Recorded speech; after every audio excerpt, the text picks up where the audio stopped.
This is the Esports World Cup Club Championship, the ultimate cross-game competition that will crown the best esports club in the world. Let's break down how it works. Clubs will be able to compete at the Esports World Cup and as many titles as they can qualify for. The clubs will then earn points based on their placement in each title. To qualify for the Club Championship, a club will need a top 8 placement in at least 2 competitions. But to win the championship, a club must place first in at least 1 competition. At the end of the Esports World Cup, the 24 clubs with the highest number of points will earn a share of the $27 million, with the winner taking home a staggering $7 million, and of course, the title of the best esports club in the world. Who will rise above and write their place in history? Watch it all here at the Esports World Cup.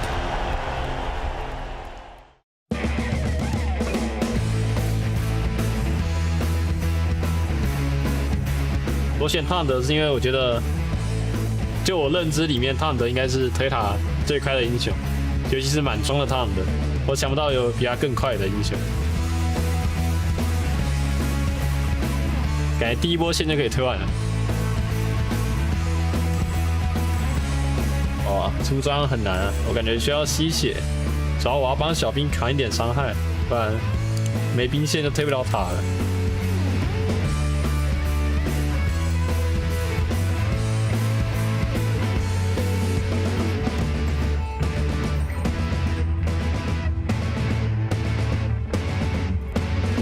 这个很有学问的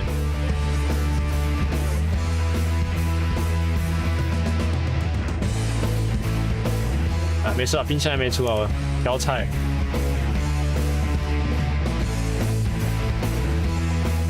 需要 CD， 咬得快一点，感觉可以再优化，你知道吗？啊，算了，出大事了。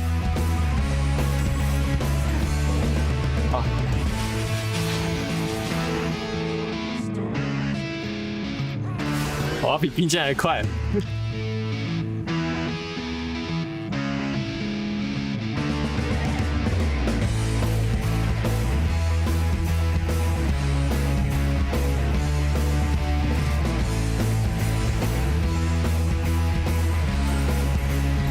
哇，这个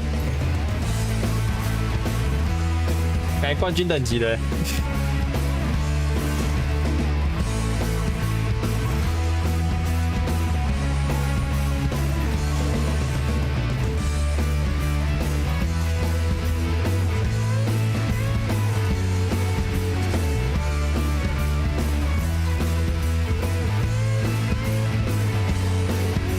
哇，很没有细节，不然可以再快个3秒。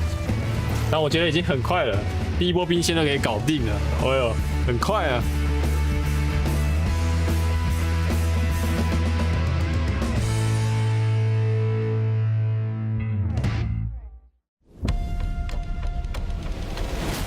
No competition is as ruthless as the Esports World Cup. Its trophy system is no exception. The Club Championship Trophy, awarded to the one club that rose above the rest and reigned supreme across all EWC games. The Game Trophy, when a competitor closes their eyes, it's all they see, and it's not complete until it's sealed with a champion's key. Every participant earns a key engraved with their name. That's their right to compete. This year, returning champions hold a key unlike any other. Only one can place their key into the game trophy and become an EWC champion. The frame of the champion's key is embedded into the totem, a stone marker of legacy displaying every champion of the year. The keys of the eliminated will be crushed. The champions select 3 broken keys as a personal token, a reminder of who they have humbled. Beneath the totem, a resin block holds the remaining keys, a graveyard of fallen contenders. Will your dreams be broken or your name carved in gold and stone? At EWC, nothing is granted, everything is earned.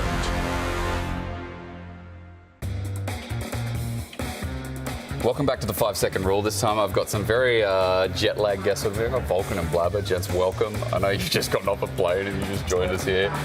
So that's probably why this is going to be the best day to do this. Well, I ask you intense questions that you have a 5-second rule. As soon as you press the buzzer, you'll have to answer and within 5 seconds. Otherwise, the point will go over. All right, shake hands, fist bumps, whatever you want. Oh, That's why the best man win. Thank you so much for not making it too awkward. All right, let's go. Question number 1. Let's start with a super simple one. Name 3 champions that start with L. Okay. LeBlanc, Leon, Alison. Oh, new record for that one. 2 Last time I got it. seconds. Yeah, it was like 4 seconds. Okay. Second question. Let's get something a little bit harder. Name 3 dog champs. Nasus, Neferi, Pogba. Oh, you know what? I'll give it to you. That's 2 points. I'll give it to you. I would have also accepted Warwick as another one. Okay. Okay, we reset the timer. Match point, by the way. This could be a quick day. Let's ask a hard one. This will make you think a little bit. I'm thinking. Name 3 items that cost 1,100 gold. That's a Blabber question. Dude, 1,100 gold. This is a thinking question. When you have your 3 answers, I'll lock it in, and then you'll have 5 seconds. It's a hard one, isn't it? Sword shoes, tabbies, and... Dude. Tabbies is 1,200. It is. I would have accepted Berserkers. Sorks was good. Phage as well. Dude, I actually had an item that I had 1,100 and I just forgot about it. You know what? I'm feeling generous today. I'm going to change the rules. It's my show. I'm going to change the rules. Okay, we go again. 3 points? No, this is for 3 points. Oh, okay. So if you get this, you'll tie, and then I'll give you the tiebreaker question. Okay. Because 2-0 is too quick for me. Okay. Okay. Let's do it. I've asked this, and it's screwed a couple of people. And I'll give you that Rel was the wrong answer. Rel dismounted was the wrong answer. What is the champ with the lowest move speed? Like base move speed, right? That's your Base, but Rel dismounted was also an acceptable answer if it was correct. She was at 315 dismounted, but she's not the correct answer. I feel like it's obvious. Like, once I know the answer, I'll be like, obviously. I'll give you other wrong answers, and Nivea was another wrong answer. That was by Inspired, I think. Zeras? No, incorrect. And by my new rules, 3 points to Blubber. We're going to go to a tiebreaker. Oh, okay. The All right, correct answer was dismounted Kled as base move speed 285. This one, think about it deeply for the tiebreaker for the winner. If I killed every dragon on spawn at the dead point of its spawning, so first dragons are 5 minutes, we all know that, obvious. And I got to Soul and then I got to an Elder. What's the earliest time possible in League of Legends with these hacks, with this one-shotting ability that Elder could spawn? 25 minutes. That's the other answer I got is 26 because Elder's 6 minutes after the last dragon soul spawn. And I win. 26. Go. Well done. Vulcan wins. You know, with my job, crazy rules, you still won. Well done. Go shake hands, fist bump. Good match. Good match. Gentlemen, welcome to EWC. It's a pleasure to have you. Thank you for joining me on the 5-second Thank you. rule. And you're mega jet lagged. I hope you get some sleep before we get into the games. That's all. And thank you again to Blabber, to Vulcan for joining me. Nice is dead. Kai'Sa no flash, kill Kai'Sa, and we win. Kill Kai'Sa. If we kill one more, we win. And me then. Go bots, Okay, go bots. Go bots, guys. I think we can end with Yes, don't worry. We have a full weight. We're ready for the next one. We for shouldn't? Yes. Nice! Bro, look how we're celebrating after game 1. No flash everybody, I'm going to bot. Try no noir. I win this.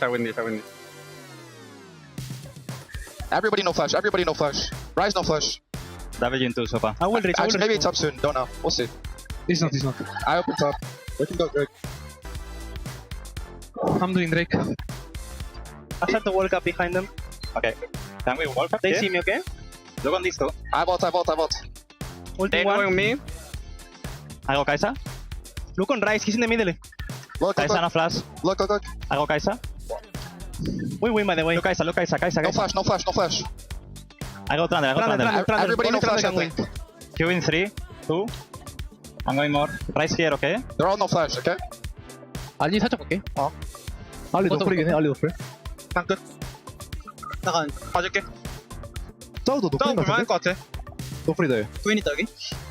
나 빼서 볼게. 나 뺄 수 있어. 나 그냥 천천히 할만해. 이거 징크스 궁 조심. 오케이. 이거 나 워크 포인트인데. 나는 뺄게. 핑카. I'm ulting soon. You see everyone? I'm ulting this Can I way. Q flash this guy? There you go. Kill him. What's he doing? Okay, try to kill him. I will kill instantly. Counter and ult. The part flashed in. Can we go Corki Look together? one. Corki together, guys. Careful. Play the kite. Can we finish Drake? 50. Yeah. Okay, nice. We got the Drake. Kite. I don't have gas, okay? I want a base. Yeah. We're They TP'd might out. go- Careful. we're on ult, we're on We're ult. gonna get chased. No. Me and That's we can play. We can play. Okay. I don't have smite master. 3 seconds. 2, 1. 이거 니코 생각해야 돼. 니코 여기 있고. 아, 탈리아 봐줘. 끝까지 봐줘. 잡은데? 나이스. 야 탈리아 니코까지. 야 럼블텔 럼블텔. 아 상관없어 니코까지. 아, 야 괜찮아. 파이너플. 나가자. 괜찮을 듯? 니코. 괜찮아. 우리 아지르. 오케이. 나공 2초. 나 찍겠다 텔 탈게 미드를. 안 됐어. 얘는 안 됐어. Not a bad fight. Looks good. It looks pretty good. Solid. Gwen, no flash. Can you come guys? We're killing Gwen. Gwen is gonna die. Gwen is dead. I'm fine. I keep One tanking more. out the Yeah, Take it slow. Wukong can steal. He knows I don't have smite. I have smite. Okay. I go Drake. Okay, burning it. Take it slow. I wanna Go, hold go, go, Drake. I'm going on him. I can slow him. I have flash. Let me go. Okay. I only got one more shot on me. Okay, Dropping. Yeah, it's fine. I'm fine. Yeah, flash up. Nice. I wanna fight Drake now, guys. What do you You think? do? You want to take Yeah. the tower or no? I guess we just base. Being a top laner means that you need to be adaptable in the way you play the game, whether you are a carry or a tank. You have a really big part on the game. 我觉得上单选手就需要一种不服输的特质吧，不管遇到再强的对手，都要想去战胜他。 My favorite highlight moment in my career is the one and only pentakill I've had, which was actually against G2 as well, with Darius. This MSI, when I soloed killed Broken Blade on Aatrox versus Warwick, it was pretty fun, not gonna lie. 职业生涯中印象最深刻的瞬间，我觉得应该是去年世界赛决赛，就是那5局吧。我觉得那个比我这次让我印象比较深刻。我喜欢上单位置的一个原因，就是因为这个位置是1打1的位置，我就比较喜欢单挑，所以我会很喜欢玩上单。So I used to be a Riven one track. I really like the design of the chambers of top lane, like really tough guys. The champions I've excelled on in my role are Ornn, Cassante, that are both playmakers and also are like you need mechanics to play them. Ambassador, Renekton, Gwen, it's the type of champions that I like the most. 我认为我招牌英雄就是清挂音武器Gen.G，因为这些都是我刚开始出道的时候就很喜欢玩的英雄，到现在一直都是保持着比较高的熟练度。To play as a top laner, you need to have a lot of game knowledge about the wave state and trading patterns. Knows how to put yourself in the game, and that's a little bit hard. 我觉得最重要的就是要赢得单挑的胜利，就是要把1打1给做好。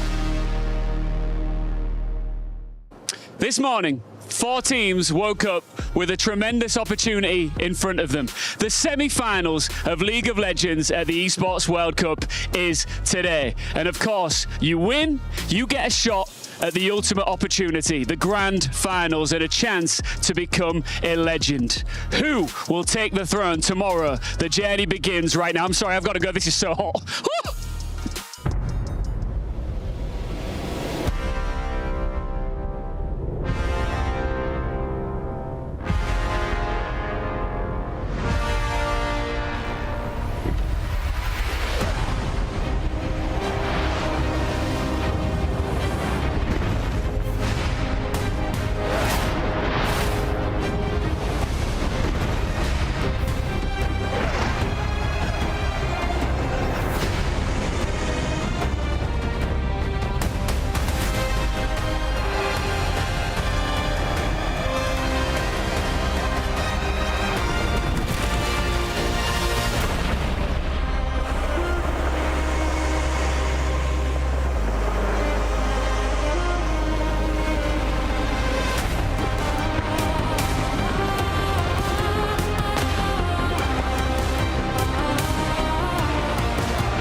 We started with 12 teams vying for the title of Esports World Cup League of Legends title winner, and we've already knocked out more than half. We've left just the cream of the crop.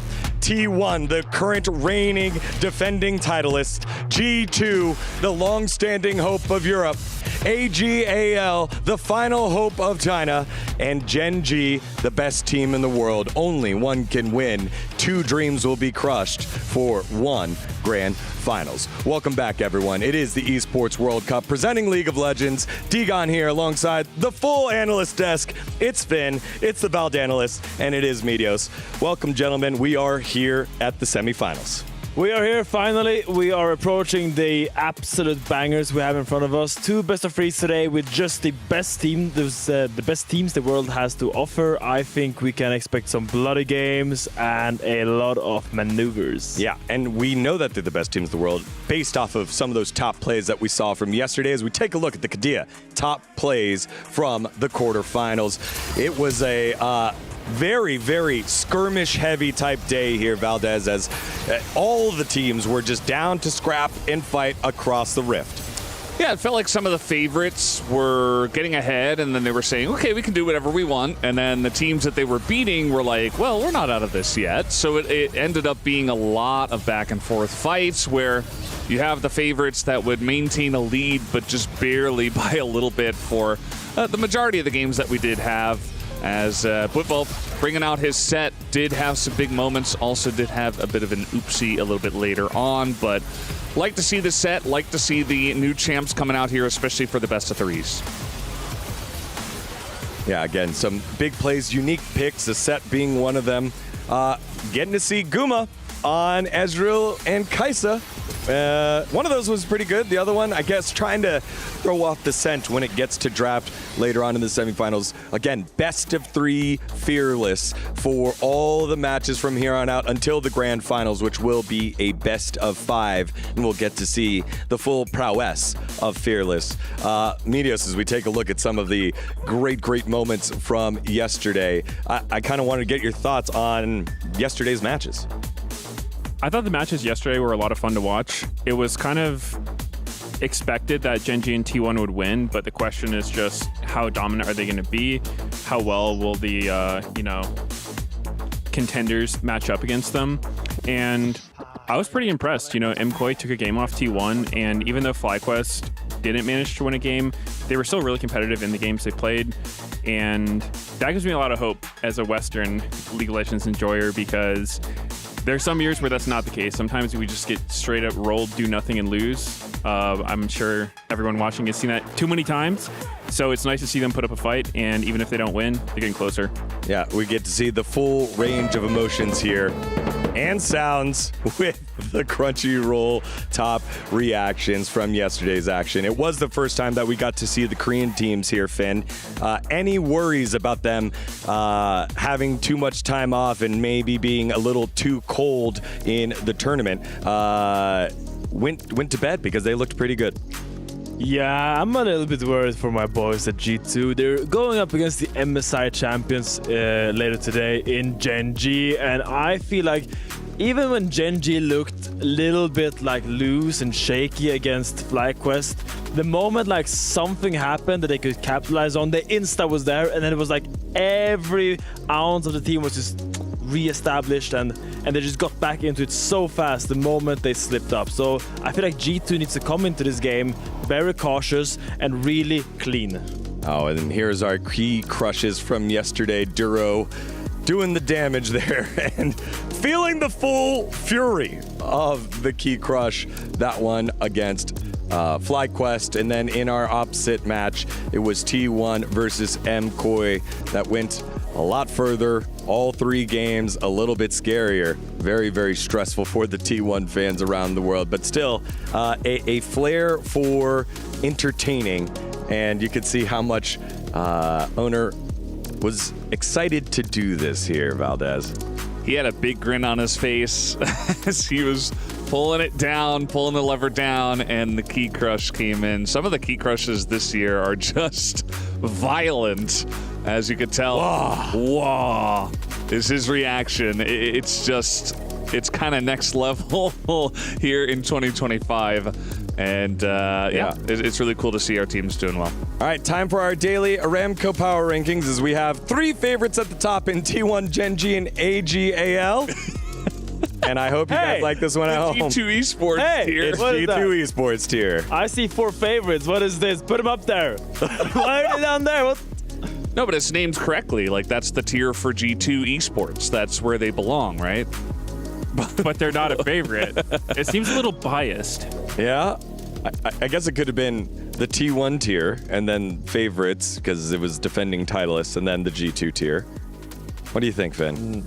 They're gonna shut you guys up today. Whoa! They're gonna call me a Gen.G and they're gonna say they are the favorites. All right. Well, we'll get to that series in just a little bit. But it is championship weekend. We are giving out titles across multiple different games. And for an update on that, Quickshot and Gennaro are standing by.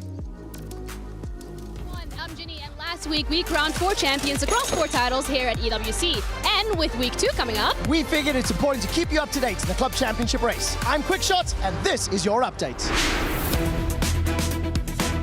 Gaming Gladiators is the real surprise here at EWC, as they are the first non-Asian club to be heading into a women's MLBB finals. They're going to be going up against Team Vitality for the lion's share of $500,000 and a boatload of club championship points, which for Vitality specifically is pretty important considering the fact they have multiple teams across multiple titles here at EWC. In Dota 2, of course, the defending champions, Gaming Gladiators, have been eliminated already. So with Team Spirit being in the finals, they can play spoiler to Team Falcons. Why, you might ask? Team Spirit only have 4 squads here at EWC, and if they're able to take down Team Falcons, it hurts their chances at the club championship. There are only 12 teams remaining in Free Fire, but the important ones to keep an eye on: Team Vitality, Team Falcons, VP, Koi. These are the clubs that have multiple squads competing towards the club championship. If any one of them picks up the 1,000 points, it is a massive advantage towards picking up that title. The semifinals are starting today here at the SEC Esports Arena in Riyadh for EWC, where the defending champions T1 are looking to keep their title. G2, Gen.G, and AL/LG are also in the competition for as many championship points as possible, as they're looking for these placement spots. But who knows, maybe we can get a repeat of the MSI finals. 4 more clubs will earn 1,000 points towards the club championship, get to put their key on this totem, find out which 4 will be by the end of Championship Sunday.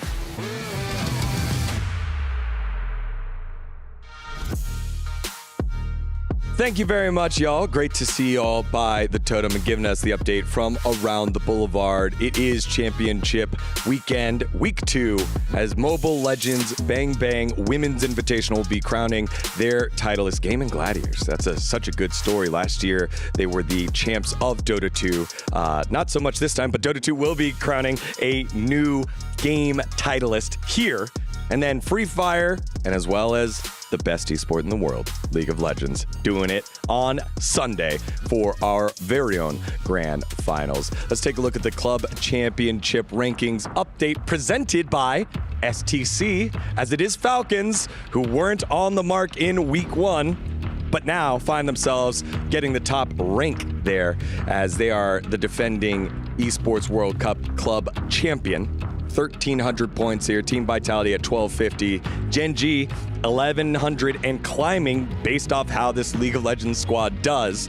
And down from there. Again, to win the EWC Club Championship, you need to be a game winner. So Falcons looking to do so here later on this week.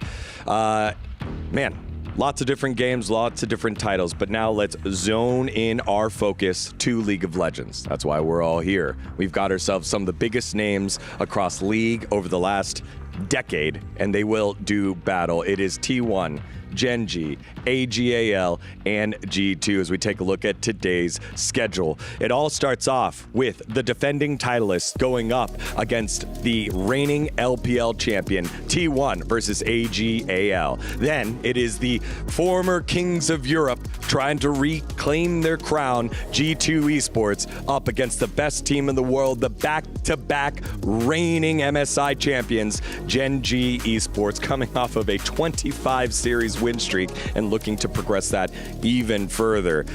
That is a heck of a day. We are going to have so much great League of Legends, and I just can't wait to see both series, and I wish they were best of 5s, but we'll settle for best of 3s here, Finn. Yeah, I mean, there's just so much history between a lot of these orgs. When I think about G2, Gen.G, obviously they played the Worlds multiple times, but AG.AL is probably the team that most people aren't as familiar with. And they are this new squad kind of assembled with a lot of different players who's had a lot of ups, but also a lot of downs. A lot of players that have been kind of discarded across the years. Think of Tarzan after that Worlds run where people blamed him.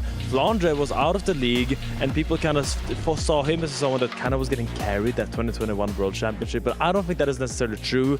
I just feel like this AG.AL roster is a ragtag team of people that have gotten together and now want to reprove themselves as one of the best or the best players in the world.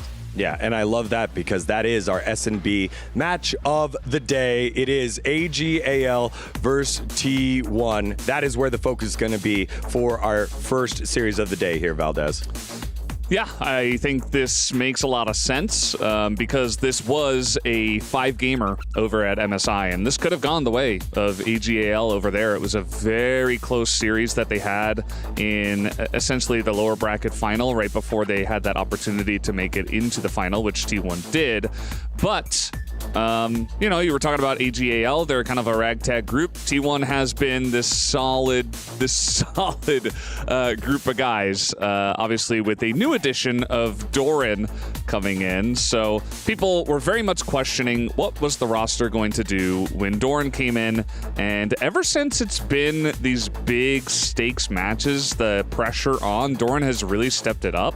And it just feels like old T1 again, but this time with Doran. So it does feel like everybody's put together. They've got, you know, this history behind them, and they have that victory over at MSI as well, and they're going to be looking to reclaim that here at EWC. This is definitely a matchup that I'm super excited for. Like you mentioned, they had a really good series at MSI, and on paper, it feels like both these teams are pretty similarly matched in my mind, because when you look down the line, they kind of have top laners who have more of the team fight tank style, I would say, compared to a top laner like Keen, who I think most people would say is more on the aggressive side. Both Flandre and Doran I consider to be people who are going to play like Renekton, Rumble, some of the tanks.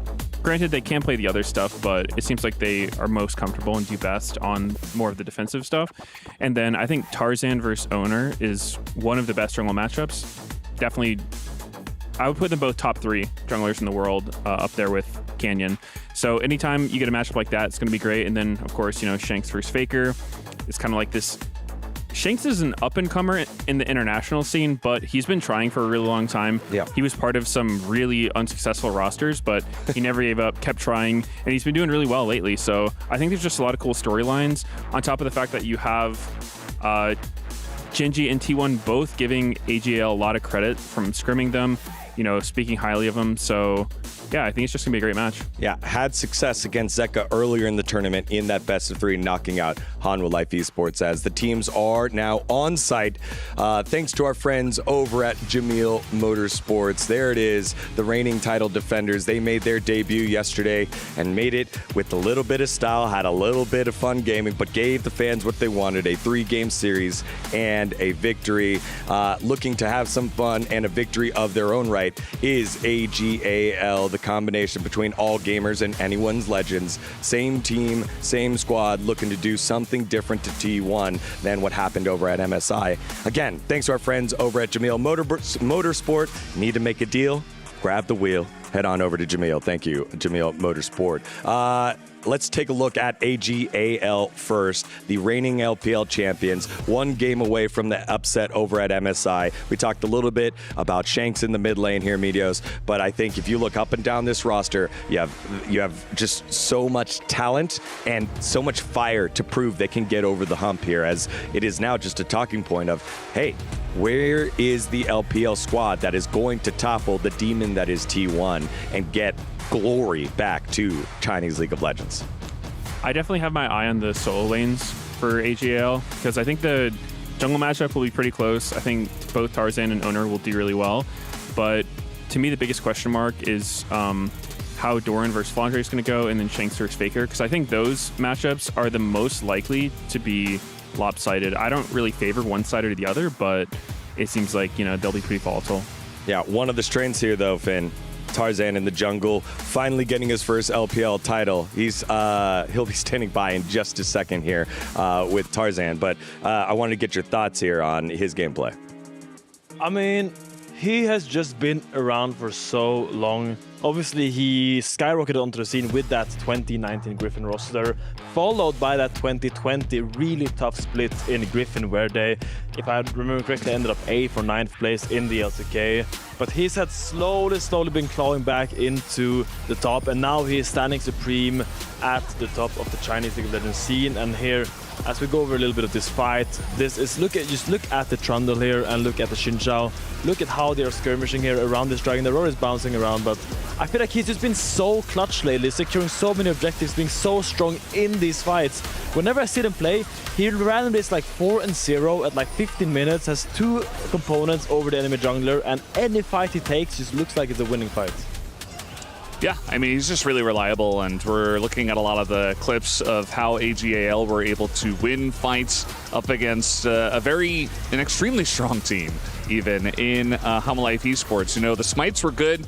Not the most difficult thing to do against Peanut, who I think has fallen off a little bit in terms of his smite prowess, but just as a team, their team fighting has been fantastic, and Tarzan has really been kind of the leading player. I would say that Shanks as well, like his Talia especially, has just been really impressive to me at this tournament. The way he's setting up walls, and you were talking about this, Finn, yesterday, with all the different angles they come in through. Like, they have the top laners always flanking, the mid laners always setting up a wall behind them. The one question I do have for AG.AL is how Hope is going to play, because I do feel like that is a place where Gumayusi, who has, it feels like, something to prove here again. It always, for some reason, feels like he has something to prove, even though he's already proven himself so much. You know, can Hope step up to this new challenge? Because I do think there were some iffy moments for him in the series yesterday as well. Yeah, I mean, we've got ourselves a world-class jungler here on our desk. You said you were worried about Shanks and possibly Flandre, but what does Tarzan do so good that kind of can cover up for those solo laners when they have tough matchups? I think Tarzan, he just plays really solid. All the top junglers in this tournament, I think, they're just reliable. They don't do a lot of the stuff you see weaker players do, which would be like, you know, forcing desperate plays, getting caught randomly, or falling super behind to try to like keep your lanes above water. It's kind of funny you're mentioning the objective secures for AG.AL, because that was actually kind of the problem they had in their match, or the game they lost against Hanwha Life Esports, because they got like an Otacon stolen, and a Dragon stolen, and then a Baron stolen all back to back. And granted, Tarzan wasn't there for a couple of those, and it was kind of like some freak accidents, but that is something that you know, they might have their mind on. A little hesitation when it comes to the objectives when you get so many stolen consecutively. Yeah, well, AG.AL have had a long journey from the LPL to MSI, now here, so let's take a look at their road to the Esports World Cup.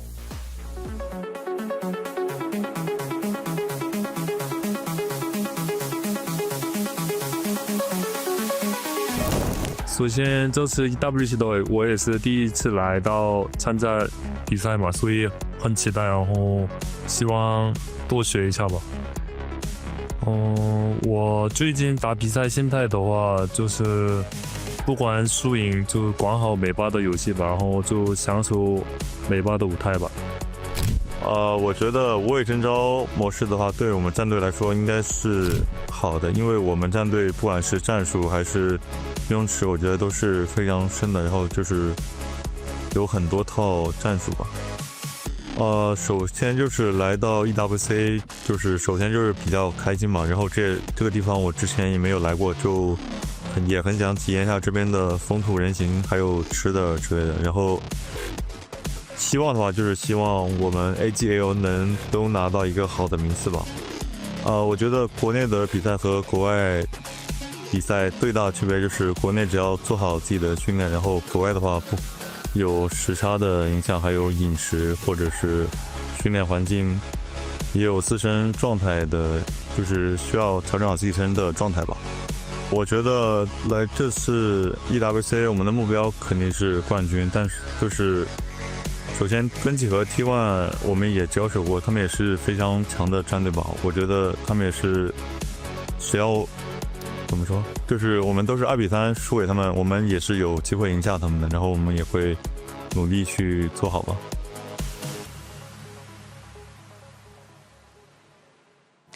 Hey everyone, this is the pre-match interview between T1 versus AG.AL. By my side is Flandre. I wanted to ask, so today is going to be your rematch against T1. How are you feeling? 首先欢迎弗兰多选手来到我们的赛前采访。今天是你们第2次跟 T1 交手了，所以请问心情如何呢？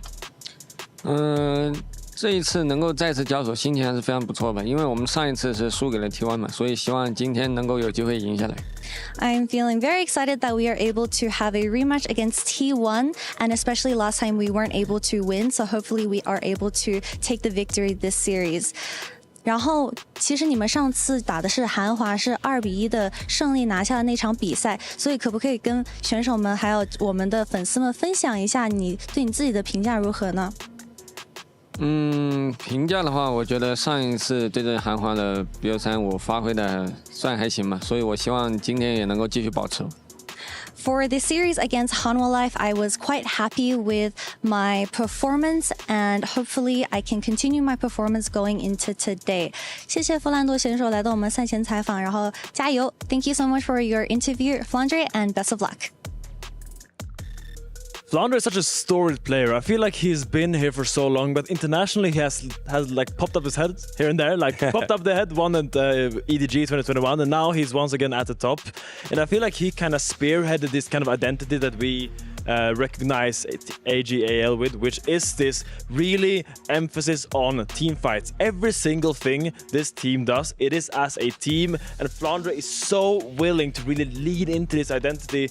And I want you guys to pay attention now when they play each other and look at the angles that AG.AL are setting up. They always try to get these angles. I will hammer it home until you guys see it as well as I do, because there's just always so many cool things happening on the sidelines. And comparing that to the identity of T1, which is that I feel like they're a team that squeezes water out of a stone. You know, there's a situation and they just like get so much out of it that no other team would ever get. And it's just such a cool matchup between these, because it's the team-wide identity of AG.AL and just like the individual superpowers of T1. Yeah, well, there you go. There you have it. You're talking about two very unique teams here, and what better word to encapsulate that than for T1, right? T1 is the team. They are the main character. They've been that throughout the history of League of Legends. And before that, Valdez, back in StarCraft 2, every single tournament and game that they've played in. And this roster, no different. The back-to-back reigning world champions and the current title defenders here at the Esports World Cup, the inaugural winners of League of Legends here at the Esports World Cup. They look to do it again with that slightly tweaked roster, as you talked about. Yeah, I mean, it's just the Korean org in esports. And, you know, same can be said for League of Legends, especially the second that Faker came onto this roster. It has always revolved around him. And this roster with owner Guma and Keria alongside of him has been solid for many, many years now. And now with owner coming in, or rather, Doran, combine those two players coming in, it did feel like, okay, there were some questions and then there was some iffiness with Guma as well. But the second that international started, I don't know, they're just back here, and it's weird. Obviously, Gen.G is like the big favorite from Korea, but T1 is right behind them. And who knows, at this tournament, maybe it's something special at EWC. They can make it happen again.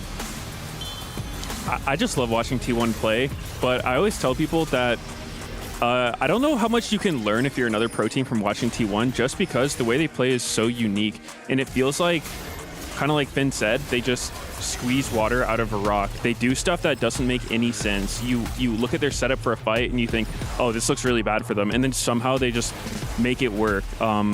They just do magical stuff, even when their setups aren't perfect, and they kind of really excel in chaotic games where there's not a whole lot of rhyme or reason to what's going on, which makes them so fun to watch. I think they're by far the most entertaining team, so yeah, I'm looking forward to this one.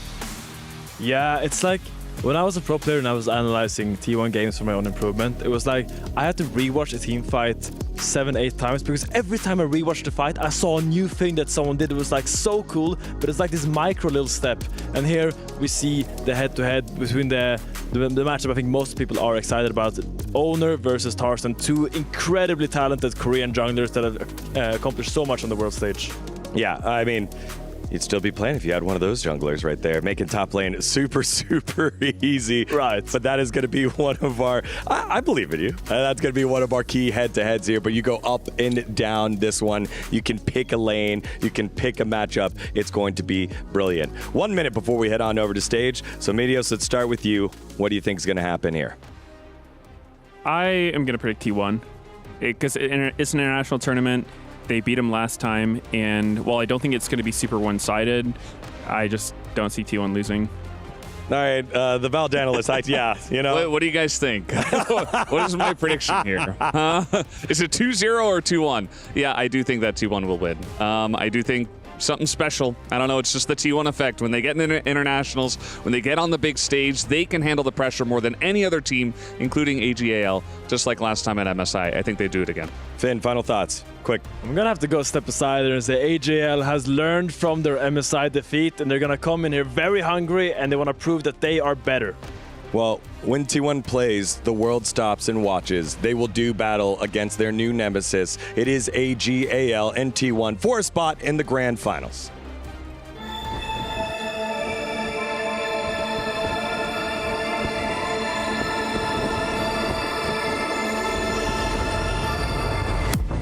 我觉得 T1 作为对手来说是真的非常的强了，因为他们就算是先进入到逆风，比如说我们的比分领先于他们，但是他们的整体不管是运营的思路还是他们的打法都不会说是那种缩在后面，他们一定会跟你们抢，然后尽量把资源把小龙都控下来，所以我觉得他们这一点是心态特别好的，而且他们游戏的执行上也特别好，所以我觉得是一个非常强的对手。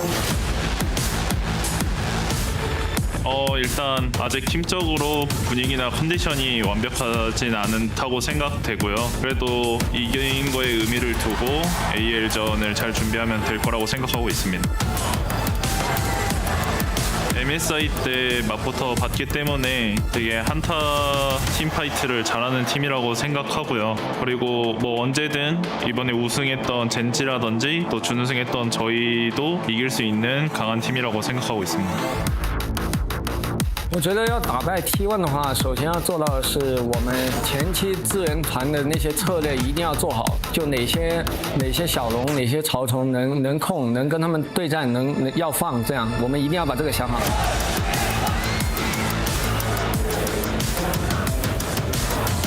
일단 작년에 저희가 EWC 초대 우승자이기 때문에 이번에도 그 우승 리핏을 디펜딩을 할 수 있다면 좋을 것 같고 또 MSI 때 준우승을 했기 때문에 그런 아쉬움을 달랠 수 있는 기회가 될 것 같습니다.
Making it this far is a feat in itself.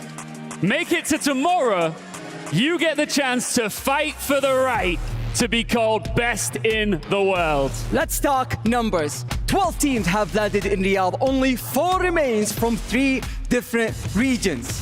And only 1 shot at the grand final with 0 room for mistakes. We begin with a banger. An MSI rematch that went the distance. This time around, they are working towards this trophy, Club Championship points, and a monster share of our $2 million prize pool. It's a rerun with huge implications. Every draft, every dragon, every second matters. Ian? Shall we welcome the teams? We welcome it. Riyadh, should we bring out the teams? All right, up next, China's rising stars to third place at MSI. They are back and they want revenge. It's AG.AL.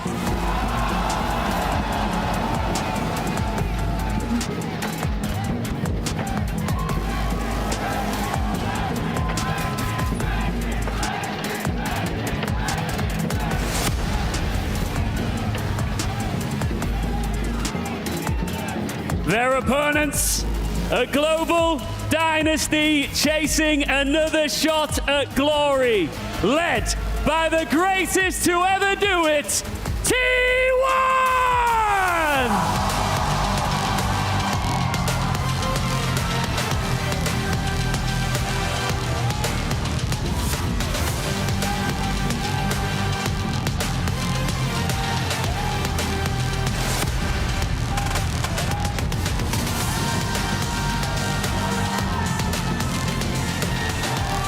One seeks redemption, the other retaliation. A priceless opportunity is on the line.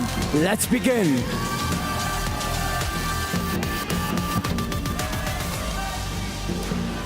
This is the land of MSI rematches. This is the land of AL and T1 battling it out in another 5-game series rematch that only goes to 3, but hot damn, am I excited for it. My name's Turks. I'm joined by Orcs and Finn as we take 3 into the battle of 3. Welcome to the cast. How you doing?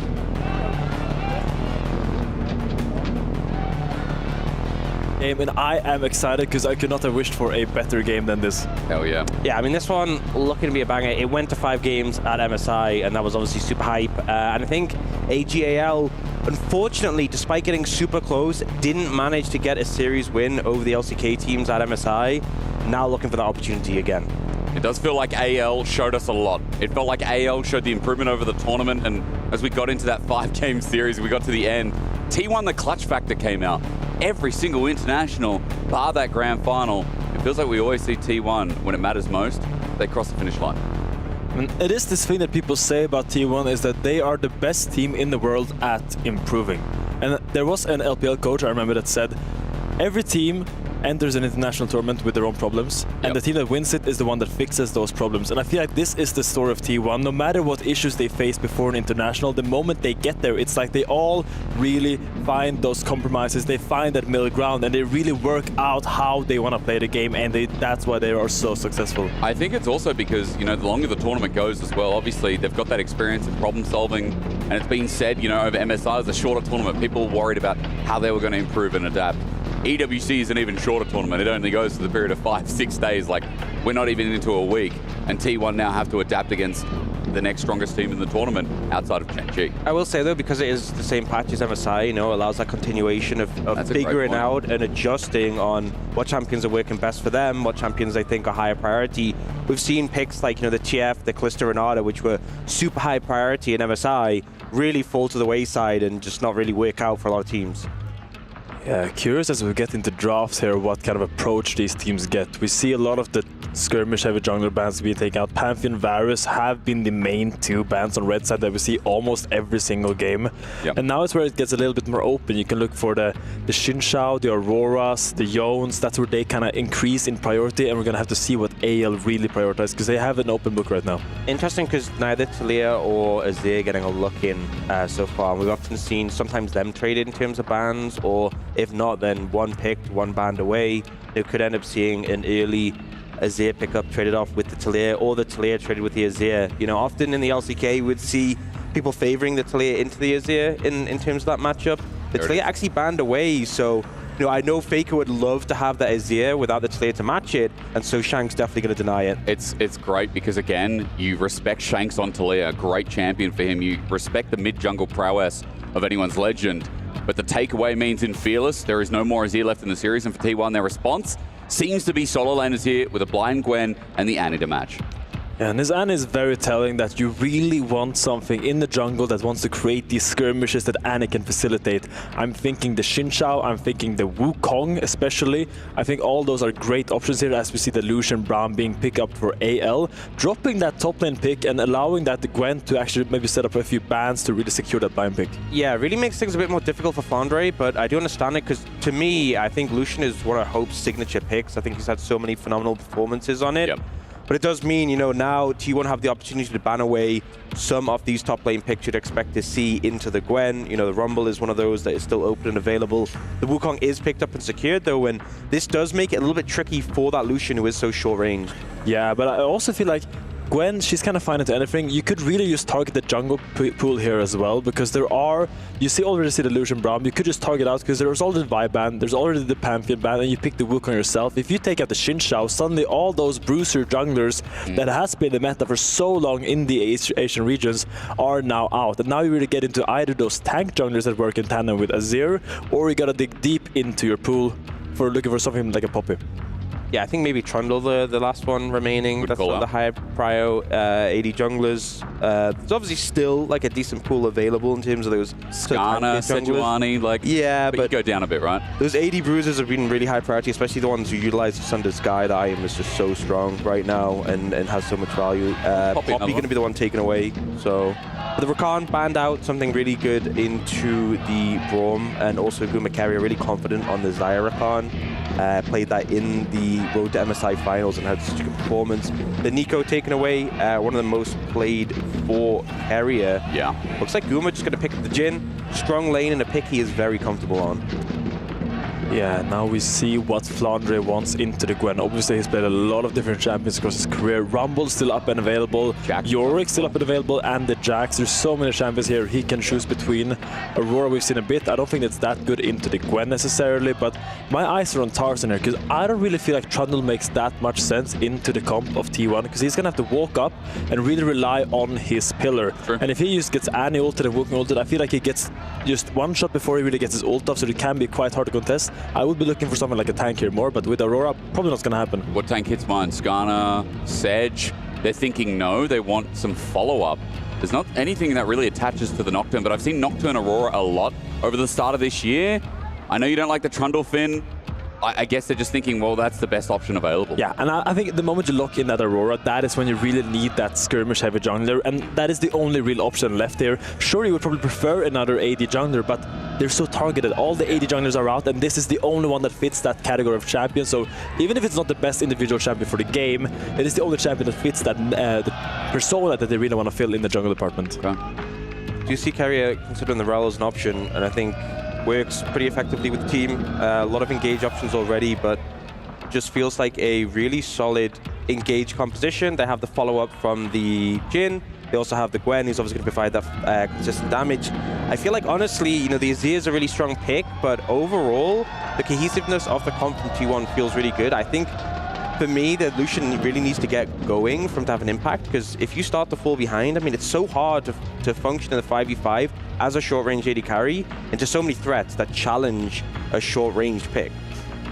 Yeah, and I feel like Doran on his Gwen is going to be very comfortable into the Aurora. I've seen him play Gwen so many times this spring split, and he usually makes it work. Sometimes he has oopses in laning phase, but he finds so much use, and this Aurora really has to kind of snowball that lane and then look for a lot of good angles to have a higher impact than the Gwen, and I think Doran is just so comfortable in this matchup. But isn't Doran's oopsies what makes him Doran? Like, internationally, I remember the years of talking about Doran on Gen.G where he wouldn't come up to the performance, he wouldn't step up. But recently at MSI, I think he had one of the best performances on T1. I think at EWC, he's still been having explosive performances. Doran with his oopsies, you got to take the good with the bad, Orcs, I don't know what you think about him this tournament, but I have enjoyed watching this guy, even on the Inting Gwen games early. I mean, Doran's just been having some crazy good international performances. That's been really his weak point in his career. Is domestically, he's been strong, but internationally, hasn't just been able to perform at that same level. It's changed. MSI, he was playing at a really high level, and I feel like EWC, that's continued. So the team has a lot of faith in him. That's been demonstrated, and he's rewarded them with his strong performances. So I think he's going to feel confident in this matchup, and if he gets ahead, if he gets momentum in this matchup, he'll just take over the game. Yeah, I mean, really big eyes on how the top side of AG.AL makes it work. Because when I think about AG.AL, I really think about this team fighting savants kind of that just are so lucid and aware of what's happening on the map and securing so many good angles. But now we have Nasir. Nasir, sure, you can go for the mega shuffle, but generally this Nasir will stand behind the Trundle. Usually will stand behind the Braum and paired up with the Lucian Braum. The only one that can kind of find these angles is gonna be Flandre. So big eyes for me are on him. If you're looking at these dragon fights, I really want to see how he approaches them and from which angles. Even just yesterday, like the Hummer Life series, or yesterday, if my timing's wrong, when we did see them on the Thursday, which was 2 days ago, against Hummer Life, we saw Flandre's Aurora then, and it was insane on the setup. As you said, he was the one who had to really pivot for the angles and start the fights. Flandre has been insane. I mean, he's another player who can be a hit or miss at internationals, even domestic play, and I feel like we are definitely getting the hit at the same time as Doran for Flandre. I mean, I feel like why this top jungle matchup is cool because both Ona and Tarzan, I think, have had fantastic years, but also Flandre and Doran, this tournament so far, have had some great performances. That series you were talking about, Flandre really impressed and was making waves. Yeah. And as said, Doran at internationals has really shown up. But I think the jungle matchup, you know, been a lot of praise for Tarzan, but Ona, when there were struggles for T1 in the regular season of the LCK, there was a lot of wins that really T1 got purely off the back of Ona dragging the team over the finish line. And I think he was a player who, you know, over the course of this iteration of this roster, when they did have, you know, previously when they had Zeus, there were some times where Ona wasn't always in the best form, but normally came together at Worlds and had really strong performances. I think since last Worlds, Ona has just been locked in. I think his form has not dropped since then, and he's just been performing at such a high level. Now, just a bit of an update. Faker's comms are having an issue on stage. They are quickly fixing that. And while we wait, there's a drum guy for AL. Oh my lord. Hang on. If we've got a drum for AL, we need one for T1. Surely. Do people in the LCK arena, do you ever get drums or like musical instruments, or are they not allowed in? I think a lot of arenas sometimes they don't always let them out, like in because. Let them out? You know what I mean? Because I think sometimes also respect is a factor. Other people's viewing experience can come into play. I don't think we've had any. No, not yet. I mean, for example, like in the LEC arena, someone brought a drum once, but I think the trumpet, was it vetoed? I don't know. I don't think we have it in the LEC arena. I think this is a thing here at EWC right now because I feel like we've had so many cool instruments. We had obviously the trumpet guy from MCO that was iconic. Oh, yeah. You would hear him tooting his little instrument during the games. Yeah. And it was just increased the vibe so much. And you heard the whistle, you know, yesterday as well, right? Like the whistle non-stop in the crowd. I mean, I was saying backstage, if you were sitting next to that guy, it wouldn't be too great. If you're about a couple of rows away, you'd be like, it's fun. As long as he gives a break between whistling. By the way, have you played Mass Effect? You guys played Mass Effect? You know what I'm talking about? No. This is Mass Effect music. Like you're in space, you're going through a cosmic glow up, you're on a ship. Listen to it. Oh yeah, it's good, no? Pretty good. I feel like I'm at a nightclub in 2055. We'll give you an update when when there is an update. Oh, Tarzan's doing the faker. He's getting the patch update. He's downloading. Have you noticed as well? The crowd cutouts of faker everywhere, and everyone's just wearing them. It's a little bit scary, I think. With the eyes. How would you feel that would be looking into the crowd? True. As faker. Yeah, what the hell? That guy's got a face of me. We'll see if we can spot one out for you. The crowd is packed, by the way. There's Look, right there we go. Yo, show us. Lift up your faker face. Holy. The T1 crowd is out and about for a good reason. They always sell out. They always sell out a crowd. It's incredible. I mean, you always know every single seat is going to be filled. Now AL, not to discredit, the AL fans are out here as well. I heard some JOs coming into the arena today. Traveling far and wide from China just to come here and support your team. I think that's just so cool. Korea as well. Yeah, it's just like so amazing to have so many people make it their way out here just to support their team. Here are the cutters. I think they're a little bit freaky and scary, but freaky. Orcs, how long was the trip from Korea? I had a connection, so it was like 10 hours and then another 2-hour flight after that. So it was a trip. Not as bad as like NA or Brazil, because they were like 14 and then a bit. Yeah. But it's still pretty bad. And you're on a different time zone. Still pretty long, you know. Finn, I'm not going to ask you. You came from Sweden. I came from Sweden. I had a layover in London, and I was actually on the same flight as this T1 lineup. I saw them. I saw Doran was playing these card games on the little screen in front of him. Oh, like on the TV. Yeah. I hope he was winning. I hope. Right, you know you can verse other people on the plane with that. Yeah, I remember when we flew to Shanghai 2020, we had like a big lobby with like me, Caps, Whippo, we had like a big fight. Holy. You probably felt really safe on a flight with T1 because they have plot armor, so, you know. True. Very true. Ladies and gentlemen, there is still an issue on stage. For now, we're just chilling out and just waiting. However, hopefully that's going to get resolved pretty soon. There wasn't a technical issue with Faker. That's what's holding us. I love that the crowd is just getting more enthusiastic despite the fact that we're just in a pause, you know. They're just having a great time. The drummer's getting it going, you know, having a fun time. Ladies and gentlemen, with that pause, I've told that we're going to get a more deeper insight into the arena. So Ian and Fancy are standing by to talk to the fans and see what's up. We're getting there. I know the world is waiting to get into this crucial semi-final, but while we wait, we have got a packed out, very loud crowd here in Riyadh. They're having the time of their lives, right? Fancy, I think you take this side, I take that side, and we see which is loudest. All right, let's try to do it. First, on this side, all the way from China, all the way from all over the world, we have AG.AL fans. Are you guys ready? All right, on my mark. AG.AL, let me hear you! Let's see what you got over there. Fancy, that's good, that's good. That's good. How about over here? T1, let me hear you! All right, come on, guys. You got to give me something. One more time. AG.AL! Hey. Chill out. T1! That's what I'm talking about.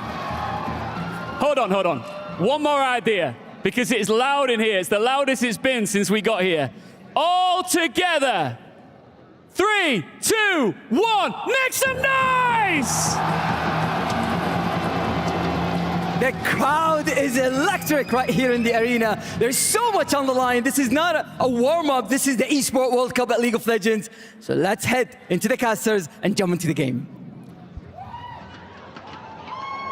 Ladies and gentlemen, thank you for waiting so patiently, and thank you to the arena as well. You guys are electric. We love it. And we know you hate delays, but it's okay. Chill out. We'll be fine. We'll get through this together. If in Sweden there's a saying, if you're waiting for something good, you can't wait too long. Really? Yeah. Do you use that a lot in Sweden, or? Like, I mean, it's an occasional saying. Yeah? I mean, I think there's a nice value to that. And like, if there's something worth waiting for, just wait it out. What are some other good Swedish sayings? Don't be too hot on the porridge. It's like when you're really reckless, you're hot on the porridge, you know, het på gröten. Het på gröten. Het på gröten, yeah. Don't be too hot on the porridge. You gotta be careful of that, or you're gonna burn. That's a good one, so okay. I'll use that. What else do we have? Next, what's up? What is it? It's like, don't throw rocks in a house of glass.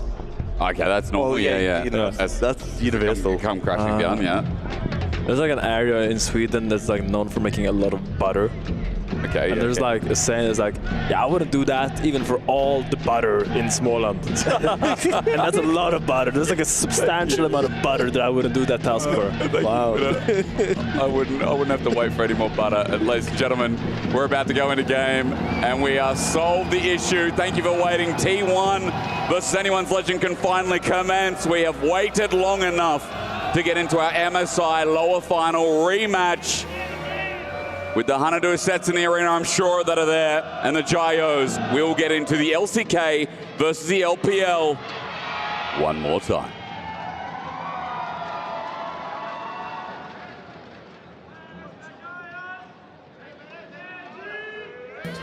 It was the wait that was worth it, because this series, even though it's only a best of 3, we are all hoping delivers to a good degree. Faker in a bit of trouble. Shank's not going to be able to proc that concussive blows, but Okay, it ends there. Faker just backs away, and we're talking about the comps coming in before. Finn, I know you were concerned about the Trundle and what it really provides in this composition. Well, for T1 as well, they have a lot of setup with a lot of AoE all in. Yeah, so what you guys will see is this Trundle, while he is a bruiser and while he is a kind of tanky champion, he can't really walk up to the comp that is T1. So what they will do is he is gonna like look with his pillars. And then on that pillar, they're gonna look with the brown Q and then maybe try to proc that brown passive and get a good chunk as we get a fight going here, perhaps. I mean, Castle blows, you've got a Brom, it's dangerous. Stun comes out from Faker, but it ends there. They're not going to continue on because Kyle is a threat, and it is just going to be support health bar on T1 for Hopes. Hope does lose the pot for it though, so I feel like the advantage for Team 1 ain't too bad. Yeah, 2 pots on carrier means not as big of a deal, although AL does burn 1 as well. Yeah. Wanting to use the strength of the Lucian Brom level 1. Okay. He'll already been. It's kind of there, yeah. They're going to get a little bit more damage on a carrier. Guma gets stunned as well. Gusset Blow's now down again, but Hope and KL are really pushing it to the limit at level 1. On top as well, Doran looking for a very aggressive trader. He has the Conqueror and it has the Flash. Usually we see Gwens go for the Exhaust sometimes, but he has the Flash, obviously being as the Aurora. Not the best trade for him, but this will mean by him out-attacking Flandre in that wave and Flandre hitting him back, this wave will push into him way faster than it would if he did not do that. Usually Aurora can just sit on the wave and slow push that and make life really annoying for the Aurora, but by trading this, Aurora will auto-attack you and the wave will push faster, which means that we'll get into the tower faster and he can catch it safe and sound. You see here the wave is already stacking up quite big and will crash probably before next wave arrives. Seems like Flandre managed it really well. So Doran might be in a little bit of a pickle there. Got a bit of info as well, thanks to that ward on Raptor camp. So they see Owner, they see him moving out. The ward now expires. Topside camps are fully cleared. They know that Owner's pathing towards this bottom lane. That means for Tarzan as well as he's doing the exact same, but a little bit quicker. Flandre can keep pushing up. He's got no holds barred, no worries whatsoever. Doran's on 1. He'll now catch a little bit, but that W just in time because the poke is starting to land at level 3. Yeah, still does have the pot in pocket, so I think Doran should be able to stabilize in this situation. Hope and Kyle did hit level 2, weren't able to connect though. But that is really the point where the Lucian comes online and able to provide a bit more threat onto this Jhin and Rel. Just a matter of weathering the storm, though, I feel like, for the side lanes of T1. If Guma and Carrier can get through these early levels without taking too much damage, they're fine. Good timing, Orcs. A little bit sus again from you, as usual. Tarzan goes in deep. He's looking for the contest onto Owner, but he's about a second too late as he just walks out, sees Owner, ward placed down. Scuttle Crab on the bottom side is going to be the secure. I mean, this is one thing with playing Jhin into Braum, is that the shield can just completely eliminate so much burst, with the fact that they can block that 4th shot. Really hamstrings him a lot more than other AD carries. Yeah, Trundle, Wukong has actually leaped around towards bot, being scared of a dive. You see, he did the crab, like the Trundle got the crab, so usually what would happen is Wukong would go topside and get his own crab, but he was really scared of his bot and getting dove, which means now Trundle can open topside and probably get that crab for himself as well if he decides to go and check it. So pretty big lead already for Tarzan, a little bit of a tempo lead, and in general pretty solid start for AL.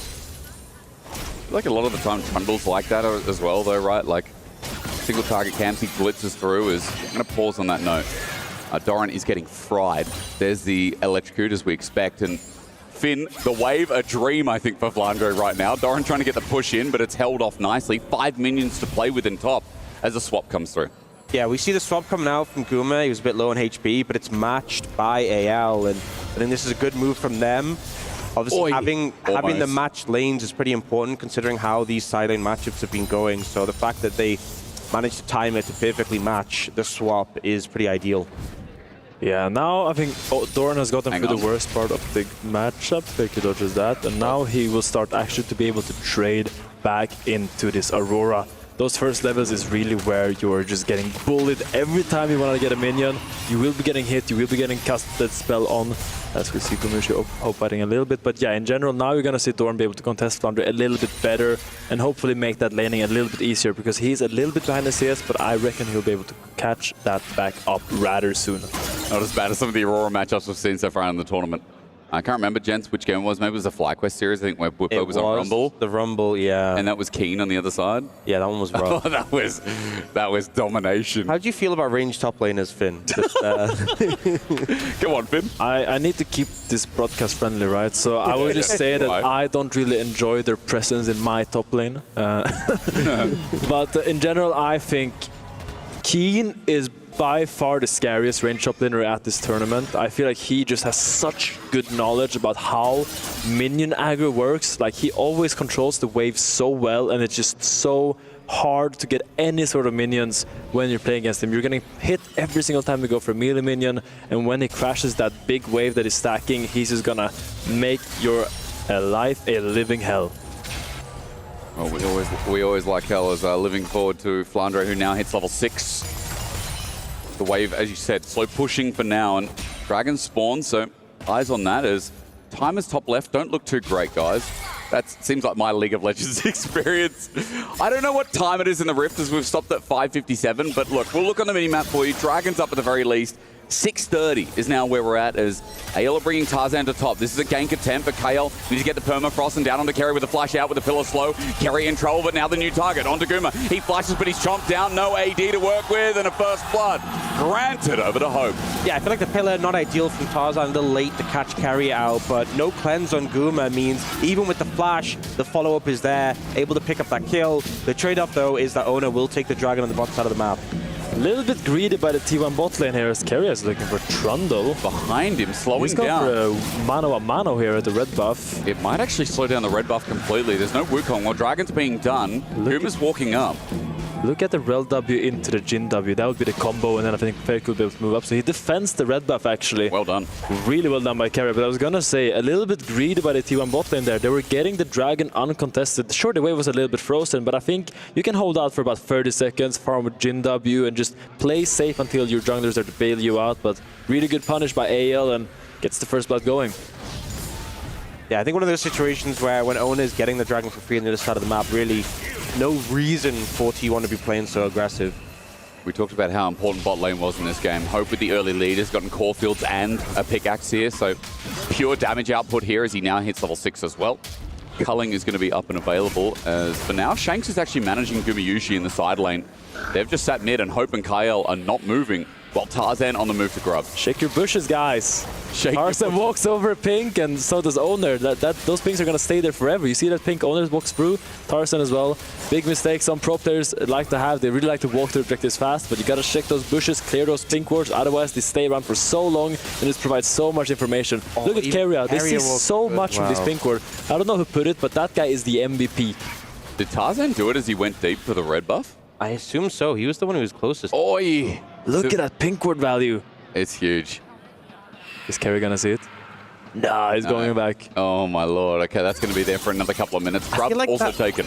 Oh, Doran ulting. I don't think there's a kill onto Flandre here. Correct me if I'm wrong, but need to work early. A little bit rubbish as Flandre at half HP. The damage does matter, but Flandre stays safe. You're not wrong, my friend. What you do usually in these melee versus range matchups is like, before they have time to bully you down to low HP, you really look for an all-in. Yep. Not really to kill them, but to just get an HP advantage. And suddenly now, because of the threat of these these meta junglers, if they see a range champions with like 40%, 50% HP, it's so easy for them to go down and collect a free kill. So Flandre has to base now. Will swap back Dorn, maybe a little bit too far up here. He has the flash, so I think he will be fine. Yeah, I think as well, just one in general hard to punish, and it's just the two of them, no real follow-up, so we'll be able to get away. Do you see that Guma and Kerry are staying around top lane, looking to get a plate, I think, off this push before moving down to match? It's a little bit awkward now, because look, the tempo of T1 is pretty bad, and AL did secure those free grubs, so if they are left alone with this tower, being able to free hit that, maybe even Trundle comes down and chomp down that tower, like we saw earlier in the base race challenge, you will get a lot of plates and a lot of gold influx just by securing those grubs early and just using that tempo lead by stopping the Gwen. Yeah, looks like they don't stay around for the plate in the top lane. You swap down now. Lucian getting some time. does put a trade into Doran, but doesn't get time to really hit the turret. So Doran doing a good job of defending here. Yeah, he has to adapt now. So what happened now, because of what happened now, Doran had to stay bot and catch and defend that tower, and now he's going to have to TP it up to kind of regain the tempo, but this has allowed AL to have a little bit of a lead. Now they have a TP advantage on Flandre, and if they can translate this into something, that would be a huge opening. Potentially that Dragon in a minute 45 could be what they translate it into. I'm just waiting as well for the Trinity Force Rush that's going to come through, or at least the push for next Dragon to coincide with that first item out of junglers too. Crucial to know that no one's sitting on their first item yet. And again, it should be Hope who gets there first with his escalation, as Ghost is going to be popped by Carrier. He wants to swap around for heal. His flash is also unavailable. Hope is going to get pushed in here, and in 1 minute 50, but there's the engage. Magnet Storm, a double stun. Hope in trouble, but they turn on to Guma. The Lucian Bomb is just so strong, and even though Carrier hits everything, it's another kill to Hope. Stunned up again. Hope is kiting back. Kyle in the way, and Carrier doesn't have a flash to get nearby. The remount flashed away. Another kill on the cards. Close. The Shattering Strike blocked, and a damage dealer is Hope now as great ulti. Flandre flashes away and bursts down two. Tarzan clubs him to death. The king of the jungle for a double. Huge team fight wins for AL on both sides of the map. The double kill for the bot lane, and then the double kill for the top side. AL coming up big on both sides. What a power play, and now Trundle is left alone hitting this tower with all those grubs. Probably will want to look for the base now as that dragon is spawning, but as we're gonna get back into replay, a lot of small things here that went really well for anyone's legend. I think a little bit ambitious by Carrier to go for that. They saw that Braum E was down, and they thought that was the time for an all-in, but I think the W from Jin went a little bit too wide, and that's why they weren't able to lock down Hope as well as they wanted. Let's be careful on AL though, because they're stepping up to Carrier, who hasn't engaged. Teleport going to be burned. T1 need lockdown here, but it is all about the Dragon. Getting numbers, bit of a chunk as well, as AL going to be second fiddle to this second Dragon.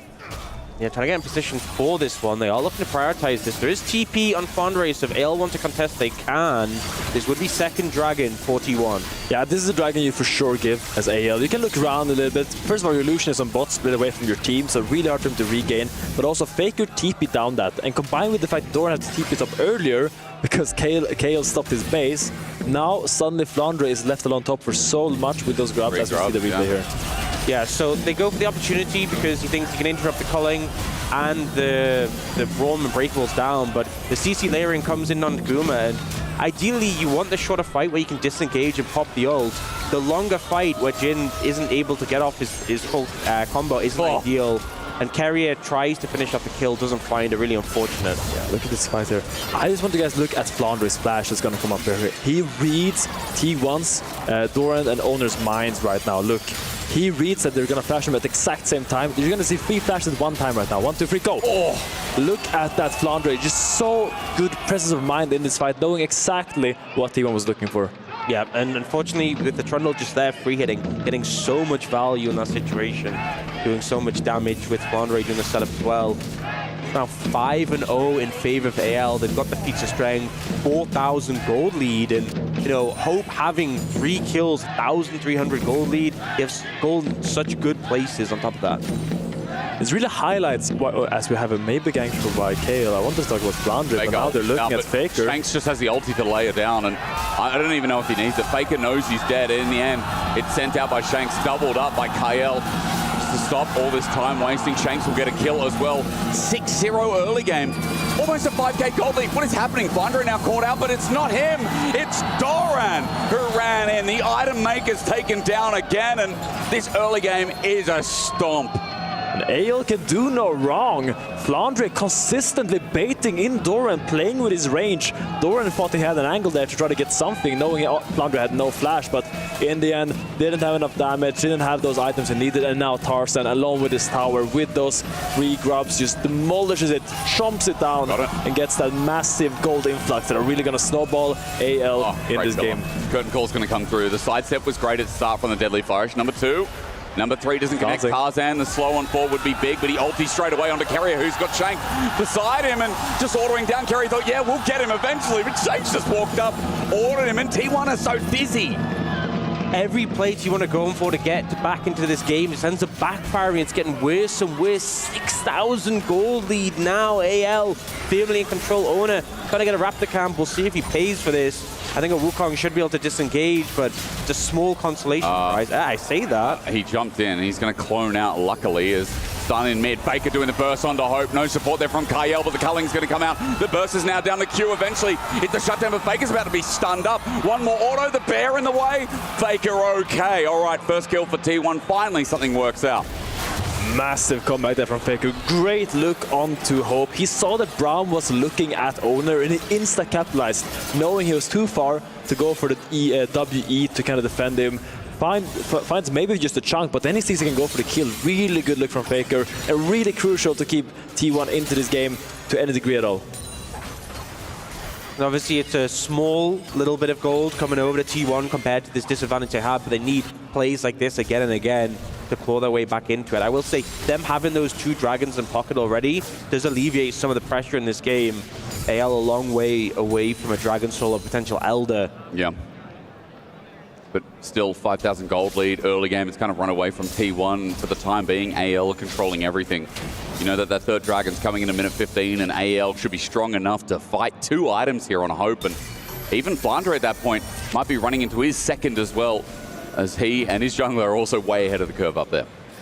Yeah, AL is just reopening on the map now with all those items, but Faker looks for the TP here. They're trying to look on Shanks. Flank might mean everything to T1 right before the Dragon if they can get Shanks. Well, they got his ulti. That's a start. Faker, though, no flash available to chase this up, but the Emperor's Divide is now down. Herald will open up mid for a counterplay for AL. Yeah, with the Herald coming in, that should take that tower. Really good move from Shanks to disengage. They're looking for a bit more here, but I think they should be able to take the Herald down. Smart in the end. Okay, still gold play for AL. Remember that Shanks will not have his ulti for the Dragon, so let's see if T1 can force 30 seconds. If they move to a third Dragon, maybe it's recoverable. Now we're going to see a complete map domination by AL. Faker has to catch top, but he decides to drop top wave. Flandre TP is down there with that TP advantage, and now they're going to send 5-man strong into the bot lane, completely dropping that top side. And I think AL looks like they want to go for bot lane, but I struggle to see how T1 can contest this. Faker is dropping these top waves, and he really wants to make something happen here, but Doran is basing, probably has his item, and I just don't see an avenue where T1 can approach this river. Super hard to find a way in. You know, the vision's been choked out already. You're face checking into a team with so much damage. I think it's just not contestable. Andre, between worlds onto Faker. He stepped up to the wave. His flash is not available, remember. He's got Tibbers. He'll drop it on Flandre's head, but the layering for Kale is gorgeous.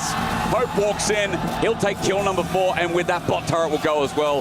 Sequence of play is so clean, and anyone's legend are not slowing down. They're keeping the pace going as Kerry has to crash down.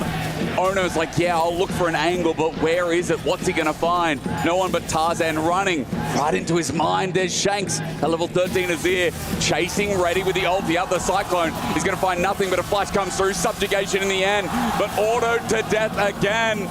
Shanks might even have another target if Carrier doesn't step back. AL are going to keep stepping in. I think just giving up the Dragon would have been fine, potentially playing towards maybe top T1 or just pushing those waves out regardless. But instead, like, you don't actually contest the Dragon and you give up so much just from being in the vicinity. The problem is when you use your teleport like that on Annie and you actually don't get something from that teleport while Aurora has been pushing all the lanes in the meanwhile, suddenly the map becomes almost impossible to play. And if you gotta recognize that and realize, okay, now we made a mistake, that's okay, but now we have to give something over to them. The Dragon and maybe the bot to run was the price, you would have to pay for that, but T1, they really, as I said before, they try to squeeze water out of a stone so often, and they're so good at it, so sometimes you just see these plays working out. Sorry, did you say water out of a stone? Yeah, like you squeeze the stone so much you get all the water out of it. Is that another Swedish saying? No, that's not a Swedish saying. I think that's an English saying. I hope. How much butter is there in a stone? Right. I wouldn't give the Dragon for all the butter in Småland. Yeah, that's true. Look, at least one taken away. For AL, the play after really impacts deeper though, doesn't it? It's an 8,000 gold lead at 19 minutes. T1's early game has been kaput, and Tarzan is 3,500 gold ahead of Ona. This Trundle is more than off to the races, you know. Yeah, now as T1, you really gotta get creative. You are 9 or 8k gold down. You need to look for avenues. Just either dropping top lane completely because they need to create a numbers advantage somehow. And if you need to create a numbers advantage while you're behind, that means dropping one wave. Now, they couldn't find anything here. AL plays very cautious, very comfortably, and now you're gonna see AL see like, okay, our series hitting this top tower. They are panicking. We can look for anything we want here. He just autos, and Doran has to step up. He's a melee carry. Shanks will probably wait for the next wave. Atakan and Baton. Yeah, T1 committed for 5 for a long time there. Teleport now burned from Kael. They're going to set up Atakan, and I don't know if there's anything T1 could do. The thing is, if you have bot lane push like AL has now, you can just pull the Atakan towards the bot lane. You see Hope trying to pull it down. Maybe we're not seeing the Atakan taken just yet as TP is being committed. It's a TP flank. Ona's going to reposition, but his ulti's lay it up. Cyclone comes through finally. AL split up, but the culling is laying into Ona. Well, he tries to find Kael. He gets out with a sliver, and Shanks in backline gets Tippers. And meanwhile, Guma trying to him with a flash. Shanks keeps him in place, puts him in a choke. Kael's low, and T1 are doing better than you'd expect, but then Flandre and Tarzan start meeting their makers. It's Faker dropping for a triple. The Trundle unleashed the Troll King, the Jungle King. AL take another. T1 think they've found an advantage, but AL too strong. Tarzan too far ahead, and he cleans up T1 and their chances in this game. Scary. I feel like T1 played that fight so well, despite them being so far down in gold. If that's not a 8k gold lead, I think that fight easily goes to T1. But as you say, the gold lead is just too vast and too strong. AL manages to clutch the fight. I mean, of course, as AL, when you are ahead, you are able to take a little bit more liberty in your fight selection. So really good play by them, and gonna be rewarded with that kind of. I feel like it's just the Giga-fed Trundle running around, immortal, chomping everyone. True. Every time he gets a kill, he's back to full HP. There's just nothing T1 can do to cut through him. I actually think the play that was pretty positive because Ona ends up going in a different direction to kind of juke them out.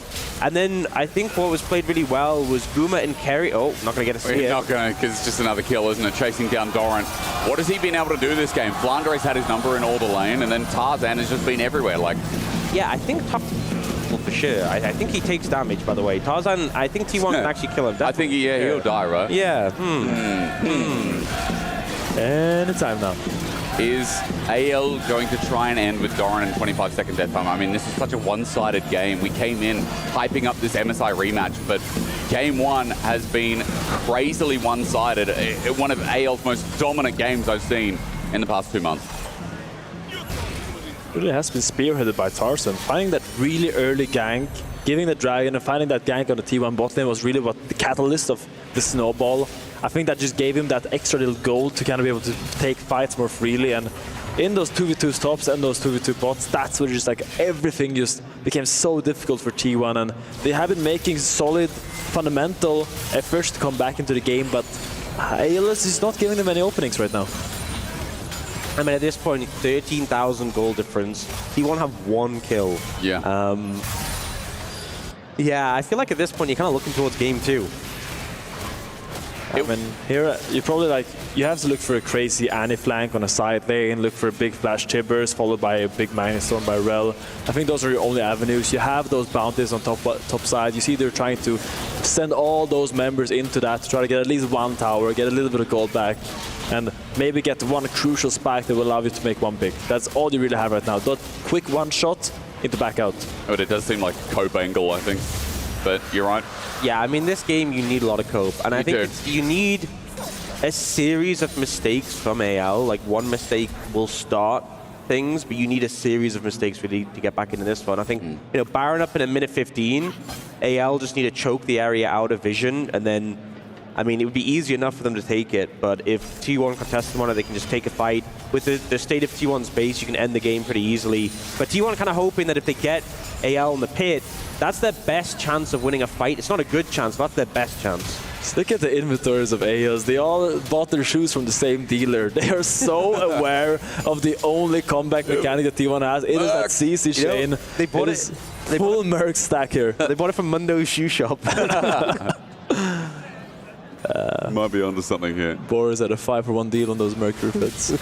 This shield is just so good. I mean, moving to 500 gold as well. A lot of people have just been saying it's such an impactful change that makes it so much better. And I guess the quality of life on those shoes already were. Guys, we're going through the motions. It's 11k gold lead still. That objective bounty was nice for T1, but AL are looking through another lane. There's an open in hit mid, open bot. Top turret is not long for this world, and AL sourcing multiple lanes right now as Doran tried to get some pressure bot. Ona was there covering as well, but AL are going to return to the scene of the crime and start hitting away. Blow T1's mind. Shanks stepping up, daring T1 to go on him. Carrier tries to bait out the Q flash, but Shanks just stands there. Look at him. Daring him to go. Deadly Flourish not going to connect. Shanks, if he gets a Tibbers on his head, maybe there's something. Ona jumps in. Under KL's not going to work much. Inhibitor goes down. Goes from Carrier. Thinks about an engage off it, but not much. Pulled up. Flandre pokes from over the wall. There's Faker flashing onto Hope. Deadly Flourish as well. They found an angle. Ona into the back line is great, but look at what Flandre just did. He blew your world wide open.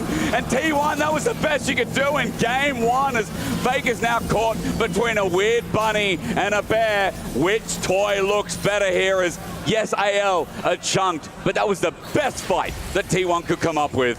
Faker looking at TP out, should be able to get away, and I mean, they get a shutdown off the back of that, but I think AL will just head over to the Baron. T1's so far away, not going to be able to contest, and I mean, honestly, considering the difference in terms of gold, that still didn't go too badly for T1, but it's still going to result in the Baron for AL, so not something they can view too positively. It really was the best thing you could hope for. Find an isolated AD carry, look for the flash tippers, try to get something. Doran's going to look here, say hi to Flandre, try to snip him a little bit, but he's going to have to disengage. Flandre is the one that says howdly doodly. Like, you don't need to worry about that. He doesn't care about Doran visiting his neighbor. Because this game, Flandre's had his number. He's 3k gold ahead, obviously. And I mean, T1 doubled their kills in that last fight. Ooh, so, they did. ROI on that is very high. That's investment. Nice one, Orcs. Thank you for that. Yeah. This is what we need you for, you know? Glass half full for the situation. Yeah. Well, now with the Baron in pocket, I think... T1 never lose LPL. Oh, the sign. Well, if that happens, hey, it's just a game. It's just game one. Well, it's, specifically talking about series, right? Yeah. Not talking about games. They're talking about series. Yeah, because... Okay. T1 and LPL's fathers. This game's not looking too hot. It would be crazy if AL helped break the curse. This team that came out of nowhere, left field, as the #1 seed representative. AL are looking for the final fight of this game. It's between worlds again. In goes Shanks and sends Faker back. He's godlike as AL, again, they're getting low. It looks nice. You're like, yeah, it's so much better than the rest of the fights. Even as Goober gets another return on investment, but Trundle just walks in and Tarzan whomps him for a few. Jungle diff, mid diff, map diff, team diff. T1 not used to this, but AL sunk in game one, locked in, and the LPL has blasted this series open to the EWC semi-final. Convincing start to this series from AL. Felt like T1 never really got started in this one, and it's only a best of 3, so they need to get things going quickly to answer back. Yeah, T1 just got to shake this one off, go back to the drawing board and try to draw up a new draft. I actually like the draft, but I feel like it is the patience sometimes, the patience to wait for your turn to make a play that kind of was their crucial mistake this game, but I still think coming back into next game, they have what it takes to really bounce back. It's T1, right? You never underestimate them. It's only a single game. Do not be a game one Mandy. That's the rule of League of Legends. I feel so bad for Guma here. He pops the ult, and look at Tarzan, just runs over, kills him, and just jumps him down. Not much you can do. T1 in the gutter a little bit. It's a best of 3. It's elimination. It's our semi-final. AL have started strong. Game 1 in the dirt. Game 2 coming up right after this.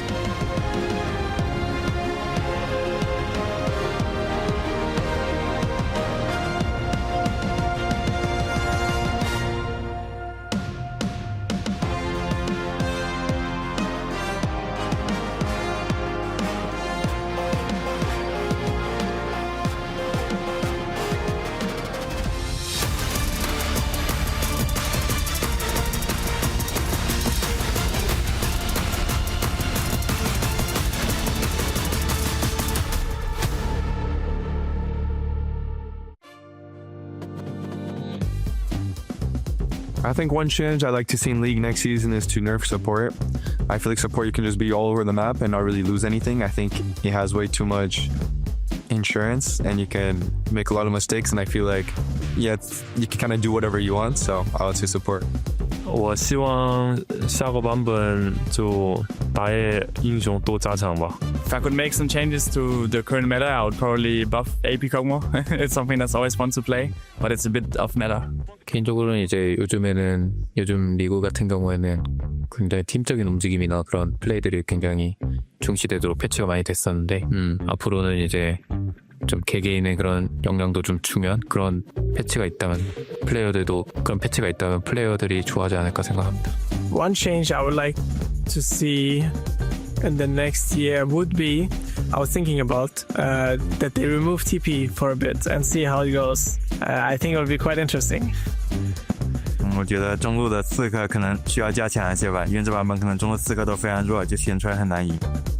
Next season in League, I would like the Q times to be reduced. Nếu mình có quyền được thay đổi meta của game thì mình sẽ thay đổi, mình sẽ buff những vị tướng sát thủ ở khu vực rừng. 想要就是可能打野更多的那种野核的英雄吧，因为战士打野这几年玩的有点太多了。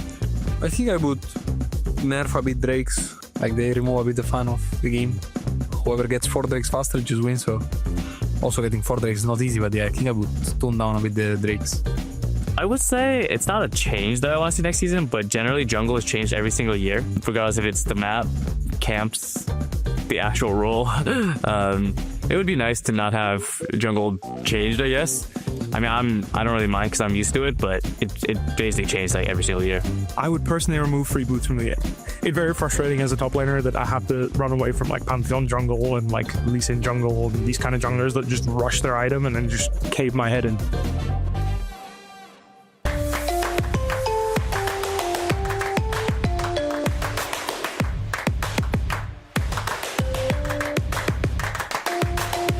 Level up your gaming experience with over 8 billion playlists, only on Spotify, the official audio streaming partner for the 2025 Esports World Cup.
If all they've been saying is true,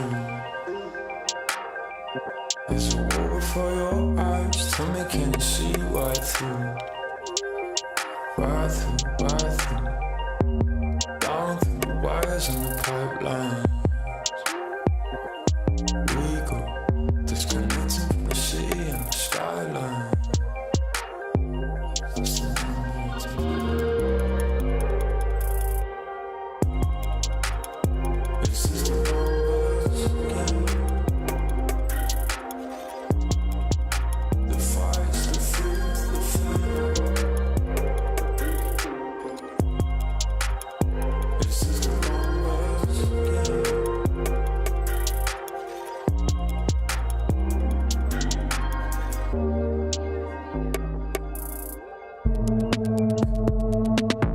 First question. Solo lanes are the hardest roles in League of Legends? 为什么？因为站在我上路的立场，现在其实经常要跟下路去换线嘛，所以感觉每一波线要想的东西都特别多吧，所以我反而觉得他中路其实没有上路要想的东西多吧。中路最难。Second question. Chinese solo queue is the most competitive solo queue in the world, either super server or normal server, but the most competitive in the world out of any solo queue. 不难，很简单。AO 现在是太强了 ，AG.AL 现在是太强了，很简单。因为我一直觉得，不管你在哪里打比赛嘛，就算我们现在回LPL打，也是不能够觉得自己已经特别强什么的，我们觉得是不能够轻视任何一个对手嘛，所以我会觉得，不管面对谁，我都会严阵以待吧。Third question. Yuumi should be removed from League of Legends. 我觉得比起猫咪更应该移除的是诺手，因为我非常讨厌这个英雄。猫咪没有操作可言，没有操作的英雄。Fourth question. Games of League of Legends are won and lost in draft. 感觉阵容选的再好，也有可能会输啊。不可能是，你觉得呢？阵容选的再好是有概率会输，但是我觉得，如果你阵容选的不好，你就一定会输，大概率一定会输。但是你选的再好，也有概率输嘛，所以我觉得阵容还是一半一，我觉得一半一半吧，一半一半，选手发挥跟那个阵容。但我觉得还是阵容更重要。就你选手你玩的再好，给你5个奇怪的英雄，你也很难去赢那些。一半一半，我是一半一半，我是一半一半。我是觉得阵容更重要，比起发挥，但发挥也重要。Next question is, top laners who play ranged champions are annoying and unskilled. 只说我中路，我更喜欢法师纯博弈，不喜欢射手。我是站在中路的立场。站我上路的立场的话，当我选出来这种长手折磨人的英雄的时候，我必须得打出效果嘛。就是如果我选出来不能够恶心对面，或者说压不住对面，那一定是赢不了的。所以我觉得选出来就代表我有自信嘛，所以并没有说讨厌这个，我非常享受折磨对面这个选择。That's all. Thank you. 谢谢，谢谢。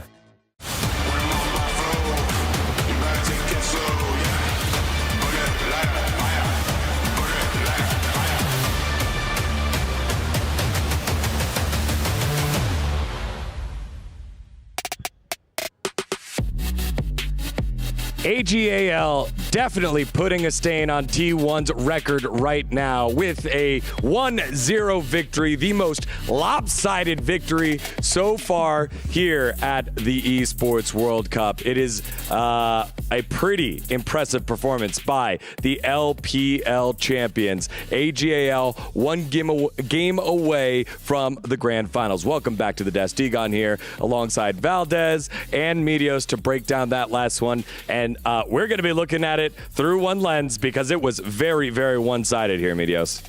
This was way more one-sided than I think anybody expected. I think these teams are pretty similar in skill level, but this game did not support that hypothesis. It seemed like this game didn't actually have to do with draft or really team fights or anything. It just, the early game went so bad for T1. They lost bot lane. There was this top lane fight where, you know, Owner and Doran both flashing on Flandre. Flandre flashes out preemptively. They get a kill. There's this fight bot lane where T1 goes for the all-in, doesn't quite get it, and just out of laning phase, T1 was so far behind. Not really what I expect. Usually you don't see T1 just getting clapped in all their lanes like this. Yeah, it doesn't really happen this way. I think that T1 sometimes can get into this mode where they're like, we're better than you, we can just outplay you and take these fights, and we're going to win them. They have that confidence, which helps them a lot, but sometimes, especially when AG.AL are playing this well, which obviously they got their, you know, they got their ankles broken in top lane, and then in bot lane, it was very close. We were talking about this, like maybe if the Gen.W hits, like maybe you kill the Lucian, but even then you're probably like trading 80 carries. It was just very thin fights that they were going for, and they lost every single one, and AG.AL just ran away with the game. Yeah, T1's not afraid of taking the hands diff coin flip, and it came up tails both times in both lanes. And after that, it was such a huge mountain to climb. Here on the bottom side of the map, Guma trying to get the trade, not able to, and then Hope just skirts away with the tiniest bit of health. Carrier trying to bait it on out on the rel, getting the flash, and look at that. Oh, just a big explosion. You're thinking, okay, maybe they got it. No, they didn't. Now on the top side of the map, investments already made on the bot side for T1. Doran tries to get on in there, expecting Owner to be able to get in a rage and get a knockup. Instead, the Subjugate comes on in. We get to see the power of this Aurora that's surprised you this tournament so far here, Medios. Yeah, definitely. Before MSI, just looking at regional playoffs, I didn't think Aurora was actually that strong, but she surprised me in a big way. She's been doing really well at both mid and top lane, so that's been really cool to see. And one play that we didn't actually see here was the first gank by Tarzan on top lane. Well, it was on the bot laners, but they were in top lane, where they got the kill on Guma for first blood and got both of his summoners. So I think Tarzan played a really, really great game of Trundle, because in draft, if you take Trundle like this and the other team just doesn't give you really good Subjugate targets, it can be kind of hard, since they have like Trundle, Aurora, Azir topside, no real lockdown. They pretty much just have the Bromstun, but Bromstun's great when you have all these auto attackers, so it's kind of enough. But like I mentioned earlier, it didn't seem like the comps or the drafts mattered too much, just because they found so many good early plays, they found a lot of kill windows, and they just snowballed the hell out of this game. Yeah, Valdez, you know that Owner is the consistent player on this team, if not the one that can stand out when others are struggling. If you stunt him and stop him, kind of like what Tarzan was able to do, it made it so difficult for T1 to operate once they fell behind. Yeah, it was definitely very difficult. I don't really blame Owner for this loss. I just feel like it was AG.AL playing really well and being in the right place at the right time, and winning those skirmishes just got them so far ahead. Like, Owner trying to follow up on some of the Trundle areas was, especially in the top lane when it was that 2v2 and they just got their ankles broken by Flandre. That was kind of like the end, and Owner was so far behind. Tarzan got like a couple of kills from there, and he ended up in this game with like that ridiculous KDA that you guys saw, which is like 16. Just absolutely stomped them. All right, well, we're not the only tournament here happening at Esports World Cup. It is championship weekend, so let's take on a look over at the Dota 2 stage, who'll be crowning a brand new winner for Dota 2. So I accidentally walked into the wrong MOBA arena again, and it's you, Tsunami. You just keep wandering in here all the time. And last time I saw you, we were like in the middle of a 60-something minute game. It ended up going 80 minutes. I got quite a long nap there, but it was an exciting finish no matter what. Tell me what's happening today, because I know you guys have some important matches coming up. Yeah, so yesterday we had the last round of our eliminations up until our grand final. Now we're getting ready for our third-placed, fourth-placed decider. And it's going to be Tundra versus P-Vision. Those are our two matchups. Once we get that out of the way, it's time for grand finals. Best of 5. Team Spirit versus Falcons. Team Spirit, one of the most decorated names in all of Dota. And you've probably maybe even heard of them in Counter-Strike as well. But in Dota specifically, they've two-time won TI. And now they're going for a two-time here in Riyadh. They won back in 2023. But it's not going to be easy, because they're going up against Falcons. And surely you know a thing or two about Falcons and where they represent. Yeah, I mean, the club champions will be claimed today for Dota 2. And you going through all the remaining teams, they're mainly European. Are they good at MOBAs? Oh, yeah. Europeans dominate. Eastern European and Western European. Falcons is mess, well, at least that's where they compete. But, I mean, Europeans are always good at Dota, right? For League of Legends, we have the exact same format coming up in this championship weekend on the Sunday, where we will have a third-place decider and also the grand finals. But we have 2 Korean teams and 1 Chinese team left, with only G2 representing the West. So is this really going to be a debate? Welcome to the grand final. We'll have to put them head to head. Maybe we run like a gauntlet of like a best of 5 between the 2 games. We'll see which region's the best. May the best region win, and looking forward to Dota 2's grand final. Thank you very much, Kitty and Tsunami. It has been great to meet some of our fellow casters over at Dota 2. One of the great parts about the Esports World Cup, just bringing people together from multiple different titles, Team Spirit and Team Falcons going head-to-head for the title of the new crown over at Dota. Now let's turn our focus back on here because our current returning titleist is on the ropes. T1 down 1-0 in the most lopsided victory here at the Esports World Cup in League of Legends. Valdez, kind of give us some hope. And what's the take here? You know, like what can T1 do and what can T1 fans latch onto here? I mean, it's kind of hard to say because I feel like when I looked at the draft for game one, we talked about how it didn't really matter, but at the same time, I felt like T1 drafted a lot of comfort, right? Like they had the Jin for Gumayusi, they had Annie for Faker, which he's been playing a lot nowadays, even the Gwen for Doran. It just felt like they should have felt comfortable for game number one. Instead, we saw the exact opposite. So, you know, draft-wise, they're going to be moving over to the blue side, we can assume. And from there, you know, try to get another good draft and just play a lot better than you did in game number one, because that was kind of a disaster. AG.AL showed up, and T1 did not.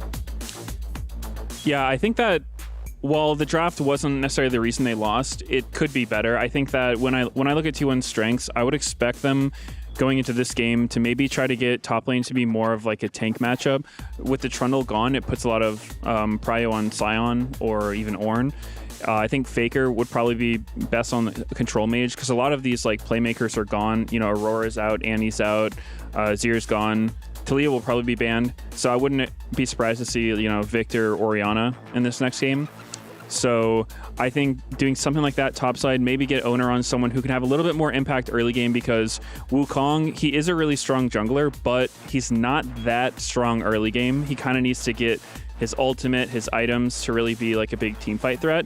So if he's on something like Pantheon, Xin Zhao, Jarvan, I think he could help his team a lot more early, and then maybe getting Keria on something with, you know, more agency, like a Bard or something. Yeah, I mean, that was the interesting part to me, picking Rel and Jin for the bot lane. It felt like, hey, we want to have some pressure down there, make plays, and when we did the lane swap, they got Dove on the top side of the map, that part of the game went away, didn't give Wukong an opportunity to scale, get to that level 6, and have an impact. So we're about 90 seconds away from heading back on into the STC arena. Pins and needles are the fans here, but also AG.AL, opportunity to have a huge victory, right the wrongs for MSI. So Medias, I'm going to go to you first. If you are AG.AL, what is the game plan for them to come on back? Because you said if you're trying to get control mage in the mid lane, maybe more agency for Keria, and you kind of have an idea that's the game plan. If you're Coach Tabe, who do you put the proverbial ball in hands to? Well, Tabe's a great coach. I can't pretend like I know it's going through his head, but I imagine he's cooking something up. I think he's really good at knowing what other teams want to do, and I think he'll try to draft in a way that kind of takes T1 away from their comfort or takes them off a comp that they're going to be really knowledgeable in playing.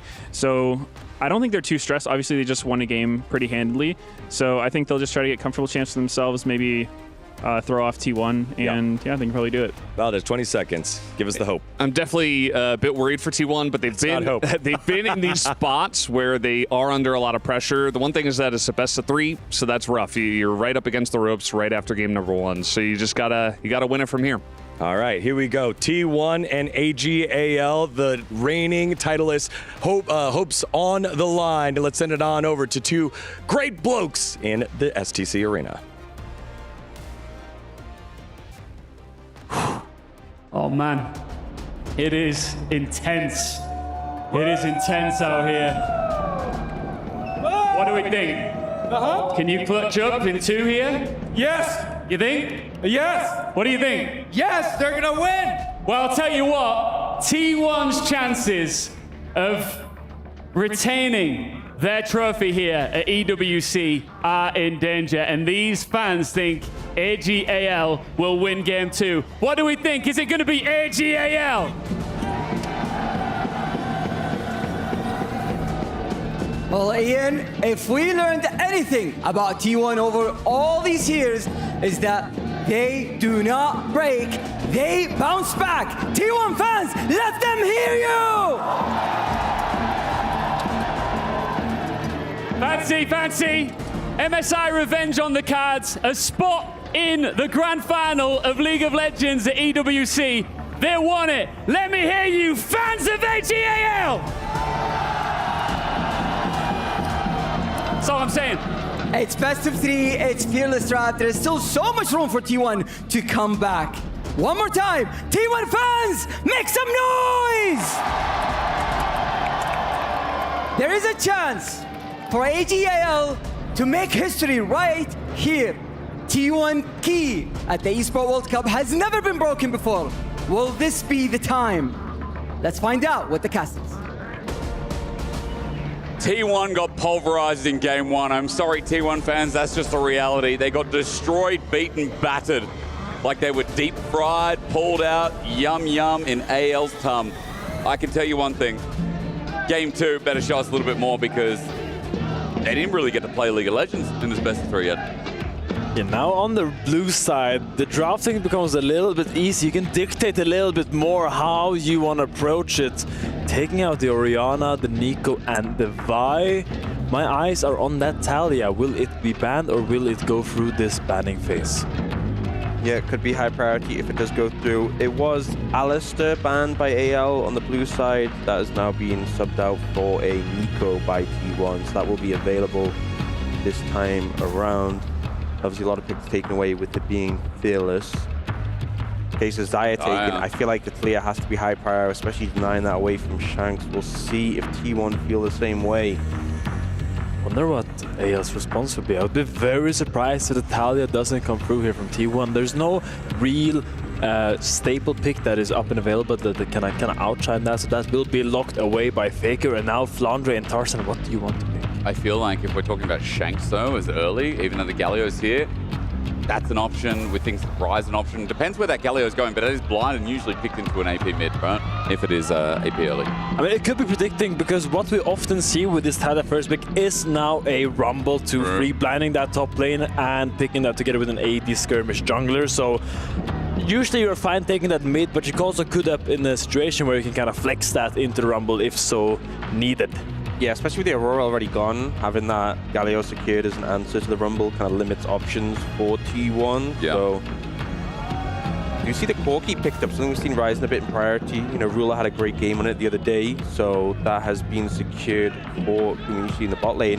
You could just pick up the Alistair here if you want to pair up and take that pick that was banned in the first rotation last time around, although I think picking Alistair blind does have some drawbacks, but obviously a pick that Carrier has a lot of confidence in. Seems to be the Skarner Corki being paired up. I mean, this is one of the best, I think, tank jungle responses into the Xincha. You can kind of lock him down in before he gets that ult up. I don't know about this Corki. What this Corki offers T1 is a lot of early game prior. You can kind of dictate those trades early, and as you highlighted, maybe try to get some early things going on. Alistar, as you said, was banned game 1, up and available. Could very well be the pick for Kyle. And there's no Silas to be picked, is there? Like, we've already got the Talia locked in, so I feel like that's safety net here for AL. I feel like this feels so good as a support player, not just to have the Alistair, but the Galio as well. Like, you're such a tanky support, and you know you have the backing of, you know, a mid laner who can drop in on top of you. It means you can play with such confidence and super aggressively. They do ban out the Poppy as well, just to ensure that KL has best time possible on this pick. I think this is what they saw when they realized Talia would be open, that they would probably get that Alistar coming later. So taking out that Xayah really early in the ban phase, great foresight by the AL drafting team, and really securing themselves now, because now they can target all those annoying support matchups. 2 of them are already being out. Bramrel are solid answers into the Alistar. Now Bard and Poppy taking away, as you probably look for the AD carry here. I would assume something that is fine playing by itself and allowing Alistar to kind of go deep in those fights. Yeah, to me the Senna really stands out. I would have thought that T1 would have banned it because Senna Alistar has been such a strong lane at this tournament. Senna's been performing so well. You have so much protection for this pick, and you're just going to be able to outrange as the game goes on, and it really puts T1 on a bit of a timer.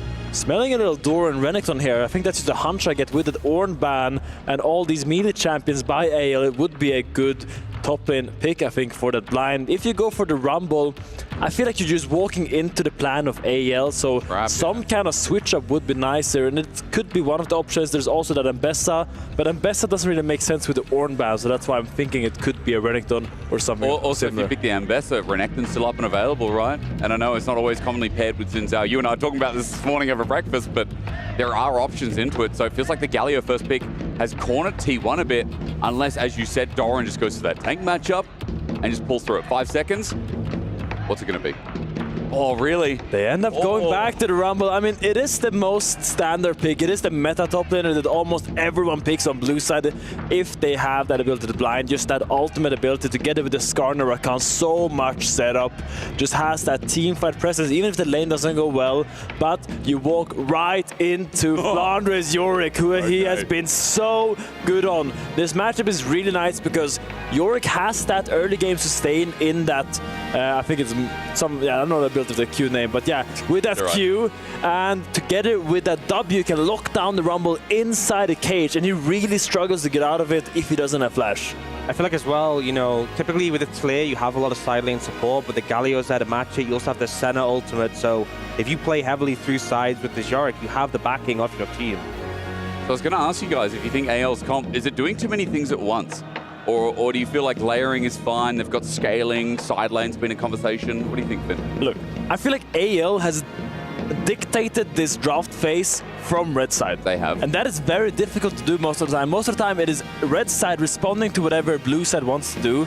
But I really like what they have done. They've secured a lot of comfort picks, a lot of something they feel good about. And I think that is the most important thing when you are drafting. You gotta make sure your players are comfortable and confident playing those champions that you as a coach have given to them. Well said. I feel like as well, getting the Senna Alistair is just such a powerful duo. We've seen do so well at this competition.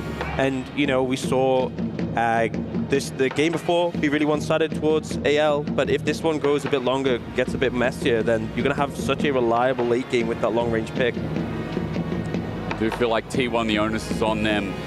The team that got to the MSI finals only recently. It's been a narrative that's been pumped in your head, and I apologize, but you know, story is so important when you have the storied organization of T1. Their history in League of Legends is nothing but sublime. Their road has been nothing but impressive. Their players are nothing but exceptional.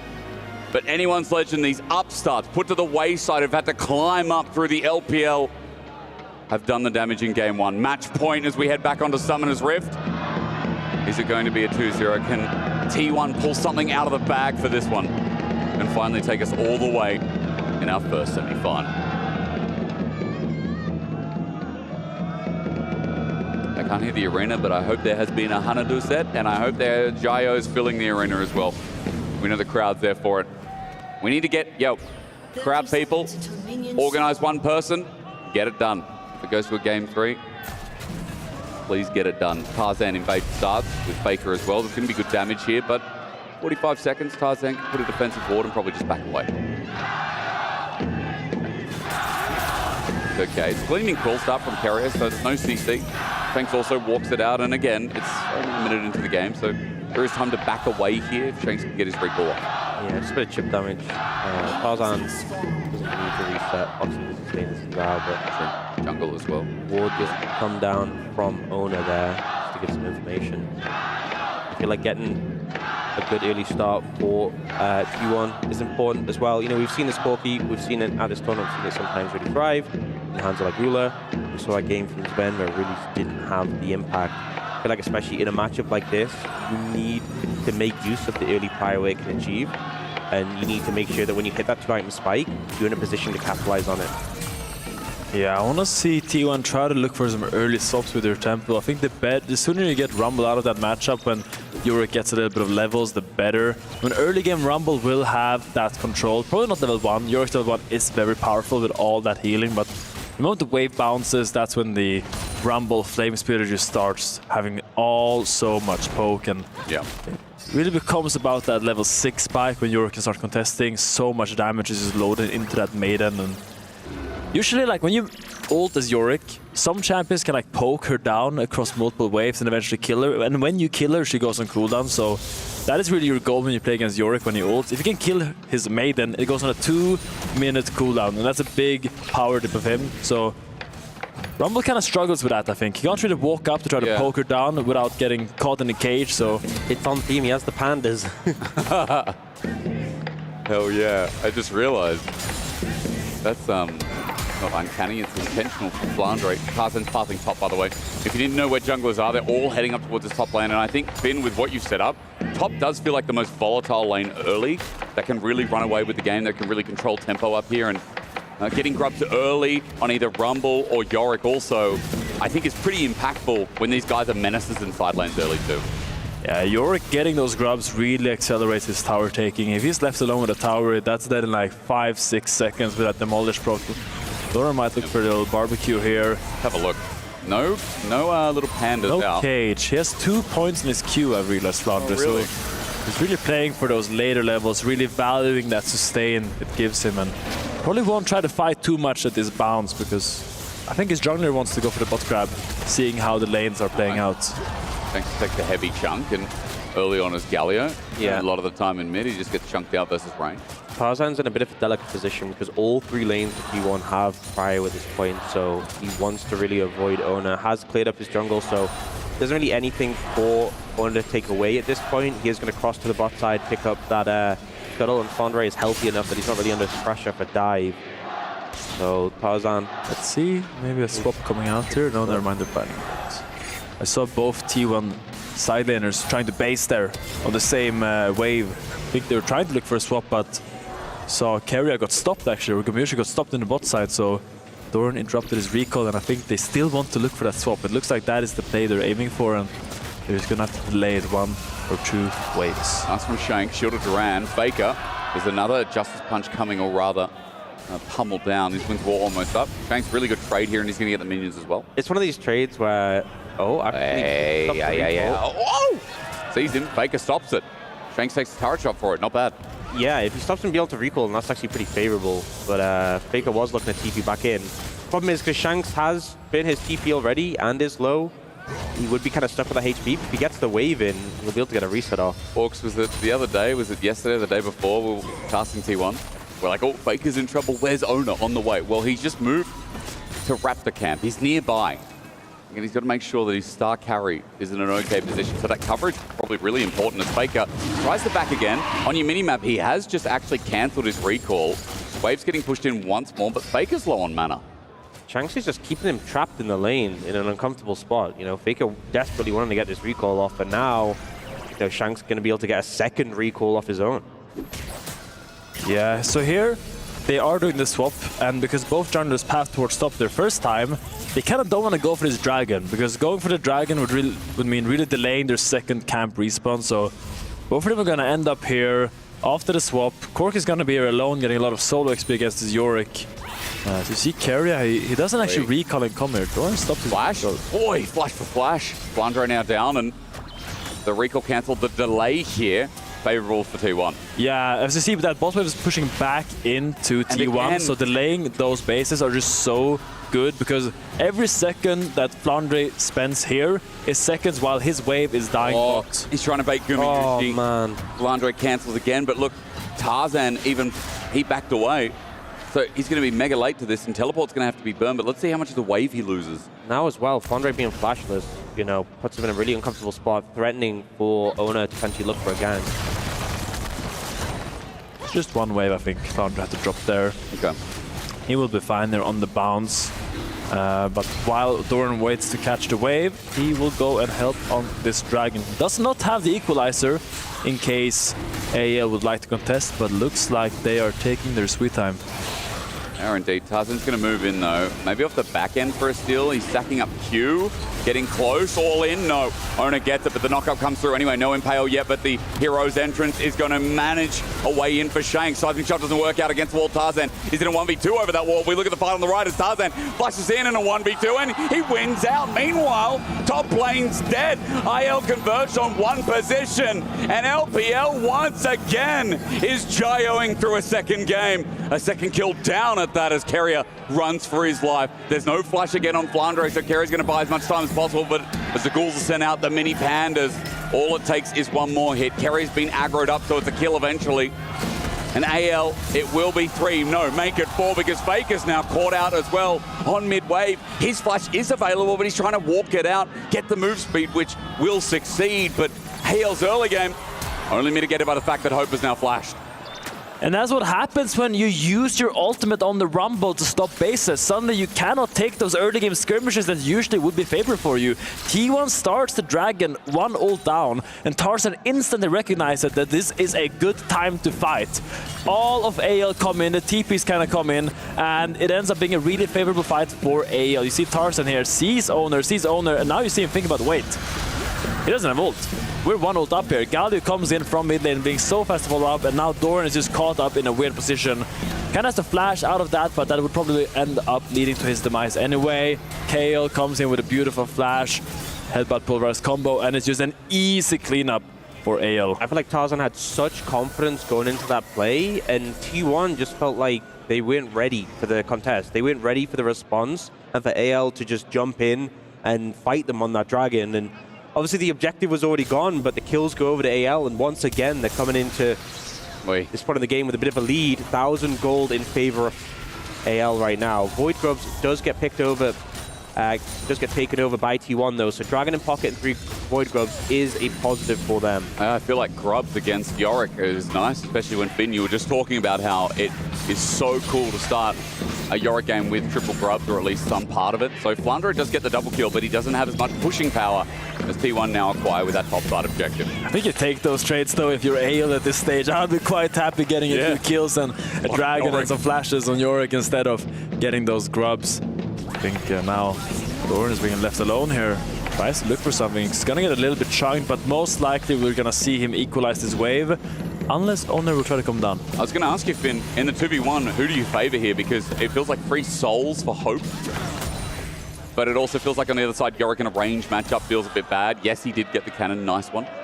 I think AL would really like to match these lanes just because how strong the Yorick is right now. He has so much pressure onto the Rumble. So Doran being able to play here 1 versus 2 is ulting the wave. I think he's very happy about this. Good mismatch by T1, trying to really kind of like get back into the game, get a little bit of tempo lead, ulting that wave, gets the base on the Rumble, and honestly, they're slowly stabilizing the game again and looking to set up their next play. I feel like as well, the Senna's damage at this point in the game is kind of limited, you know, as long as Doran doesn't make too many mistakes, he can kind of brush off the damage, but the Corki actually does hurt, so Flandre does have to respect that threat. Now, junglers were hovering just around mid while you're talking Orcs, and Tarzan pulls off. Coda's owner on the side. Shank's good sidestep there as he's keeping up in CS with Faker in this lane. And constantly these Winds of War are getting better trades off, but Faker dodges that one away. It is the next Dragon in minute 20 they're angling for as Carrier. Predicting. Lens. Oi. Okay, Gleaming Cool not going to stop the back here, so Sundered Sky is picked up nice and early for Tarzan here on this Xin Zhao, and I remember his Xin Zhao at MSI. I've seen Tarzan plenty of Xin Zhao throughout the years. Yeah, big jungle spike lead here from AL. Sadly, Owner stuck with Koma's belts, just sitting in his inventory waiting. Gumishi gets out of that cage. Maybe we can try to kill this panda maiden that meows for some reason. You don't like it? I mean, it's a cat, crazy cat Lady Yorick skin, but because with the chroma, you just get the pandas, but they still meow. Carrier goes. Meow. He's caught out. He's got no flash available. Look, he's got 5 seconds on his flash. He's going to battle dance away. Luckily, with the quickness, he gets the movement speed. But Carrier almost got punished for that lack of summoner while we look towards top, and Doran is caged for the time being. Flandre gets a little bit low, but Panda Maiden is going to walk away. So, okay for Flandre for the time being. Yeah, a little rough from Shanks there. Doesn't manage to connect onto Carrier. And oh, another back cancelled. Look at the wave, though. It's crashing. Go get your wave, Doran. Run from the pandas. I feel like that's something that playing the Rakan into Galio feels kind of bad. Way back in the day when Galio was played support, it was actually a pretty bad matchup for Rakan because you know, it's so easy to land that CC on him. If you channel the taunt, very hard to avoid. So, you know, one nice thing this game is you do have the spellbook, so you can pick up that cleanse at some point and use that as a tool just to, at least in one team fight, evade the threat. But otherwise, definitely a little bit dangerous for Carrier. T1 looking for a play here. Flandre did flash away at the start of it, but Kael's covering really nicely. And the Maiden's out as well. Look at the healing even after the Impale. I think Flandre might be cheering because he won't die with his wife by his side. Kael trying to buy time, and all he needs is to pulverize the pop away. And again, the wife keeps hitting. I see the meow in my eyes and I see the meow in my ears, but T1, they're not going to step any far closer because they know that Flandre will pop him again. Great read by Kael there. AL seeing the dragon being there. Kael is like... On a ward. Kael has flashed as well, and Ona's rejoined the fray. But again, this 2v2 didn't work the first time. It will not work again. Ona over the wall wants to throw a rock, but Kael too far away. There's flashes down, and T1 have to walk away. I actually think in the initial play, Kael made a bit of a mistake because Doran had aggro and he did a combo on him when he could have just headbutted him back on the tower. True. And because he had the fitted ashes, he would have got aggro again even if he had left the tower. So I think Doran definitely should have died there, but T1 managed to get away without losing a member. So it was good timing from the AL support to be there, but I think maybe a different execution could have definitely guaranteed them at least one kill. Definitely showing awareness on the map, thinking about everything, and doesn't want to give T1 a single inch back into this game. That's Shanks. Pushes out bot lane. Looks like he wants to look for a recall, and maybe... he stays actually, let's see. Maybe he will find a little bit of a cheeky play on Faker here. Wants to stop his base. See if he can. Winds of War would get the range for that. But next objective, just to walk everyone towards where we're angling, is that 1 minute 25 for Herald up in topside. First item's getting picked up across the board, and for Hope, that's always good news. Despite the fact he doesn't really have any souls in this game, 23 at 13. That's probably one of the lowest soul counts we've seen at EWC so far, but I guess it's just also with the lane assignments that T1 have opted for is Shanks. Nice trade.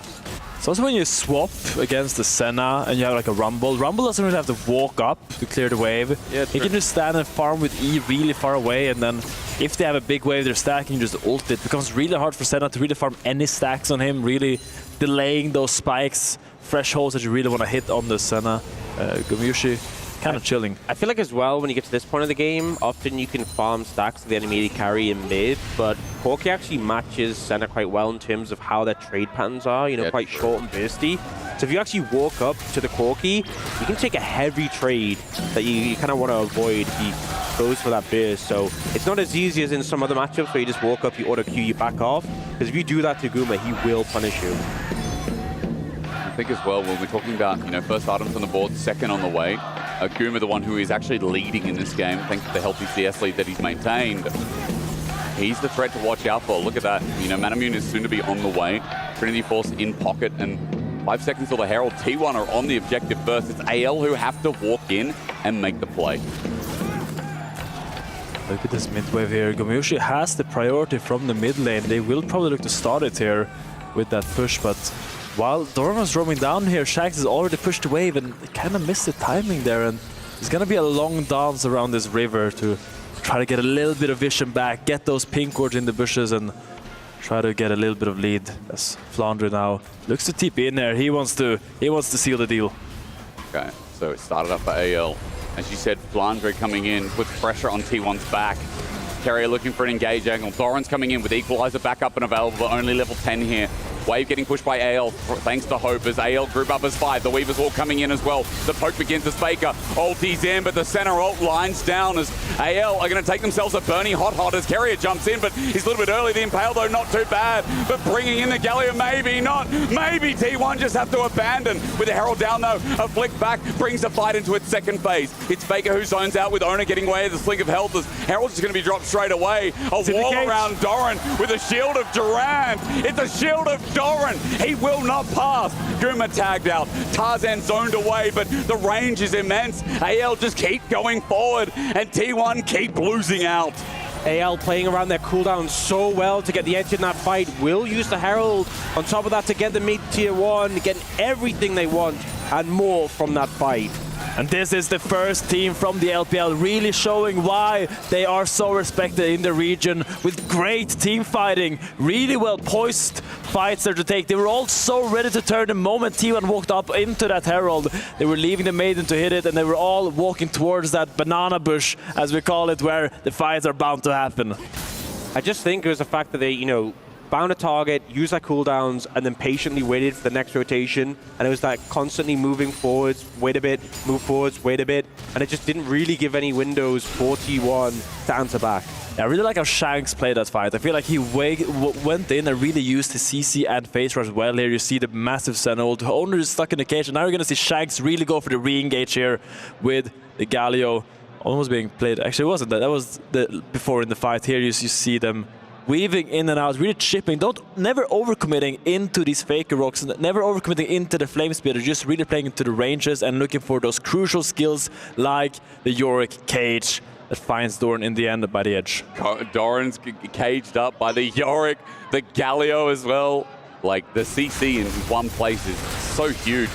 Faker did a lot of damage, but it just wasn't enough. I mean, that's the thing. So much damage done by Faker and Guma, and so many low health bars on AL, which is why it's so clear that AL had to play it to that level to win the team fight, because T1 were pumping damage, and they used the health bars as resources. While mid's getting pushed, Tarzan's like down in front of the tier 3 turret, keeping Doran from the wave.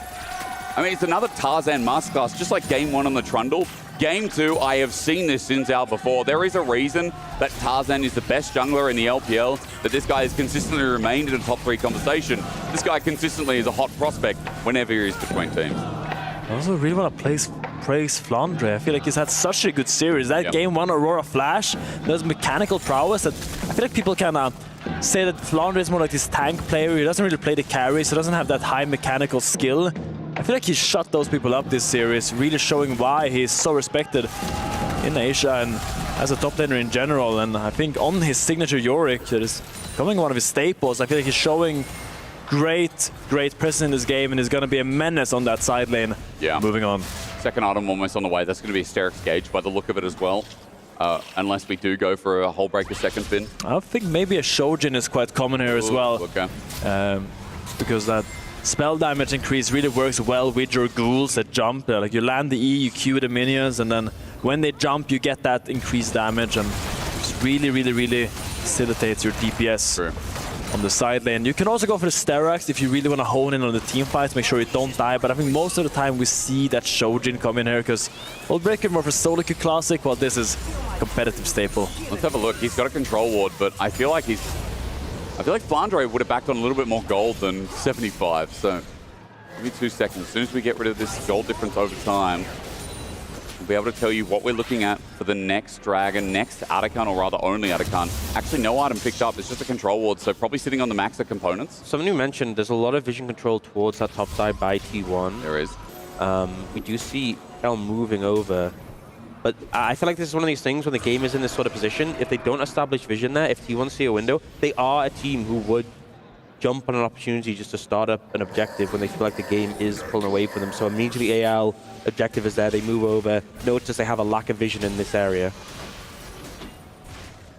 Yeah, Shanks, I mean Faker just weaving behind lanes. He opened bot there, looked if Yorick was going to overextend, and he was around mid, looking on mid wave. Now finally catches the wave. Really using that Talia, as we know, like she's so fast around the map and she can really join anywhere action happens. So that's really what you got to do in these stages, Faker. You got to just weave around when you have some downtime. Hang on, Cage is up as well, and Doran kept in it for a little bit with the Maiden up. Doran is getting bopped around. Flandre's looking for the solo kill with Flash. It's easy. Fuck him on the head. Flandre digs a grave for Doran. Finds a solo kill, nothing Doran can do. Ult doesn't even go off, and now that turret is going to be forfeit as well. This side lane proven to be a problem for T1. Flandre having a monster series today, just really showing why he should be respected in that paragon of top laners globally right now. On his Yorick, that he always finds so much success. He's one of the only players that makes this champion work still. Really knows the limits there, and why it's so scary to play against the Yorick when you're playing a champion without a dash. Sure. Because when you get stuck in that cage, you gotta flash out or you're gonna eat a barrage of bonks on the head with that shovel. And now because of that as well, TP advantage. Doran has to come up and TP as well, but Flandre, we're going to begin the Atakan. It's up to T1 to stop it. Run Atakan is all about the top lane push, but Kale goes in. Galio old AL have already found off the play. You can see that Shanks is just going to layer on with the equalizer down. T1 might have a chance, but no. Tarzan ulti mitigates it all. Bob back in. Kyle is the only low member, and Flandre zones off Faker. Shanks with the Winds of War. It's a 3-man. Kyle is still low, so there's no follow-up. T1, no. Okay, we've done a bit of damage, but is it enough? With the Weaver's Wall, Faker wants to re-engage, but on the right side, all wrong is Hope. As onto Shanks, they're going to four-man this while Artican's going down, but Kerry almost dies. Shanks running away. There's no kill. There's no trade. And at this rate, there is going to be no T1 at EWC. Beautiful patience by AL, killing Owner, instantly stops the chase, instantly turns into the Otacon, knowing the smite is gone, forcing T1 to all kind of scramble and rush to try to get into that pit, but in the end, gaining that crucial advantage, getting that Otacon just by that beautiful pick and beautiful engage by Kyle and Shanks together. Shanks is buying so much time for his team and still somehow doesn't go down. Gumayusi was pumping damage throughout that fight and still unable to find the kills the team needs, so big boon over to AL there. They get a reward for Flandre's solo kill, gave them the control over that area that they needed, and now Dragon spawning up in 10 seconds, they're moving straight towards it. I don't know if you saw, but if you look at the inventories of AL, everyone is hitting their second item spikes. Yeah. Meanwhile, T1 is hitting on one end components. It's a difficult... Oh, what a route, what a route.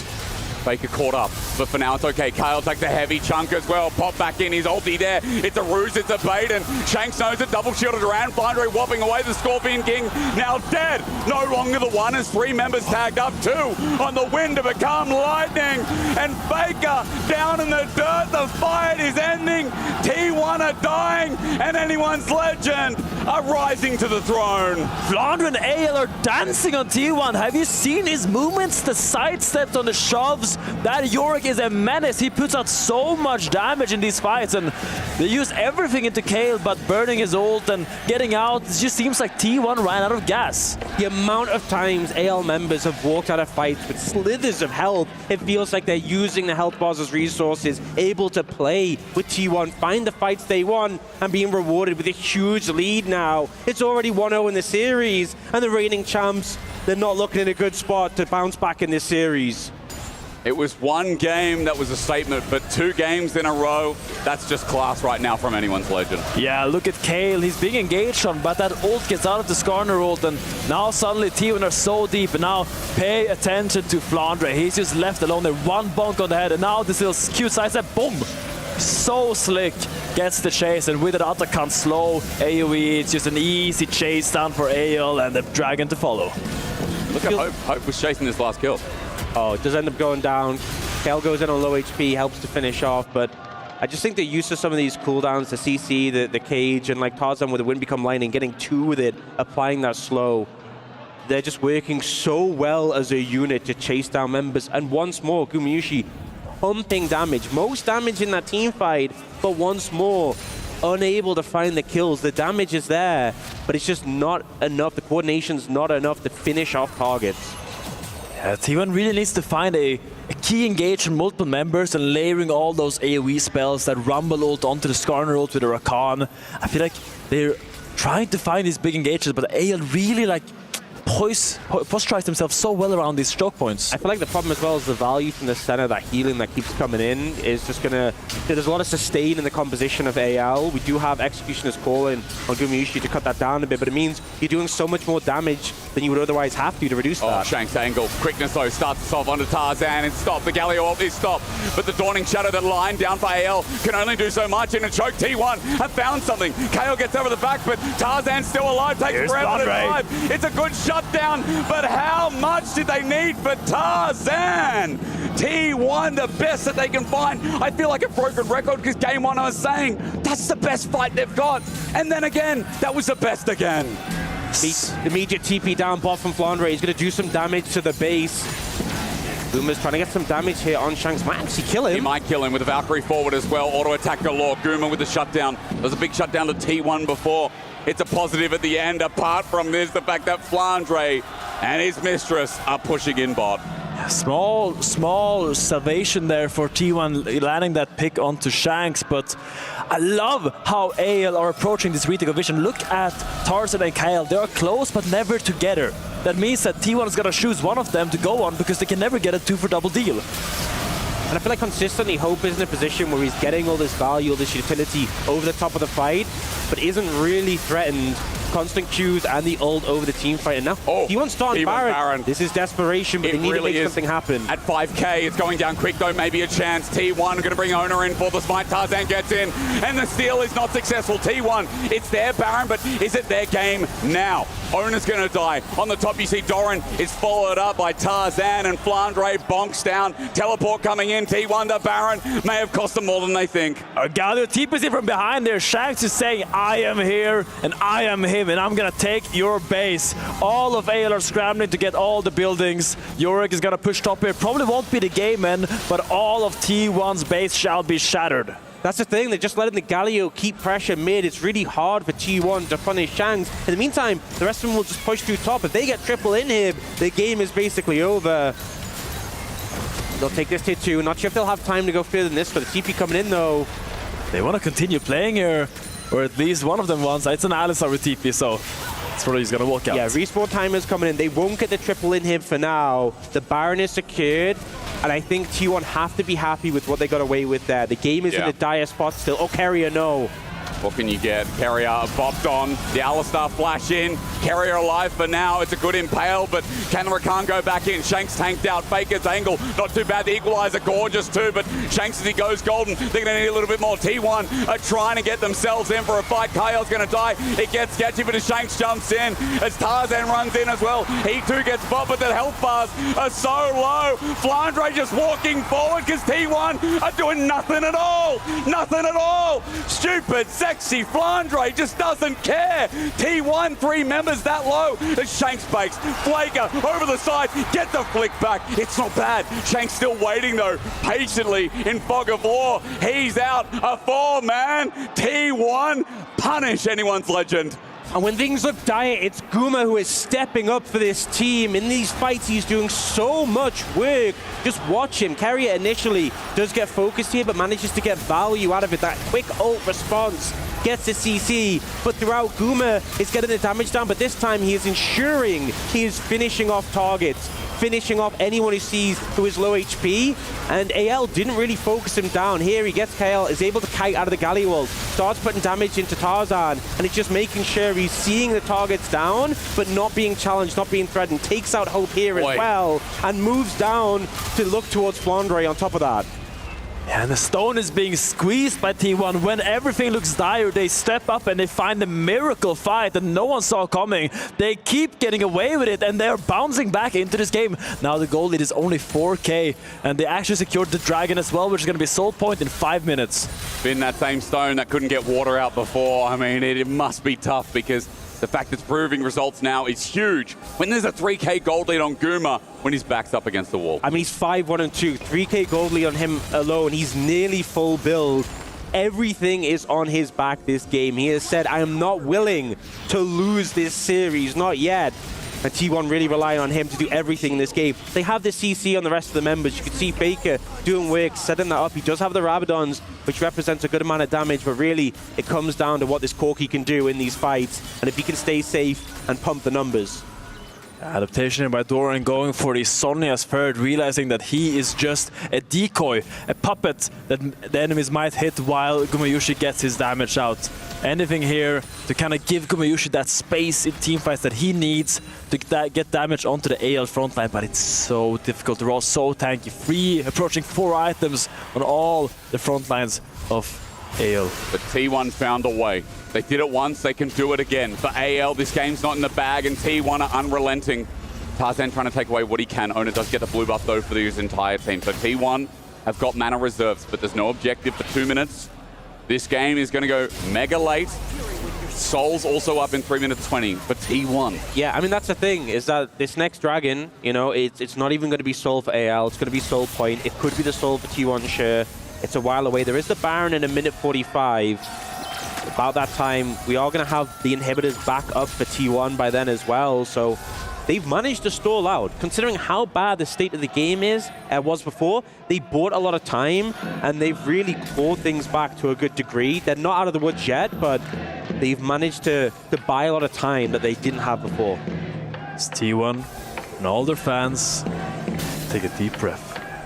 To get back into the game, AL setting up the map. As you see, Tarzan and KL are always in proximity, but never on top of each other. KAL gets a little bit chunked. Maybe this is an avenue for T1 to get back some of that vision that AL set up.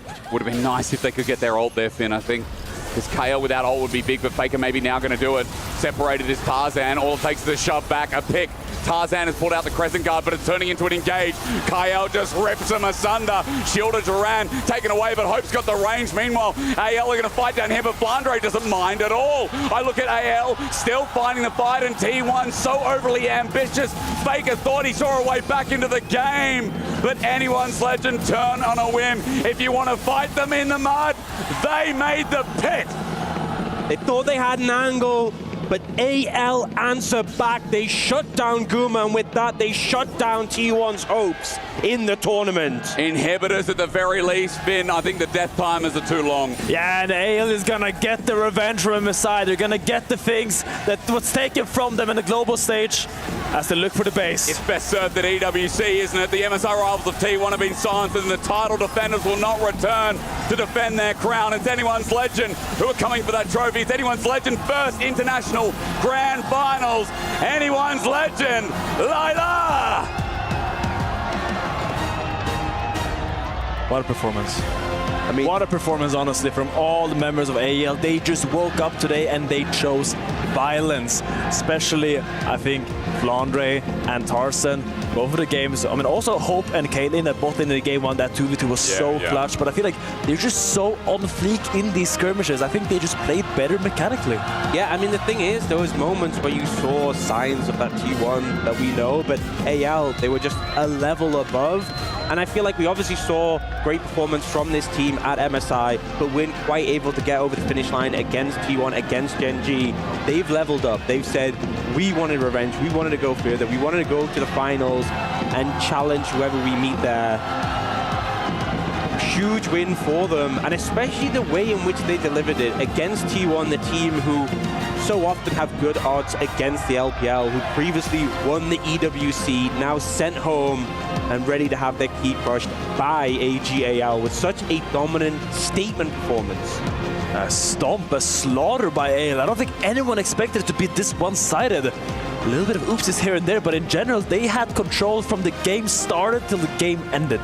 I think everyone, regardless of which side you're on, the expectation was a 2-1. I think that's safe to say, because both these teams, I mean, when we saw them in EWC, it went the distance, and T1 always have that clutch factor, so AL really had their number today. I feel like AL, you know, came in as underdogs just because of T1's standing. Obviously because we've had recency in a best of 5. The level up's been insane, but I think overall AL impressed the hell out of everyone. T1 eliminated. They will not be able to return or hold on to their title as we head to the stage where Shanks is standing by to crush a winner's key.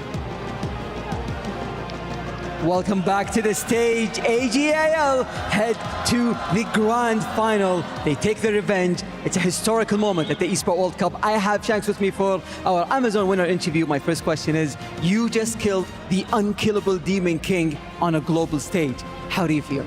首先，恭喜你们赢下了今天对阵到 T1 的比赛，这其实是一个历史性的时刻。然后，首先第一个问题想要问到你的是，你其实是打败了一个不死的魔王 Faker， 然后在一个国际性的舞台上，你现在感受怎么样呢？我现在感觉真的太好了。首先我们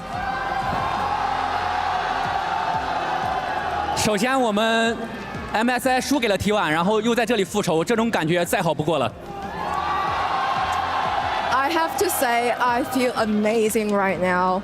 We lost to T1 at MSI and we took the revenge now. I just feel amazing.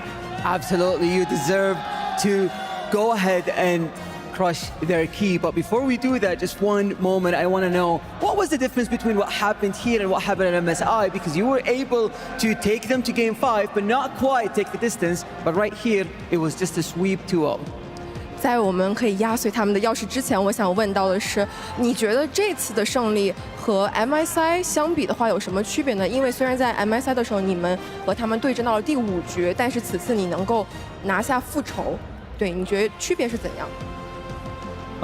其实我觉得我今天的团队做的是真的是太好了，对，就是我们团队一直在进步，一直在努力训练，对。I feel that our team performance today is absolutely epic. I feel that we are always improving and just pull it out today. Absolutely, going from being the rising stars of LPL into the grand final of the Esports World Cup, that must feel great. But you still have one more step to claim this trophy. But before that, this is a historical moment in the Esports World Cup history. There has been never a team where they crushed T1 Ski. Would you like to do the honor? 在拿到最后的王冠之前，这是一个历史性的时刻，从未有一个战队曾经压碎 T1 的钥匙。你愿不愿意做这件事情？我很愿意压碎。I would love to crush their key. Please go ahead. There has been never a team that could do what AG.AL is about to do right now. AG.AL and Shanks head to the grand final and destroy Team 1 Ski. We will let you enjoy this moment.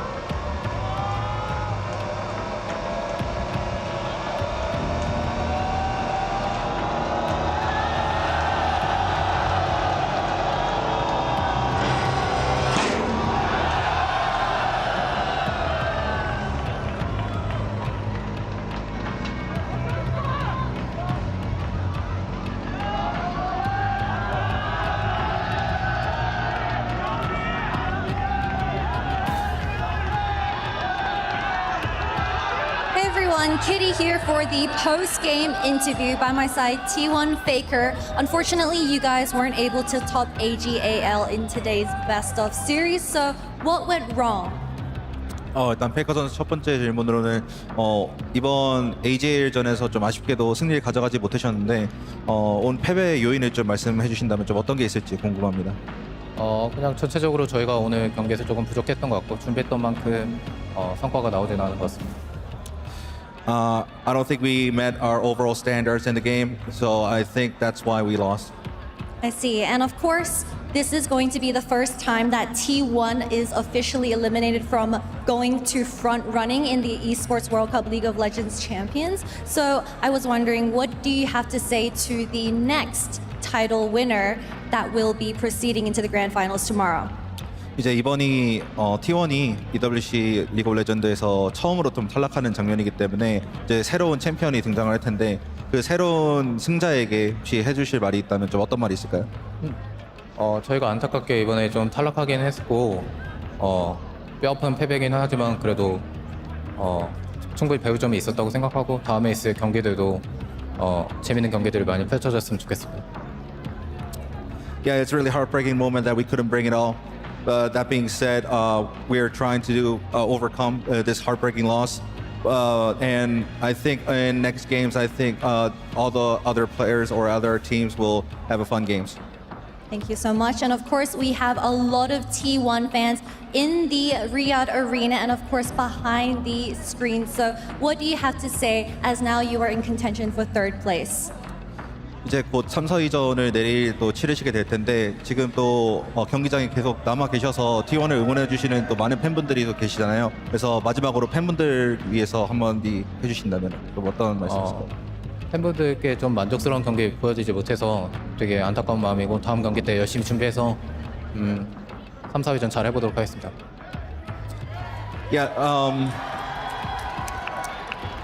Yeah, I'm very sorry for all the fans that we couldn't bring it all. But that being said, we're gonna prepare our best in our next match, which is gonna be a third place match.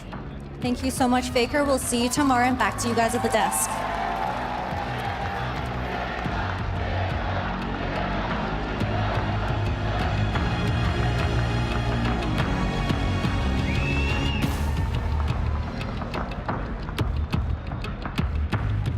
And for the first time in the history of the Esports World Cup, T1's key is destroyed by the hands of Shanks and the rest of AG.AL.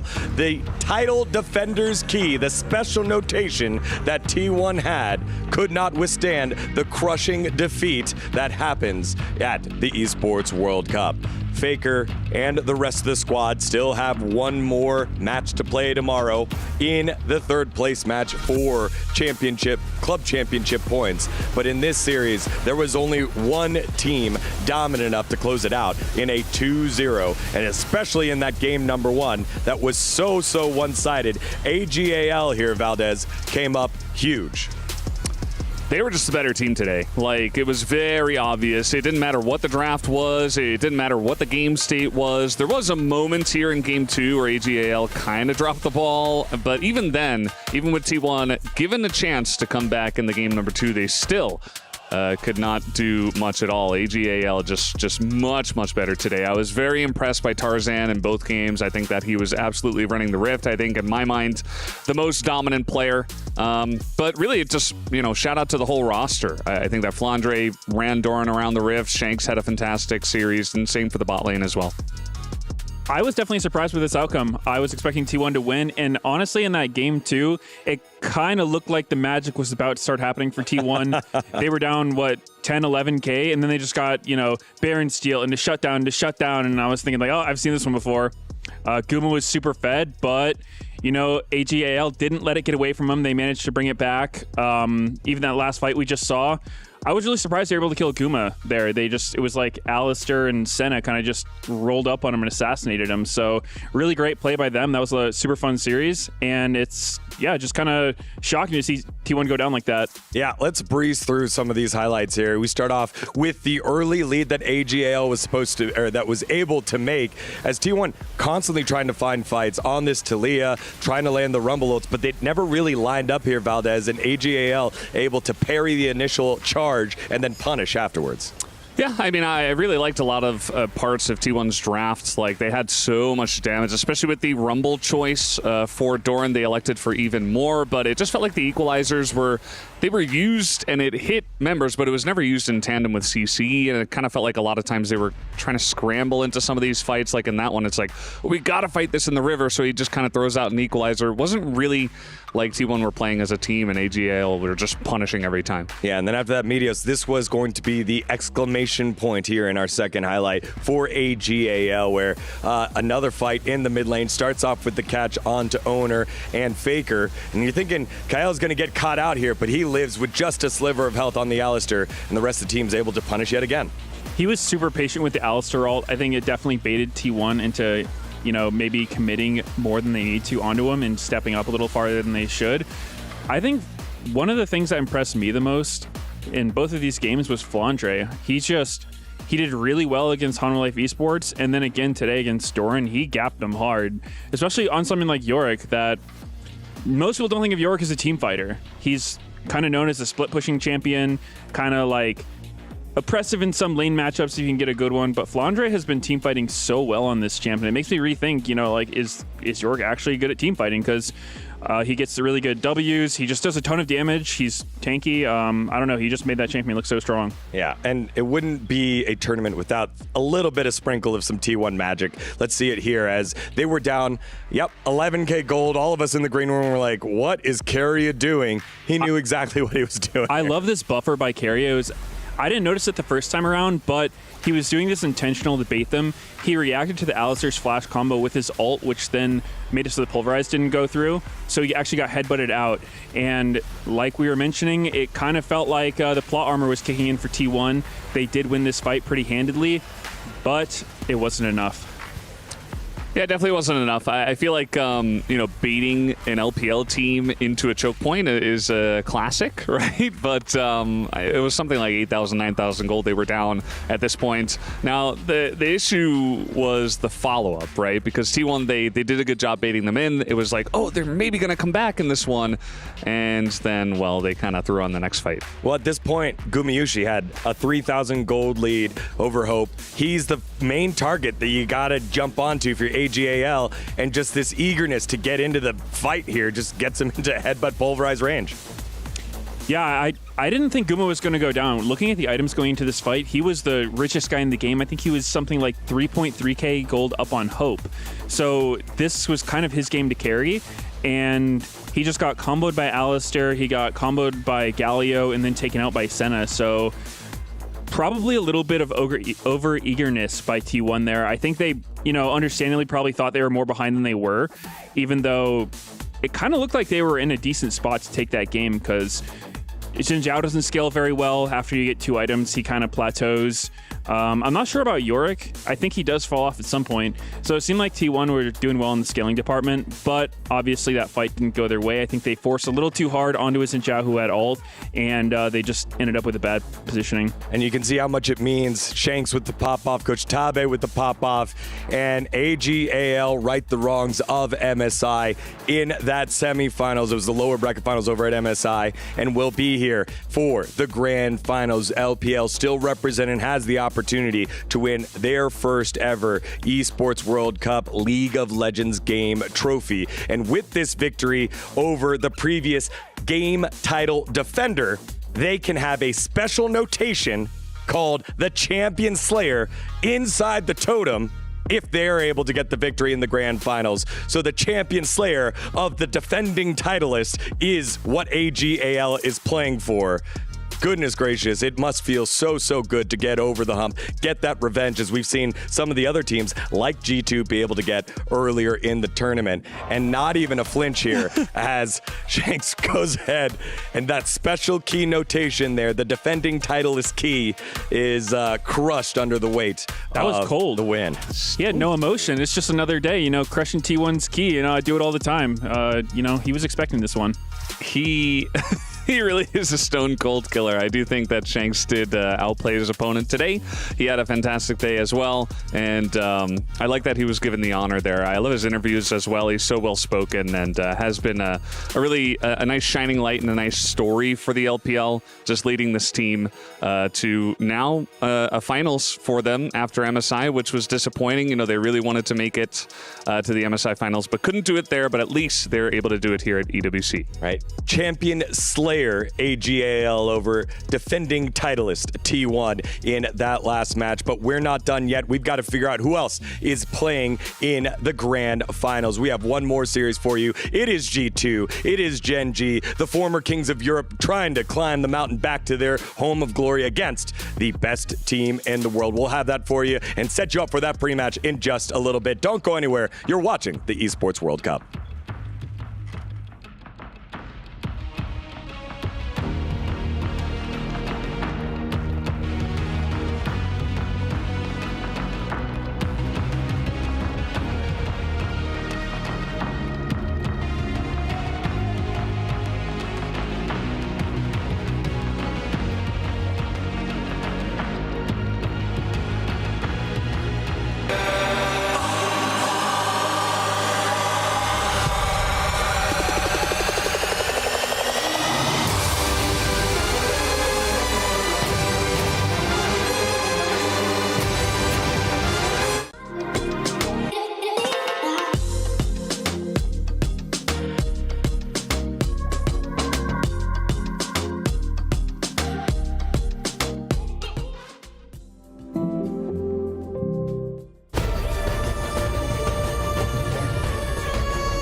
This land is calling.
Man, I'm getting really bored. Do you know any mobile games that I can play on my phone? Oh, definitely. You're asking the right person because this is my turf. Maybe you could try MLBB. MLBB, like Mobile Legends Bang Bang! Yes, indeed. It is the Bang Bang game because right now we are having the semifinals match right behind us. And hey, it's all women. So you're telling me that I could play a shorter version of League of Legends on my phone and potentially compete in the stage behind me? Yes, that is what I'm saying. I mean, I guess if you start now, you could join next year, you know, who knows? Girl, do you think I have the talent? Everybody has the talent. All right, she approves. I'm gonna grab my phone right now because I gotta start practicing, guys.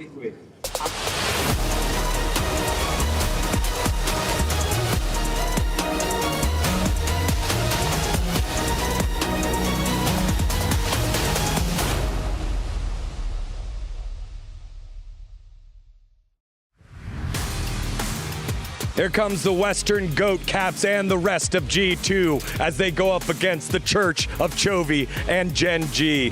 They are arriving thanks to our friends over at Jamil Motorsport. It is a rematch of something that happened over in the bracket stage over at MSI, a matchup that we don't get too often, but G2 flying high after defeating one of their huge nemesis over the last 2 years in BLG. But Gen.G, they are perfection personified. 25 series in a row dating back to the LCK. They have been on a tear and have given no team any quarter. Welcome back to the Esports World Cup. Digon here alongside Valdez, Medios, and joining us is the general manager and also heartbeat of G2. It is Roman. Welcome, brother. How are you? Thank you very much. Super stoked, super excited to play today. First because we finally beat BLG 2 days ago after 3.5 years of trying.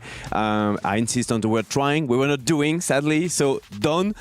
So from my perspective, this tournament is already a success. And now we're going for the spice, you know. Yeah. We want to be the one taking down Gen.G. in 25, you said?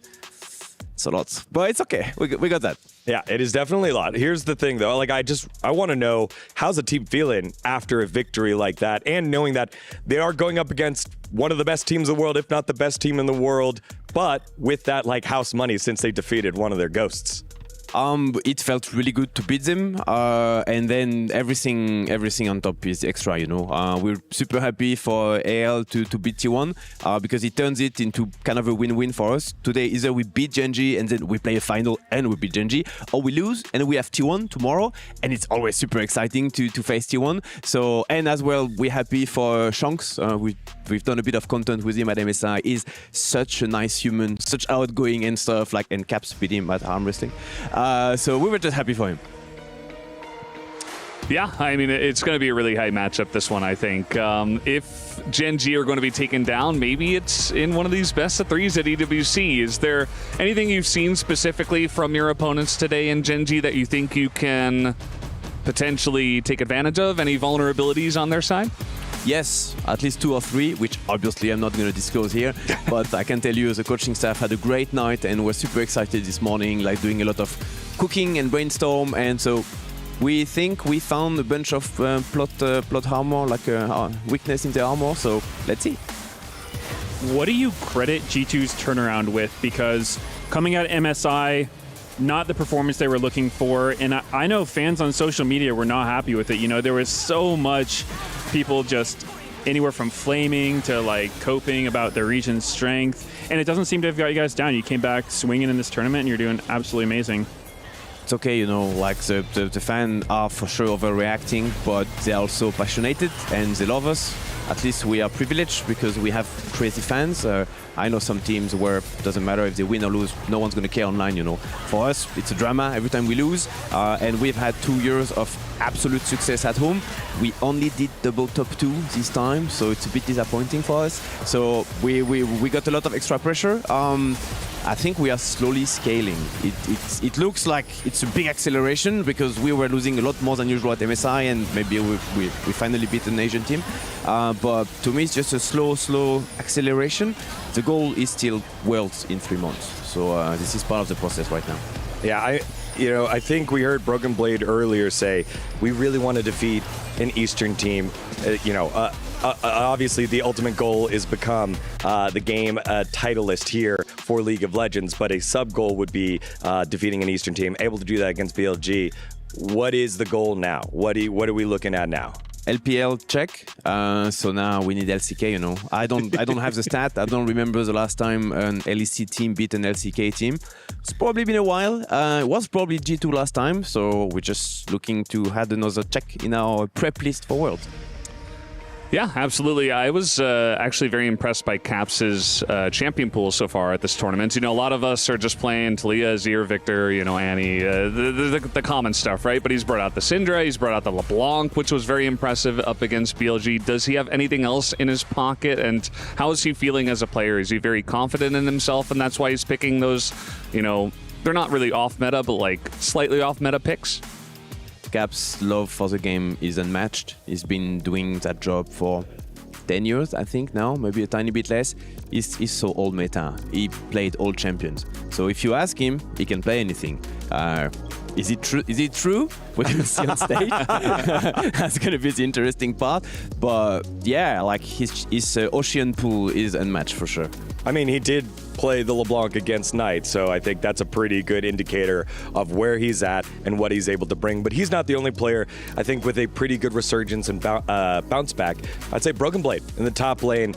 After that, you know, everyone keeps focusing on that Furia game, but he still had some good performances, but then was able to put it to the test here against Bin, one of the best in the world. This solo kill must have done wonders here for not just him, but the whole team. Yeah, I mean, BB, our captain, didn't have the best MSI. He's having an excellent EWC now. And when you're a top laner, those 101 kills define everything. And sometimes it's just 0.1 little click, super frustrating and stuff, and suddenly it's gonna define your entire tournament. So it's frustrating for sure. It's in a way more punishing than being a jungler, for example, because your impact on the team will seem less obvious from an external perspective. So for a top laner, those solo kills are incredible, huge boost. Super happy for him. So real quick, it seems like we have, since we're talking about top laners, we have Keen standing by right now at the stage with an interview. So take it away, Kitty. Hey everyone, this is the pre-match interview for Gen.G versus G2. By my side is Keen. I wanted to ask about your reflections from MSI because a lot of people have actually been having the conversation that you had a very FMVP worthy performance. So how would you reflect on that yourself? 이제 긴 선수 첫 번째 질문으로는 일단 MSI 때 좀 모습을 한번 좀 되돌아볼게요. 특히나 결승전에서 좀 파이널스 MVP 다 왔던 파이널스 MVP가 좀 어떻게 보면은 기인 선수에게 돌아갔다라고 말씀드릴 수 있을 정도로 어떻게 보면 기인 선수의 활약이 정말 대단했는데 그 점에 대해서 좀 어떻게 생각하시는지 궁금합니다. 파이널 MVP를 못 받은 거에 대해서는 되게 아쉽게 생각하고 있지만 사실 저희 팀 모두 잘 했다고 생각을 해서 누가 받아도 딱히 뭐 이상하진 않았던 경기였던 것 같습니다. Yeah, it's a bummer that I didn't get a Finals MVP, but I think my teammates also played very well. I think they deserve all of that, so I don't mind it. We do have a grand finals coming up and you are currently in the semifinals, so maybe another FMVP potential for you, Keen. And of course, for my final question, I wanted to ask about the team's overall performance and form right now because you guys were able to win the previous day. 이제 두 번째로는 이제 곧 파이널까지 이제 또 가실 텐데 어떻게 보면 그 전에 이제 세미파이널에는 또 그 관문을 넘어야 되잖아요. 그래서 이제 G2전과 또 앞에 있을 만약에 가시게 된다면 결승전에서의 또 팀의 활약을 좀 어떻게 기대해 볼 수 있을까요? 사실 뭐 저희 팀 자체가 이제 약간 모든 선수들이 다 POM을 받으면서 올라왔어가지고 이제 딱히 어느 선수가 활약할 거라기보다는 그냥 다 같이 다 잘할 수 있을 것 같습니다. So I don't think like we don't have any like kind of special performances, but I think if we do what we do like we did before and we play our best in our forms, I think we can do our best in our finals as well. Thank you, Keen. Looking forward to your match against G2 and back to you guys at the desk, Egon. Thank you very much, Kitty. Let's see if Keen is able to do what they do against G2. That was an accident. as we've got a lot of talent on the opposite side. It's just so many champions, whether it's LCK champions, MSI champions, all of them now, and a world champion as well. Like, you just look up and down. I feel like one of the guys I want to start with is Canyon. He's been so good, and I feel like a key for G2 is going to have to be Skumon figuring out how to get through it here, Medios. Yeah, I was going to ask Romain while you're here, how's Skumon feeling about this matchup? Because he is not as experienced as a lot of the other people in this tournament. And I know that when he played against Inspired back at MSI, he said he learned a lot from him, and then he was able to beat him this time around. So how is he feeling going up against Canyon, who by most people's count is the best jungler in the world?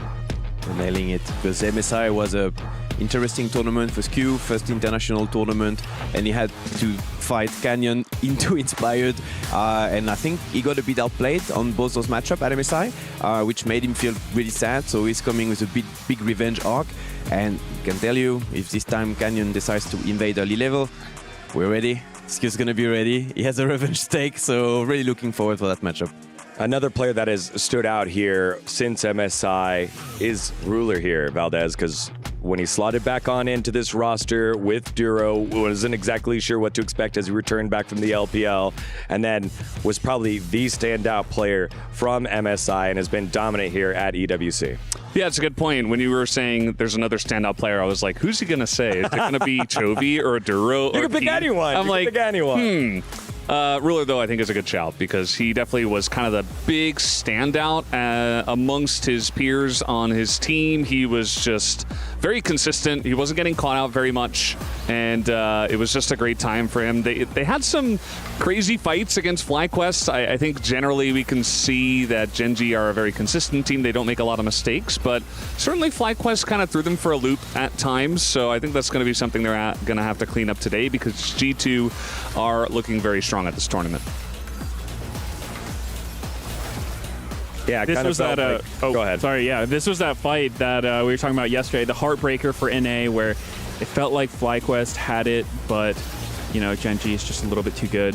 Yeah, Ruler just pumping out the damage there, able to dodge away from Whippo on the engage on the set. And I think we've never doubted the hands, but it was about some of the positioning for Ruler. He was a little bit too eager to dish out the damage at min-max, whereas now I feel like he's right place, right time, and squeezing out every auto attack, every ability possible, and punishing even the smallest mistakes here. So Ramon, I mean, Hansama has been one of your long-standing members here in G2. He's had the ups, he's had the downs, he's had the international experience, he's had the overseas experience. I feel like you can't ask for a better representative from EU to try and play against a world champion who's playing like it in Ruler. And Hans is having an amazing tournament so far, so he's really excited to, same as Q with Canyon, to take his revenge on Ruler today.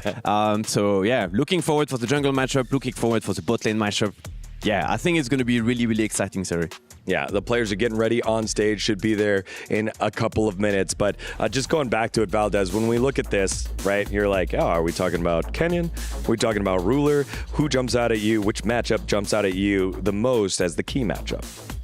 I mean, certainly one that we haven't talked about just yet is Caps versus Chovy. I do think that Caps is having a phenomenal tournament so far, and Chovy, while he was good and, he wasn't making mistakes, he wasn't really standing out in a big way. A lot of us were saying in the green room, like, he's doing well, but he's not the shining light so far. So I think if there is an angle, it's kind of weird to say, but maybe Caps can just throw Chovy for a loop and find an angle there because there's a lot of weird picks up his pocket. Chovy himself can do it, but he hasn't really done it yet. So does Chovy wait this whole tournament to pull that out here against Caps? I think he might have to.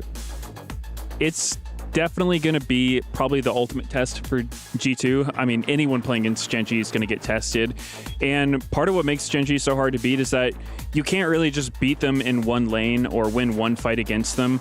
They're just such a calculated team. They play fairly slow, and they just get these small advantages against you, and they don't give you many openings. So I think G2's got their work cut out for them, for sure. Ramon, I know, and for those of you that don't know, but most of us know that you can give some of the best speeches and pump-up speeches. So we're going to give you space to do that. But before we get to that moment, what is some of the preparation like for the players before they go up on stage and have one of these big matches? To remove the pressure on the result, you have to focus on the plan. And today the focus is beyond that, is having fun. Having fun, of course, the plan. I think today a big part of the game will be played around vision. Gen.G really impressed us when they beat us at MSI with the way they play around their wards and the amount of pink wards they buy. For example, if you check the stats, pretty impressive. So we've been doing some work. I think we are going to challenge them there a bit. But at the end of the day, we're just here to have fun. We're playing Gen.G. The odds are against us. I checked the betting quote is like 1 for 8 or something. So if we win, we're legend. We shut down Gen.G. If we lose, we play T1 tomorrow. So today is going to be a good day. We're going to have fun. Today's not only a good day here in League of Legends, but it's a good day across all of EWC. It is Championship Weekend, and so we have the Championship Weekend update with the Mobile Legends Bang Bang Women's Invitational with Kitty standing by right now. Hey everyone, I am currently at the MLBB Women's Invitational Arena, joined by Rose once again. I heard that it's your grand finals today. Yes, Kitty, thank you so much for having me once again. And yes, our grand finals for the MLBB Women's Invitational will be starting very, very shortly. That sounds super duper exciting. Please introduce it to me. What type of teams you have for tonight? For tonight, we have Gaming Gladiators going up against Team Vitality. Now, Gaming Gladiators is the representative of the NA region, and they're considered the underdogs this tournament. Nobody expected them to make it this far. However, Team Vitality is definitely a title contender. Although they have lost last year, they did ended up as the second place, and they have 2 MWI championship under their belt. So they are the most decorated women team that we have. Super duper exciting. We are heading into our championship weekend. I can't wait to see who comes out on top as a winner tonight, Rose. Thank you very much, Rose and Kitty. That sounds super duper exciting. Just like this matchup here, Roman. It feels like anytime you have the opportunity to play a reigning champion, this time the MSI champion in Gen.G, you got to bring your best. So as we get closer to the start of this match, let's hear some of the words that you would give the players before they head out on the stage. So to be really honest, it's BB's job most of the time, and he's our top level waffler, as we say. So if we need something, you put a camera on BB, you're giving him a mic, he can go and on and on and on. He can even switch language. He's gonna suddenly be fluent in French or something. So he's quite a character, and it's a blessing to have him in the team. But from my perspective, yeah, today let's have fun. You know, can they bleed? I'm not sure. Like the 25 last guy tried, they all failed. So we're really looking forward, you know. We're going to try some crazy stuff. Is it going to work? Is it not going to work? I don't know. I don't care. As long as the boys can leave this stage being proud of themselves, smiling, and we're going to get as much as experience possible today and maybe a ticket in final, you know. Medias, you've been a part of some huge upsets and big moments across North American League of Legends history and League of Legends history. When you guys were the underdogs and had to come into this type of matchup, what was your guys' mindset before? I think the mindset that Roman shared is pretty accurate. You know, just try to have fun, play your best. But I think that G2 are in a kind of a unique spot because they just took down BLG, one of their longtime rivals, that in a way you have to, you know, remind yourself that the job's not done. You still have more of this tournament, and sometimes you can get a little too excited, celebrate early, be like, oh, we conquered what we set out to do. And maybe you take your foot off the gas a little bit. You're not quite as motivated for the next round. So I think that's something that G2 needs to be aware of. And yeah, just do what they did again. Brenda, I'm going to put you on the spot with a tough question here because we still have a little bit more time before the players get themselves on stage. It is, when we think about the last several times that Gen.G have lost a series, you go back to Worlds, then before that, it was the finals for for the LCK Cup and first stand qualification. Then you go back to Worlds. And then before that, the LCK Summer Finals in 2024. Is there a through line that you see maybe? I mean, it's crazy that it's only 3 big standout series, but other than that? Yeah, it's very hard. I think that, especially at LCK Cup, Chovy definitely wasn't 100% on his game. I think the issue nowadays, and part of the reason why they're on this long streak, is that he is on his game, and everybody seems to be on the same page. And even when Arnold's like giving him compliments, Chovy's like, no, it was all of us. Like, we were all great. it's hard. I don't know. There have been many teams that have taken games, so you just got to get one, and then it's a best of 3, try to make it into 2 somehow. It's not going to be easy. All right, well, in our first semifinals, we saw a new title be claimed. It was Champion Slayer by AG.AL, who will have the opportunity to try and slay the Champion Slayer in the grand finals. Will it be G2 or will it be Gen.G? Let's find out as we kick off our final semifinals. I think for Gen.G, they resemblance a lot of what we want to do and what we believe in terms of like the gameplay and like how we play the game. Gen.G is kind of like a big mountain that we have to like climb, you know, in order to beat them, and it's not easy. They don't give us easy victories. G2가 이제 앞 경기에 이제 경기한 모습을 봤는데 생각보다 이제 MSI에서 보이던 모습보다 더 약간 팀업도 그렇고 이제 되게 잘해줘서 온 것 같아서 저희도 준비 잘해야 될 것 같습니다. For us, we already did change a lot of stuff to beat one of the Eastern teams, and I believe we found a very, very good recipe to, you know, beat a lot of these teams in this tournament. So I'm looking forward to play against any opponent, and in this case, Gen.G, who is right now perceived as the best team in the world. We obviously want to beat them. 아무래도 확실히 좀 뱀픽적으로 많이 준비를 많이 해야 될 것 같고 이제 조합 그런 거 신경 많이 써야 될 것 같습니다. They play very controlled, very slow. They'll choke you out very slowly, you know. And winning against them, you need to be very crisp and sharp. 이제 아무래도 좀 작년에 이제 EWC에서 빠르게 탈락했었다 보니까 올해는 이제 결승으로 올라가게 되면 작년에 좀 못했던 것들을 만회하는 그런 기분이 들 것 같아서 이제 올라가는 게 되게 중요할 것 같습니다. I haven't played against Keen a lot. Last MSI was the first time, and I also don't want it to be the last time. And today we will challenge ourselves and see who will have the edge.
Tomorrow, we will crown brand new League of Legends at the Esports World Cup winners. AG.AL just wiped out T1 to secure their spot in the final and are now watching, waiting, and studying their next potential opponents. So here's the question. We have so much to look for this match, but with all the twists and turns happening right here in Riyadh, will the favorites be victorious? Or will Europe's finest rise above and crash the party? Last week's MSI champions won back-to-back trophies in rapid succession. Europe's former kings want to rule the world. Absolutely, it's another MSI rematch with so much on the line, with a golden ticket to the grand final, our final spot. So let's welcome the teams. First, Europe's bravest didn't come all the way here to bow down. They came for the throne. It's G2!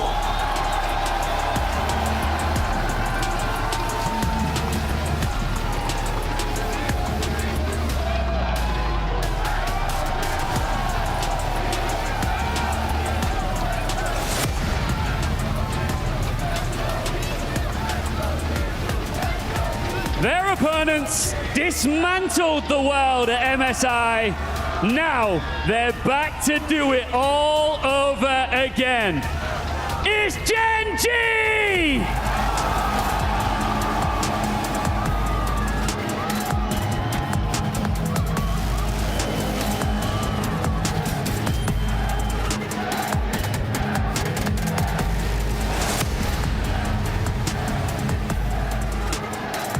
It's time to officially lock in our grand finalists. One will make it, the other. We know what happens. Another key crushing is coming. Let's start our second semifinal.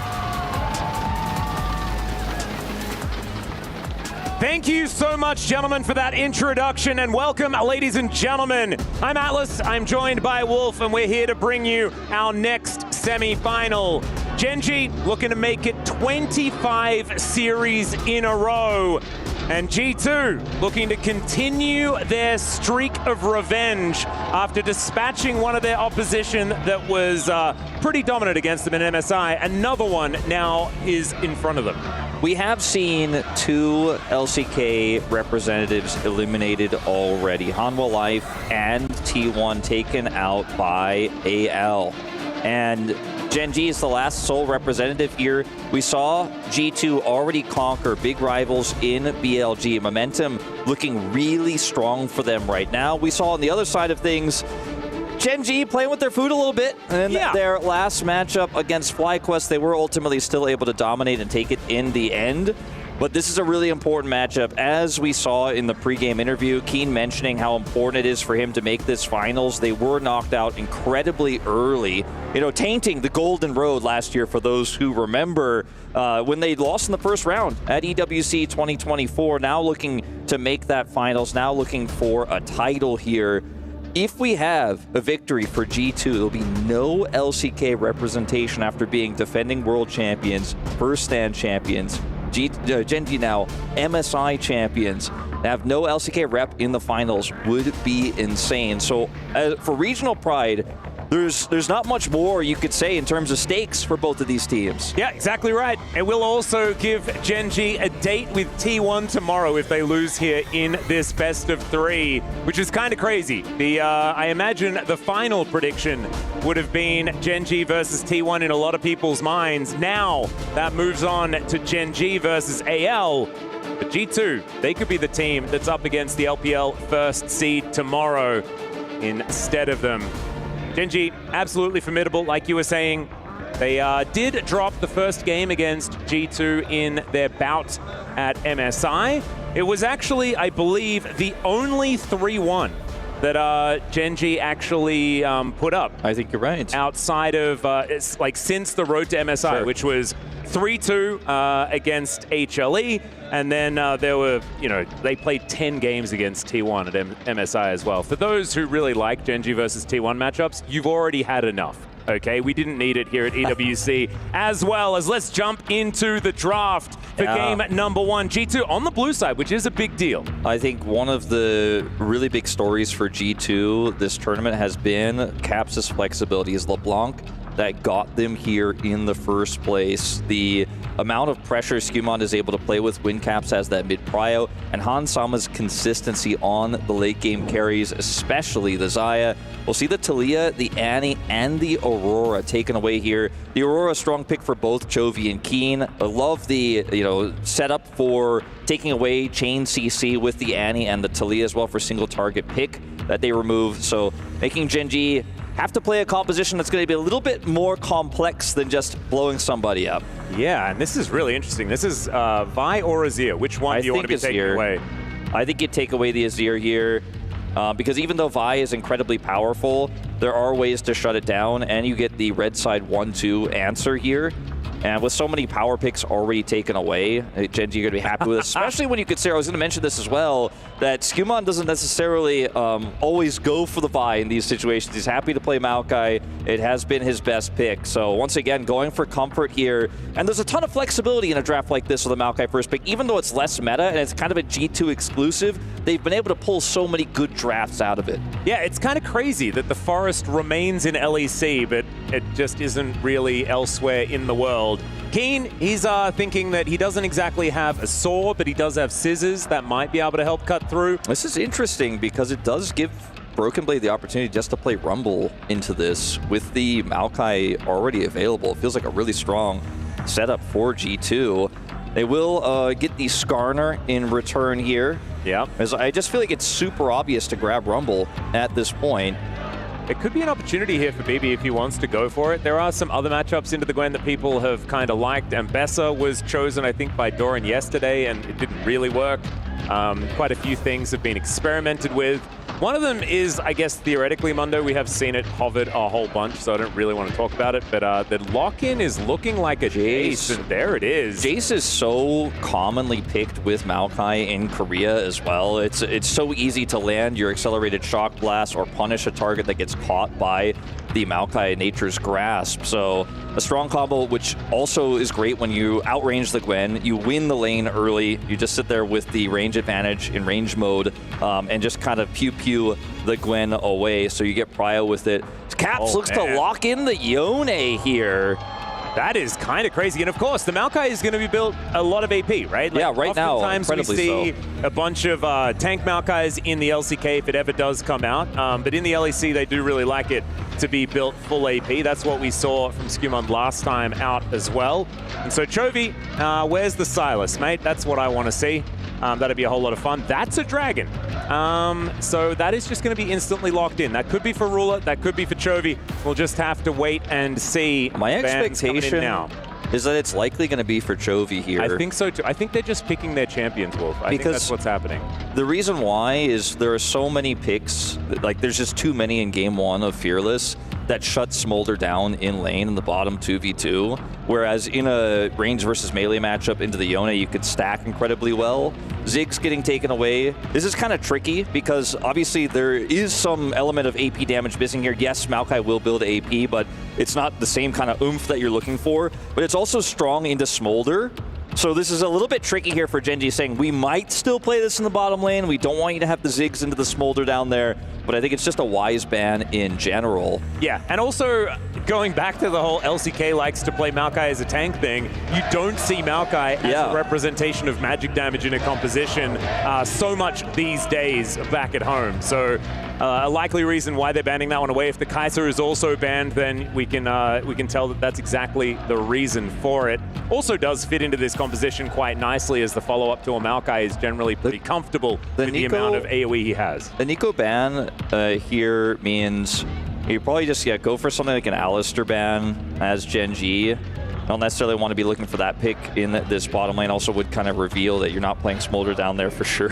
I don't think you ever want to be playing a Smolder Alistar lane in almost any scenario.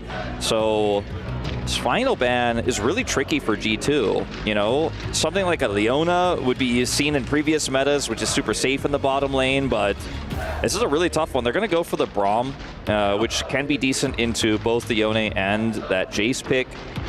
And now we're going to find that reveal. Might just be a support pick here to keep it a little bit open-ended. Yep, could be a bit ambiguous here. Is Duro, what is he going for? I feel like Blitzcrank's about to happen. I was thinking the exact same thing, but they're going to look for a different hook in this Nautilus. And this Nautilus is so flexible here, like the Leona I was mentioning, because if you do end up playing that Smolder bottom lane with the roots for the Nautilus, it's hard to dive, especially with a Maokai composition. You know, it's just not really easy to go down there and punish that Smolder, so still incredibly open-ended. Remember, picks like the Victor are still up if Gen.G want to go incredibly heavy on that late game scaling in this draft. They already have strong late game with the Smolder and the Gwen side lane power. Yeah, and this I actually kind of like this amount of flexibility that Gen.G is sitting on. The Rel does fit into this very divey style of composition. Is this going to be Rel MF here to try to dominate the lane and have a lot of combos set up? Oh, the Corki that doesn't really make any of us feel good ever is going to be locked in. Hansama laughing at us in our feelings right now. I think the Corki's okay here because most of this composition is low range. It's hard to get to the Corki, and the Corki's additional mobility could be used aggressively to snipe this Smolder pick. So sniping. I do think that it is quite strong. Jhin here is really interesting because I think if you look at just the Gen.G composition, you don't look at G2, it's incredibly powerful because you have the Gwen and the Skarner to really set up for Jhin. You have this insane front line. They're going to be fighting far away from the Jhin. He has a ton of agency. But when you look at G2's comp and how well they can lock down that front line and actually just circumvent it with Shock Blasts and stuff like that, not as big of a fan of this Jhin pick, but it is going to be pretty stable in the laning phase, as we expected, even though it was still kind of relatively unknown until the end. Chovy will be playing the Smolder into Caps' Yone, and Chovy is known to stack quickly. He's known for really oppressive laning phases. Sometimes the Smolder gets a little bit slower in the mid lane because he's not able to achoo onto multiple targets. He's only facing off against that one mid laner, but into a melee mid laner like the Yone, sometimes that just doesn't matter. You can even flap your way into some additional stacks, just Q constantly. And we'll see what runes he does go for, because we have also seen a ton of Grasp Smolder to just get additional health stacking and be so difficult to deal with later on in the game. Chovy really likes Grasp as well on basically anything that he plays, so we'll just have to see what he is going to be building here. Likely going to be sticking into that mid lane for a large portion of this game, and that's kind of what he's been doing here at EWC as well. Even his rise that we saw yesterday was just kind of parked there, and all of a sudden had like a 70 CS lead by the end of the game, and otherwise we hadn't really seen him. So we'll see whether that is going to be another situation here, because of course the Smolder is a win condition by himself. And I think that really does open the door for this Jhin pick to be powerful, to be strong, right? Because we have seen a lot of Jhins that have, you know, been required to be the sole AD carry, and that hasn't worked here at EWC for 2025. But here we are, onto the Rift for game number 1, Gen.G versus G2. The tale as old as time. G2 have given a lot of bad memories to Gen.G in the past. Ruler will remember those, you know, many years ago. And so we'll see whether it's going to be once again heartbreak for Gen.G at the hands of G2, or whether this time is going to resemble the most recent outing at MSI. We have an incredibly full crowd today. We have had pretty full crowds throughout this event here in Riyadh, but it has been really cool to see, despite the fact that, you know, you have a massive Western audience here cheering for G2. We saw MKOI's fans as well.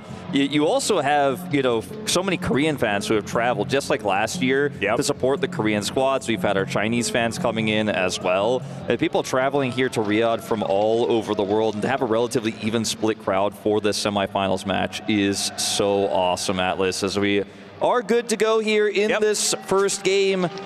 So much of this game, to me, is going to come down to the angles Keen can find in these mid-game team fights, because if he's just simply rooted and locked down and can't actually close the gap onto this Corki that's very mobile, or this extremely long-range Jace, the Gwen doesn't necessarily get a lot done.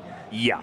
And I think for Gen.G, this is going to be all about how well you play the defense. And they have been good at that in the past. That has been their bread and butter, especially if you remember, you know, the old Gen.G memes where they were the most boring team ever and just only played defensively, did nothing for as long as possible, and then won the game. That is likely what they want to do in this one, because the mid game that G2 are representing is kind of terrifying. With the 2-item spikes, even the 1-item spike to come out of the Yone is massive. Hansama with a Trinity Force is going to be very, very scary. And Gen.G are just going to have to take what they can get, play the side lanes, manage to get cross-map stuff happening, and just weather the storm until there's a couple of items on Chovy, until there's a few stacks on this Smolder. And he's going to get a ward down as Caps comes in. This is something that Chovy hasn't worried about too much, scrapping in the early game on this Smolder. But you can see here Caps feeling pretty good as he stacks up that Q. Respecting Caps a lot here in this matchup to go for the fleet footwork instead of the grasp, just trying to build some additional distance and be able to trade aggressively and try to get those stacks up, rather than trying to be a little bit more of a trading, tanking force later on with that grasp. As plays like this, where you're able to avoid that Q3 feel really nice. You get that proc of the fleet footwork, and you're getting your health back. You're trading well. It is obviously going to be the Doran's shield versus the blade here in this matchup. Chovy trying to do as much damage as possible to heal, and Caps just weathering the storm here as he becomes more relevant later on. This mid matchup is so fun. Chovy missed the CS, so it could be a really bad time here. Taking Flap second, though, that's able to avoid the Q. Speaking of level 2s, going to be coming through here for G2 on the bottom side of the map, getting the push. As Keen actually having a pretty good time here against Broken Blade. As I say that, he loses a trade, so maybe I need to stop talking, Wolf. All about where Keen's Q is stacked, and when he decides to look for that trade into Broken Blade. Otherwise, Broken Blade has to space really well here and harass as best as he can, but with Keen taking flash, it can be tricky. See, Caps is really struggling to take these trades. Chovy avoided both of his knockups there, was able to trade back. And that footwork is working really well for him in this early game, starting to stack up a significant gold lead here at the CS advantage he has. But more than that, 13 stacks online. Once he hits that 25 break point, that's when this really starts to get rolling here for the Smolder in terms of the lane matchup and the wave clear. Yep. Full clear, now almost finished for Canyon and Skewmon. Skewmon needing to get on towards his blue buff pretty soon, but that Gromp will be dead momentarily. So we've got a bit of an engage here as Duro just trying to keep his 80 carry safe, but down to 100 is Ruler. One more auto attack would do it, but it doesn't actually come through. He'll still have to go home. Good news for G2, but unable to get that first blood is a bit heartbreaking. It is heartbreaking, but they get both summoners there. Knowing Ruler takes the cleanse in this draft because he's a relatively vulnerable target on this Jhin means that he doesn't have barrier. And I think it was really good judgment there from Hansama. If he just gets that one extra auto, it's 100% a kill confirmed, but either way, still double summoner confirmed. We are going to see the lane swap to come through here, and Ruler is only able to pick up his brown bags and a refillable off of the back, so definitely not an ideal situation, not exactly what he was looking for here in this early game. So a big win for G2, a massive CS lead, a tier plus longsword buy for Hansama. When you're playing Ezreal, when you're playing Corki, that 2-item spike, when you can get that extra longsword off your first back, you feel amazing. Yeah, you really do. And there's also the fact that Gen.G loses an entire wave. They weren't actually able to get Keen down towards that bottom lane in time. And so an entire wave is going to be sacrificed to that turret. That does mean a little bit of an advantage as far as the money is concerned going over to G2 in this early game. They probably want that lead to be extended, but not just yet, right? Like, this isn't the timing. Mid-game is going to be where G2 are really, really formidable. So right now, just need to fill their wallets as much as possible and get to that point as comfortably as they can. Speaking of which, a little bit of a battle here in the mid lane as Chovy and Caps fighting it out. And every time Chovy lands that Q, I feel the dopamine. Well, as LeBron moving on in here, looking for an angle onto Ruler. The captive audience is going to be there. I mean, he got 6 stacks off of that exchange. You know, like with the minions there as well. He went from 25 to 31 right off of it. Can flap Q, a chew. And I mean, he is just stacking so quickly. Is Hook coming on through there, but now it is just not sure about that one, Duro. He will flash. That'll get himself out of there, but Ruler just was not interested in fighting this at all. He's like, no, you just tank this up, and I am just going to make sure that I get down towards this one in time. There are times as the support where you need to do something like this to guarantee your 80 carry gets the back. I don't think this was one of those times, unfortunately, for Duro. Yeah. He does end up losing his flash, as you mentioned. Will also delay his own back as a result. And now it's just Ruler laning into Broken Blade on the bottom side. Keen having a tough time there on the top side as well as Chovy. He's not having a tough time. He's like, yeah, you want to trade into me early? You've got your Vamp Scepter. I'll just keep hitting you. I'm stacking, baby. Yep, 43 stacks already. Just have to see when he does make it to those break points, right? 225 is what we're going to be looking out for later on in the game. Around 20 minutes being a decent clip for that one. Does not have level 6 here. They're going to have to TP for the defense. Duro going to come over here. This should be able to stop the dive, but it is going to be matched, in fact, by Broken Blade. They want to double down. Yeah, this is actually kind of crazy, though, because now Broken Blade has used that teleport to get towards the top side, and no one is going to be there to defend against Ruler, and he knows it. You can see continuing to shove up. Yeah, they just decide to go back for the swap. I thought perhaps Broken Blade was going to force the dive before they swap, knowing that Ruler has that extra push, but it's just going to be a delayed response here in the bottom side. Ruler may be able to put significant damage into that first plate. Decides to back here. Actually, we'll get away with it free. Still some damage going into that plate, but he won't secure it. But a lot of CS lost here, really evening up what was a significant lead here for Hansama and LeBron. They still will have a lead, and he still will get most of these minions here, but definitely felt like a missed opportunity there in the top side as Ruler's sprinting back up here with his Swifties to the top lane as we just continue to swap lanes. Yeah, that's the strategy, you know, avoid the matchup as much as you possibly get out of there. And with the Swifties, it's going to be helping out here as Duro is going to try and hold Lebrov in place momentarily. Chovy's like, stop trading. I need to kill minions, please, as he sneezes on Caps. Does get knocked up this time around, but he's just been using the flap every time the soul has been unbound, and that hook somehow landed. Could have sworn that the wall would get in the way there, but The hitbox of a Nautilus. Every still being that thing, you know? Every single ability Chovy hits is meaningful. You know, like the fact that he hits that hook and there's a ward over the wall and Chovy could just queue over the wall and hit Labrov. He's like, all right, thanks, man. +1, by the way. You see those stacks +2 go up. Yeah. +3, +4. Oh, no. Yeah, +3. Watching the big, like the 100 come up as he kills all of those minions with a Q as well feels pretty nice. As the Chovy glazing will continue. Ladies and gentlemen, we'll try and focus elsewhere as much as we can. Yeah. But the dopamine of number goes up is just too much. Well, I mean, when you look at the gold lead being so significant, or so insignificant as hold up, we're going to have a bit of a fight here. Yeah. Canyon has ult through there as they're looking to turn it on to Duro. But there is the Impale to answer the ulti, and down goes the tree. Cap's now in trouble, does get saved by the Nature's Grasp from the grave. But Gen.G's answer was just too good, as in the meantime, Keen towards this bottom side, getting the scissors out against Broken Blade. And they will just, I was about to say trade ultimates, which I guess is technically correct, but not real, because it's Jace. But still, Keen going aggressive, looking for a bit of an angle. That's Gen.G looking for even more. And that's a grub set up here for Gwen in a side lane. Feels amazing for Gen.G, who already got that first dragon. And, you know, Chovy on the Smolder, it's again, we're not glazing Chovy so much, it's just talking about what the champion could do as he grabs some additional gold here. He is deceptively Smolder strong in the early fights if there's any sort of setup with his ultimate. And the AoE he can provide with his Q, with his W, these types of skirmishes. Kenny, it's level 60, he's like, we win these, by the way.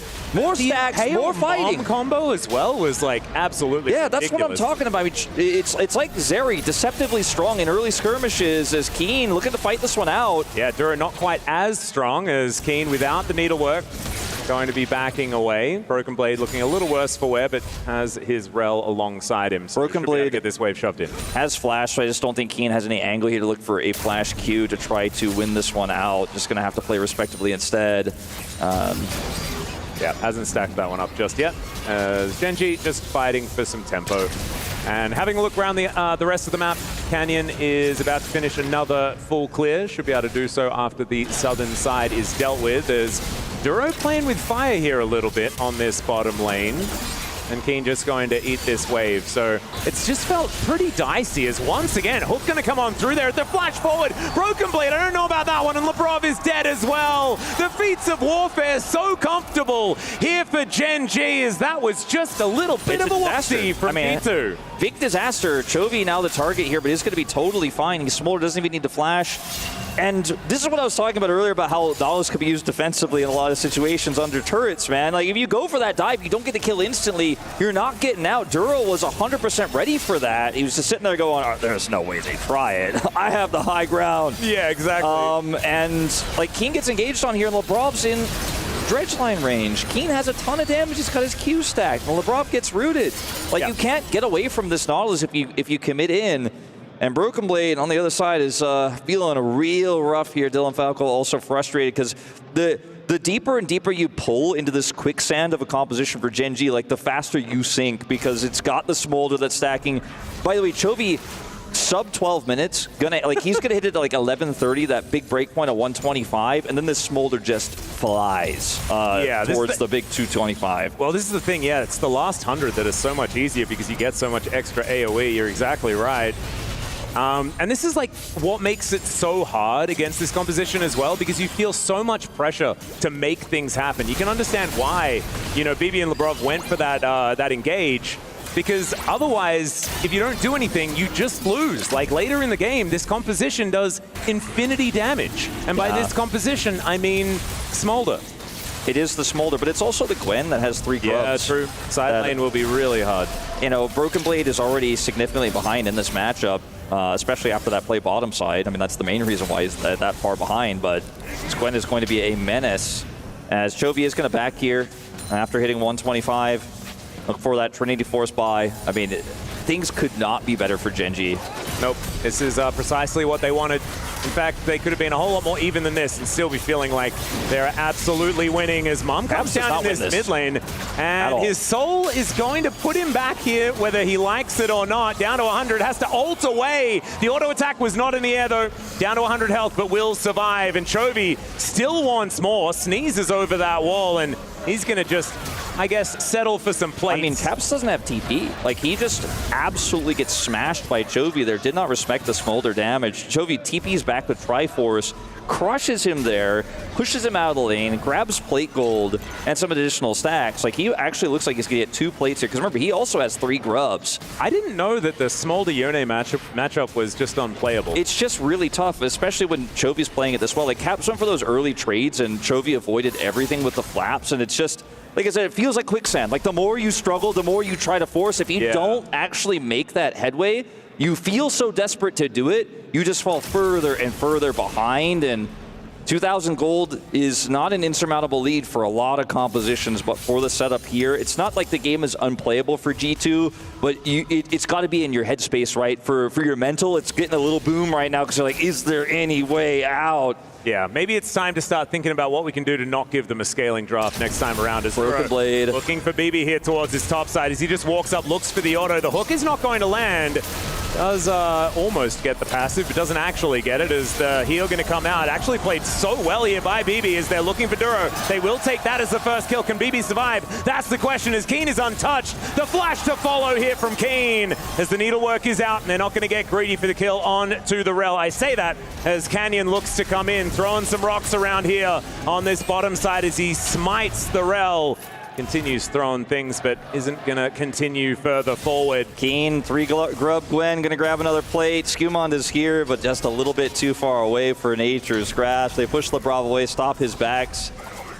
And man, it's just getting tougher and tougher. Because I actually watch how Broken Blade plays this. He sees that Duro's looking for the greedy route into Dredgeline Connect, and so he decides to actually get the knockback first. It's actually really smart here, is able to then avoid the Dredgeline, go for the trade back here. Unfortunately, despite an amazing timing here on the re-engage for Lebrov, just takes so much damage because another Dredgeline goes through. He's held in place for Keen to come over here with a big lead to take him out. I feel like Broken Blade played the earlier part of that fight, though, super well. Yeah. Still ends up being a trade.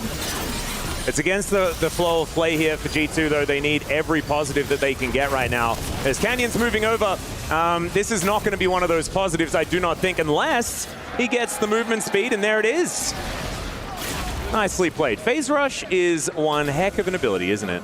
Yes, it is.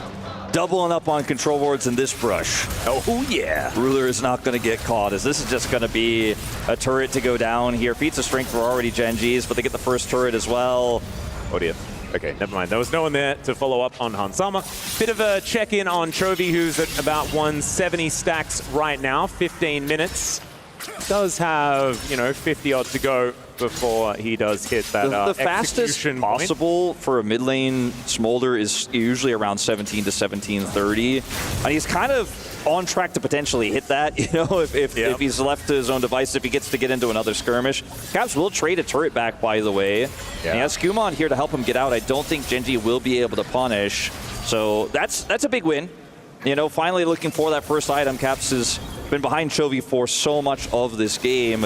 Spent so much time on the side lane just trying to catch up. Hasn't backed for a while. Should be able to pick that one up here, but I think G2, what they really need here is an insane combo where Skumon catches somebody, Capson and Lebrov are able to combo, Hansama is able to clean up the kills. G2 need an explosive team fight here before this really gets off the rails. It needs to happen before Chovy hits that big 225. So realistically, your fight options here are this next dragon, and that's it. Like, it has to be here. It has to be now. The Bork is done here for Caps. Hansama has his Triforce.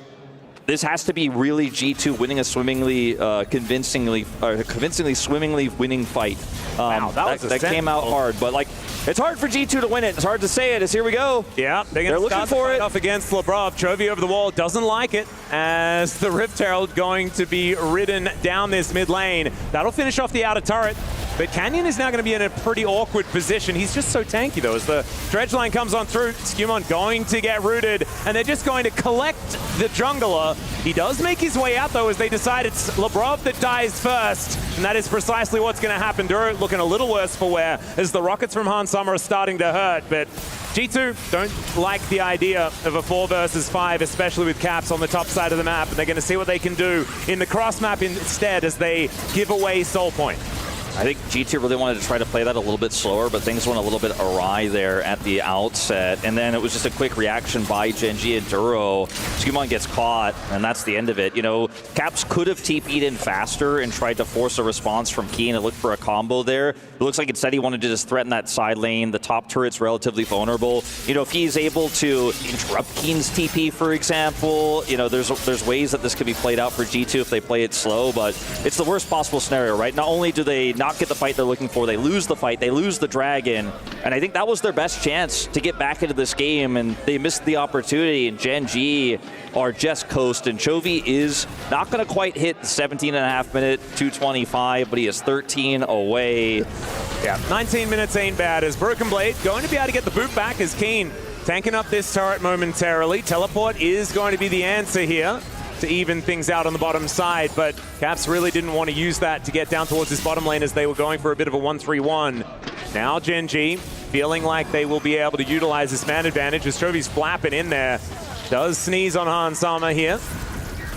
And the Brov just going to be backing away. Gen.G unable to force, at least at this moment. So for those who don't know, which is probably very few of you, but we haven't seen Smolder be a mainstay champion in the meta for a long time. When he hits 225, he gets an execute marker like an Elder Drake, as we're going to have to talk about it later because Caps is dead. Yeah, Caps is dead. Oh, maybe you can talk about it now, as the fate is indeed sealed. Unfortunately, it's the other person's, as Broken Blade's teleported in. Does do a fair bit of damage here to Keen. But look at Chovy, he's like, all right, cool, now no one's answering me. And also, BB has to flash to get himself out of the way of that one. And cops a boulder to the head, but not going to be dying. I mean, he's just going to get the whole inner in the top lane. He's got a huge wave. It's sort of like you just want to not look at the minimap and just not allow Chovy to really be on screen while he's taking stuff. While Gen.G are also fighting what feels like even fights. He's waiting for that minion wave. He's like, where's the next minion wave? I'm going to hit it. Yeah, no, he's going to be hitting like 20 minutes, which is like pretty standard actually, so the stacking isn't as fast as we He hasn't been in a lot of fights, which really slows it down. slows it slowed down towards the end, right? Because there was no one in the lanes that he's been, been farming. So that does affect it, obviously, especially if you're able to sit in the mid lane against multiple people and just keep stacking those Qs on the AoE. It goes a lot faster, but the speed doesn't matter when you're in a stable game state. Sometimes you're like, oh man, we really need to hit that because you're so far behind. You really need to hit that 225. Then maybe you can catch up in this game. That's how the Smolder goes half the time, where you are actually behind because of the weaker early game. But this game, because Gen.G have such a lead, he's like, well, I mean, it's no rush. I'm still going to get it. By the way, he still hasn't gotten it. He needs one. He needs to just like last hit a minion with the Q. Just WQ that wave, Chovy. Okay. So manages. There we go. Okay, never mind. 28. 228. As Gen.G are going to look for the Otacon here. Teleport to come in for Keen as well. All 5 committed. As Caps, I mean, there is just no information here for G2. They throw a sapling in. That might be able to help try and steal it away, but it's just not something that G2 are even going to attempt. As Canyon locks that one up.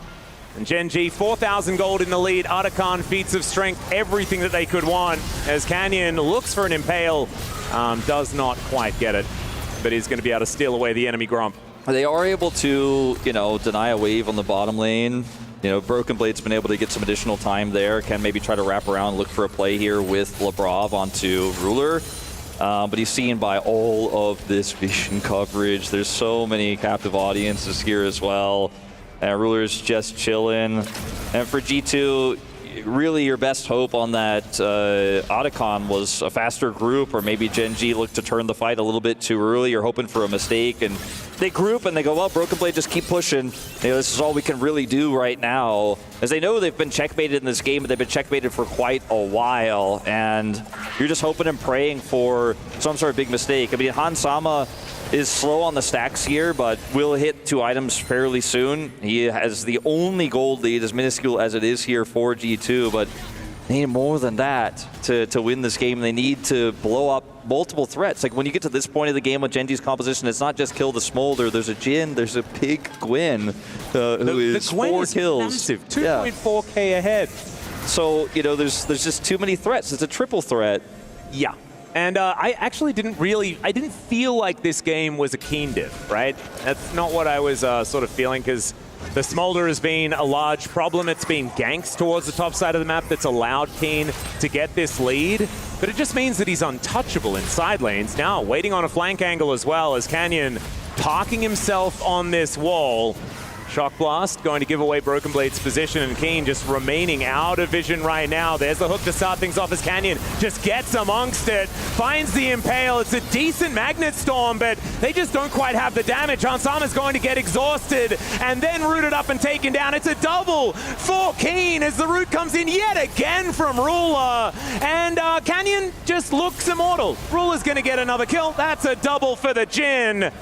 And Gen.G can do no wrong. They're going to look for a soul. Yeah, I'd love to see. I think it's looking like we're on the verge of the game being over and G2 needing to just focus on what's happening in game 2. And I hate to say it for all those European fans out there, those LEC fans and those G2 fans who've watched this team perform against Korean teams, against LPL teams for years and years and years, and have never stopped doubting, or never doubted, never stopped cheering.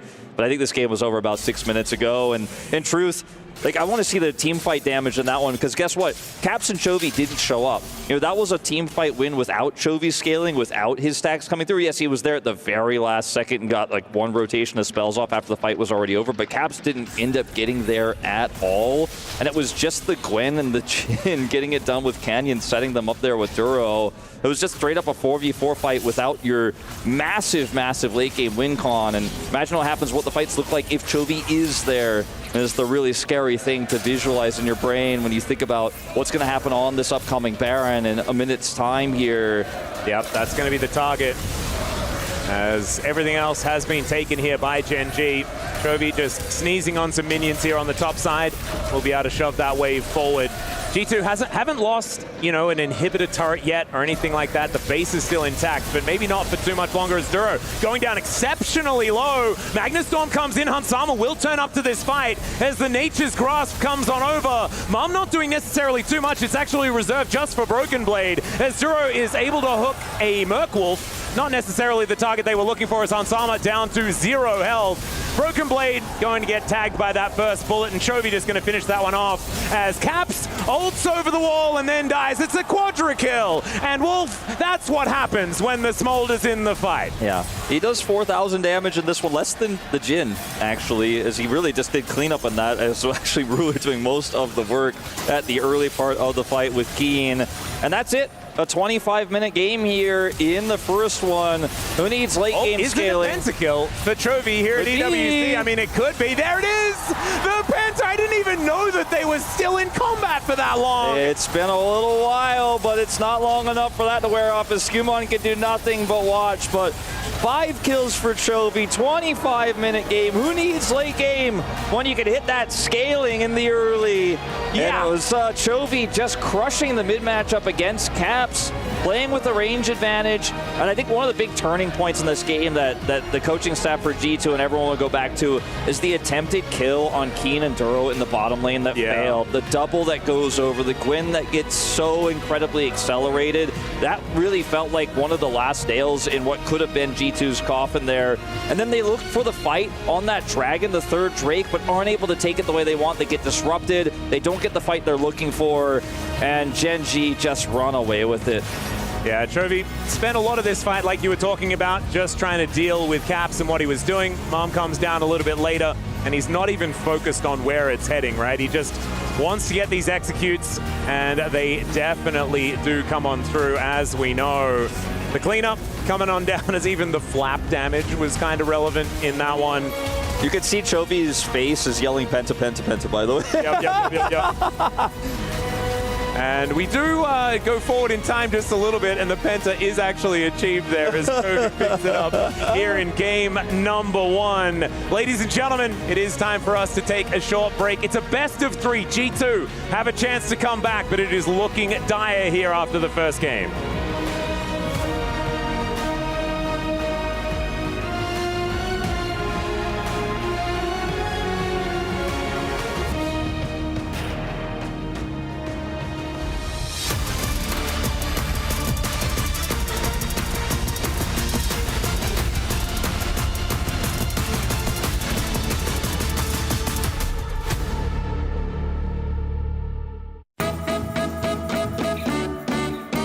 Welcome to Agree or Disagree. I'm with Caps, I'm with Skewmond, and the game is simple. I'm going to say a statement and they're going to hold up agree or disagree. If they disagree with each other, I'm going to get them to yap to each other about why. You ready? It's simple. Let's play agree to disagree. Teemo can be played seriously and in competitive play in League of Legends.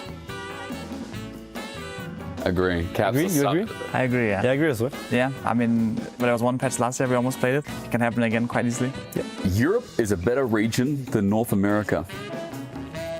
Good. Now tell me why and don't hold back. Maybe they did better at MSI, maybe they did better before. But right now, and looking forward, you will make a stump in it. Alright? Hell yeah, that's what I like to hear. League of Legends would be more competitive if there was more than one map. I mean, like for sure, right? There will be like a lot of possibilities. Maybe like jungle camps here, like maybe they will bring some new monsters, a new way of like ganking or just playing your lane. Like even if the lane is different, your trade patterns will probably be different as well. So, Caps is the greatest Western player of all time. If you say disagree, which player do you think greatest than? I remember growing up watching like Bjergsen, watching XPK. These are like the mid laners that I looked up to when I was growing up. I know that I played like a long time now, and I also have done well, right? For sure. It still feels like weird to compare myself to what what people had before me. The achievement speaks for themselves, and being on top for like so many years just is really incredible. So let's go outside of League of Legends. This one's strong towards countries. France has the best pastries worldwide. What? I mean, I disagree because we had a pastry on the way here. And it was not that great. From France, we were at the airport. Counter argument compared to the Danish pastry they had. Sure, and like the one he's talking about, it's not from a bakery, right? Like if you go to a real bakery in France, you will see that it's like unmatchable by how tasty and how like we have so many pastry as well. So like you have the choice to take one or something else, right? And I think you can for sure find something that you will like. And if you go to a good bakery, it's gonna be like not even close. Just a general one that people have been in conflict for ages. Pineapple belongs on pizza. What? No. Like it's a classic, right? The Hawaii pizza. Wait, actually, did you ever try once? Of course. You actually like it? Eaten many times, yeah. Okay, so I cannot. I don't know. Like for me, it's just like some cheese, tomatoes, maybe pepperoni, stuff like this. And having a pineapple it just seems wrong. Berlin has the best doner kebab. I mean, the thing is, it's a bit of a tricky question. I never maybe to Turkey to actually try other donors, but for sure, comparing to France, like Berlin's kebabs, I mean, donors are just like absolutely insane. Like I just like it so much. We went once with the team, and it was just like magnificent. It's like a piece of art. So, thanks, gents. Appreciate it. Caps, Skewmond. Thank you very much. Thank you so much.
Fancy Simon.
I think Fearless Draft has been a great addition, especially for our team. I think we are very adaptable in draft, and I think it creates a lot of creativity in draft and like randomness that people need to adapt in each series. So it's pretty cool.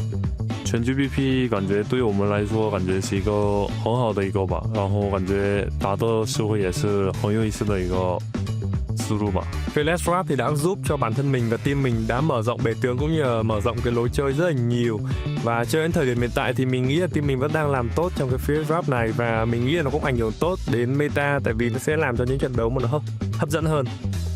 I think Fearless has been good for us in some ways. It's enabled some of our players to play champs that others people don't, or it's allowed us to avoid handshake matchups in certain roles. You know, things like Gwen and Yon are good for us, so that's been good for us. But I also think sometimes in game 4 and 5 we have some bad drafts, so it goes both ways. Fearless Draft has been a really good change for our team because we like to play many different things, and not only that, I would say we're also really good at many different styles of the composition, so I think so far has been a really great change for the game and for our team. 확실히 이제 피어리스가 도입되고 나서부터는 되게 많은 팀적인 전략도 필요하고 다전제를 준비하는 데 있어서 좀 더 전략적이 된 것 같아서 그런 부분은 굉장히 재밌는 것 같고 저희 팀에 있어서도 저희도 항상 이제 변화를 두려워하지 않는 팀이기 때문에 긍정적으로 생각하고 있습니다.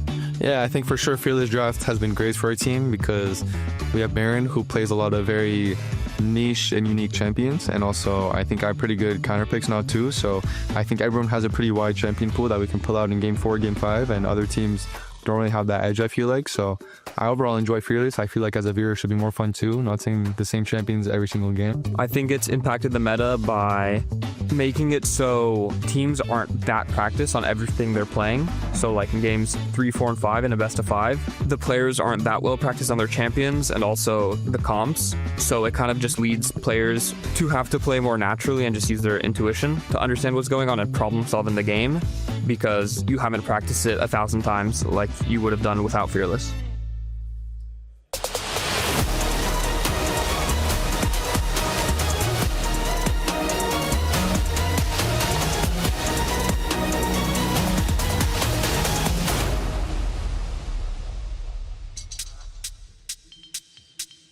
It was slow and methodical, but it was step by step, just like Gen.G does, just like Gen.G likes. And at first strike, Gen.G struck first against G2. They are up 1-0 in our second semifinals as we try to figure out who will take on AG.AL to become the second ever game winner here at the Esports World Cup for League of Legends. Welcome back, everyone, to the SDC Arena. Digon here alongside Valdez and Finn. Y'all, you heard Finn in that last series give a good cast. Give it up for Finn, everyone. All right, so Finn, you wanted to dive right on into the draft, so let's do that here as Gen.G had a pretty solid plan against what G2 had. I mean, I feel like Gen.G just drafted what they used to do in LCK. If you watched LCK, you've seen these drafts thousands of times. And I feel like G2's response wasn't really adept. I like the Maokai pick. I really enjoyed that for Scuman, one of his best champions. But I have questions regarding the Jace pick. G2 was criticized for not really playing Jace all year. And now, when Jace is kind of fallen out of favor, now they decide to bring it back into the Gwen. When the tools like Jax, who's, I think, BB has been very good on this tournament, was up and available. And I feel like the Jace didn't really accomplish what you want that champion to do. He was kind of getting pushed in early, and then he was kind of playing catch, kind of getting dictated by Gen.G's tempo usage and the early game swaps. And he was really struggling to find a foothold in a game that was severely Gen.G dictated.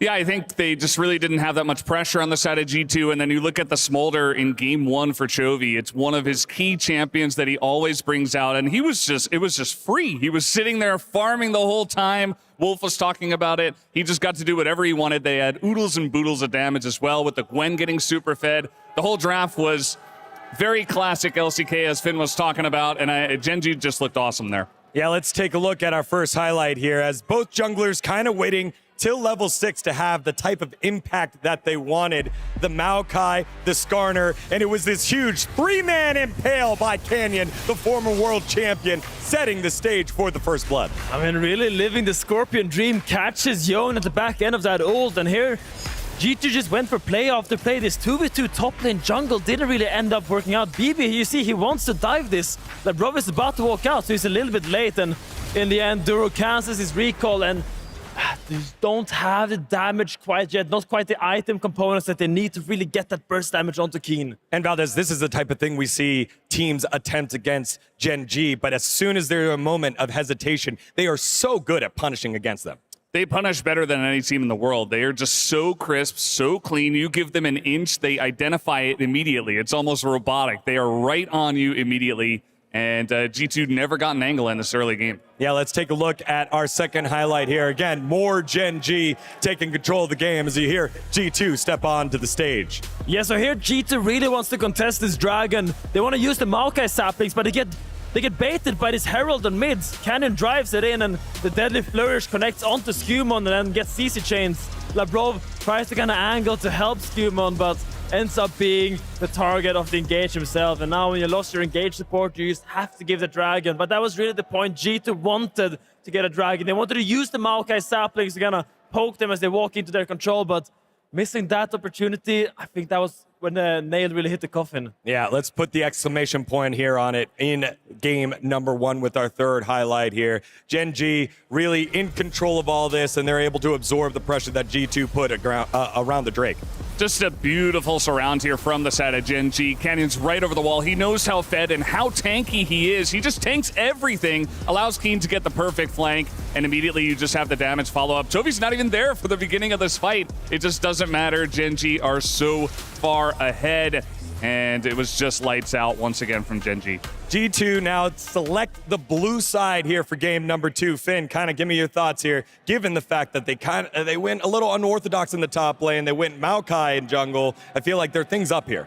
Okay. Yeah, we hit pause. Okay, pause. Take a deep breath. Deep breath, everyone. G2 side, deep breath. And we'll look towards the future. Okay. A lot of the power picks are still up and available. There was a lot of mid lane bans, and I expect us to see a really similar draft phase with all these mid lane bans we take out Dizir, Talia. I don't think they'll get through, but I think most likely what we're going to see G2 hone into Skumon and try to find him in early skirmish jungle, because I really feel like he needs to get a foothold in this game. If the jungle is not really facilitating the lanes, it becomes really hard to play the map and really hard to really propel the game forward. And we need Skumon to be comfortable. The Maokai didn't work out, so we gotta try one of the other picks, like the Xin Shao or the Wukong, I think. Yeah, we've seen what happens when these junglers that dictate the tempo don't get going. We saw it in last series. Tarzan was able to stifle Owner. Here, how does Gen.G slow down G2 and book their ticket to the grand finals? It's, I think it's Gen.G are in the driver's seat right now. You know, I think for G2, they need to pull out something. I'd really love to see Caps on something like he's played earlier, like a Syndra, like a LeBlanc. Try to throw Chovy off, because Chovy, again, he just got the free laning phase, the free game. He needs to be pressured. They need to do something about Canyon as well, as Finn was talking about. There are a lot of questions to be answered here. Now we're standing next to the game trophy here for League of Legends, but this isn't the only one that's on the line this weekend as we send it on over to Free Fire. Hey everyone, we are currently at the Qiddiya Esports Arena where I've stumbled across Free Fire. Please introduce yourself to us. Hi, my name is Gen.G. I'm with Free Fire. I'm one of the panelists for the show.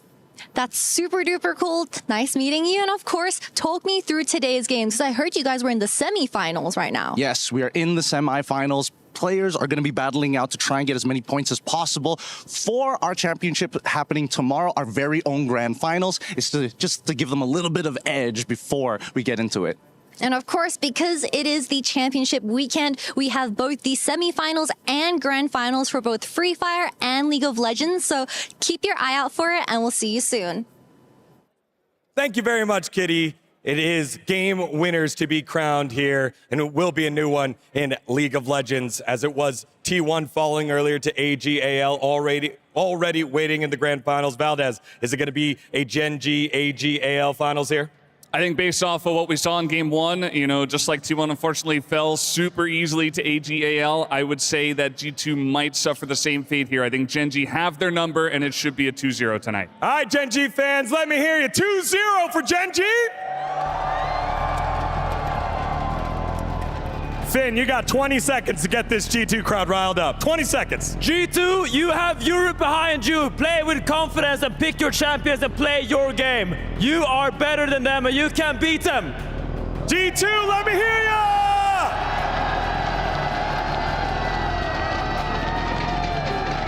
The STC Arena is rocking as we get ourselves to game number 2. Will it be Gen.G or will it be G2?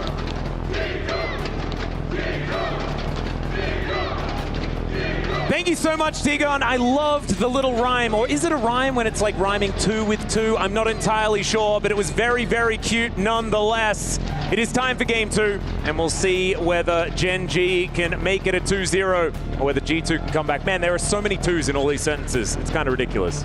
You love to see a smile on Caps' face after a crushing loss like that, where you know, he got outranged by Chovy. Chovy just outplays him in the early game, and then he gets free stacks. They had that really cool skirmish with Canyons and Pale early. Things went really well. I think we're going to have to see a big change up here in draft. Remember, against BLG, Caps pulled out that LeBlanc pick, right? And that was series defining. He crushed Knight so hard in the lane that Bejuan couldn't even play the game, right? Something like that is what we might need to see here from G2. They have blue side now. The Azir was they not had blue side in game 1. I know. They have blue side again. All right. So they now also have blue side. But, like, some of these picks are gone, right? So picks like the Azir stock goes up quite significantly. See if the Talia is left open as we see a big change up here with the Rumble ban for G2 in this second game. Yeah, it's going to mean that it's not 100% Chovy bans on the side of G2, giving that Rumble a look in as the Lee Sin taken away from Canyon, one of his most impressive champions, but a surprising ban here as the Azir still left up, the Vi and the Talia going to be the options that these teams are playing with. I think banning the Azir is still the safest bet, but it is Caps, after all, who might have something else prepared, as it instead is going to be a ban towards Human's Jarvan in this one, which gets a big laugh out of Dylan Falco there. So the first pick is going to look to be is Trundle is strong into so many of the available jungles right now. Like, it's going to make you feel pretty good into Xinjiao. If you know Gen.G wanted to go for a Sejuani draft here, it is also going to be incredibly powerful into that, so that's not really an option anymore. And even with the Talia still up, they're looking for this Azir for Chovy, a pick he's so known for. Every LCK mid who's ever called themselves an elite, an LCK champion, is known for their Azir. And of course, Chovy is the strongest of said mids right now, and will be confident enough to lock this one in. The question is, what comes with it?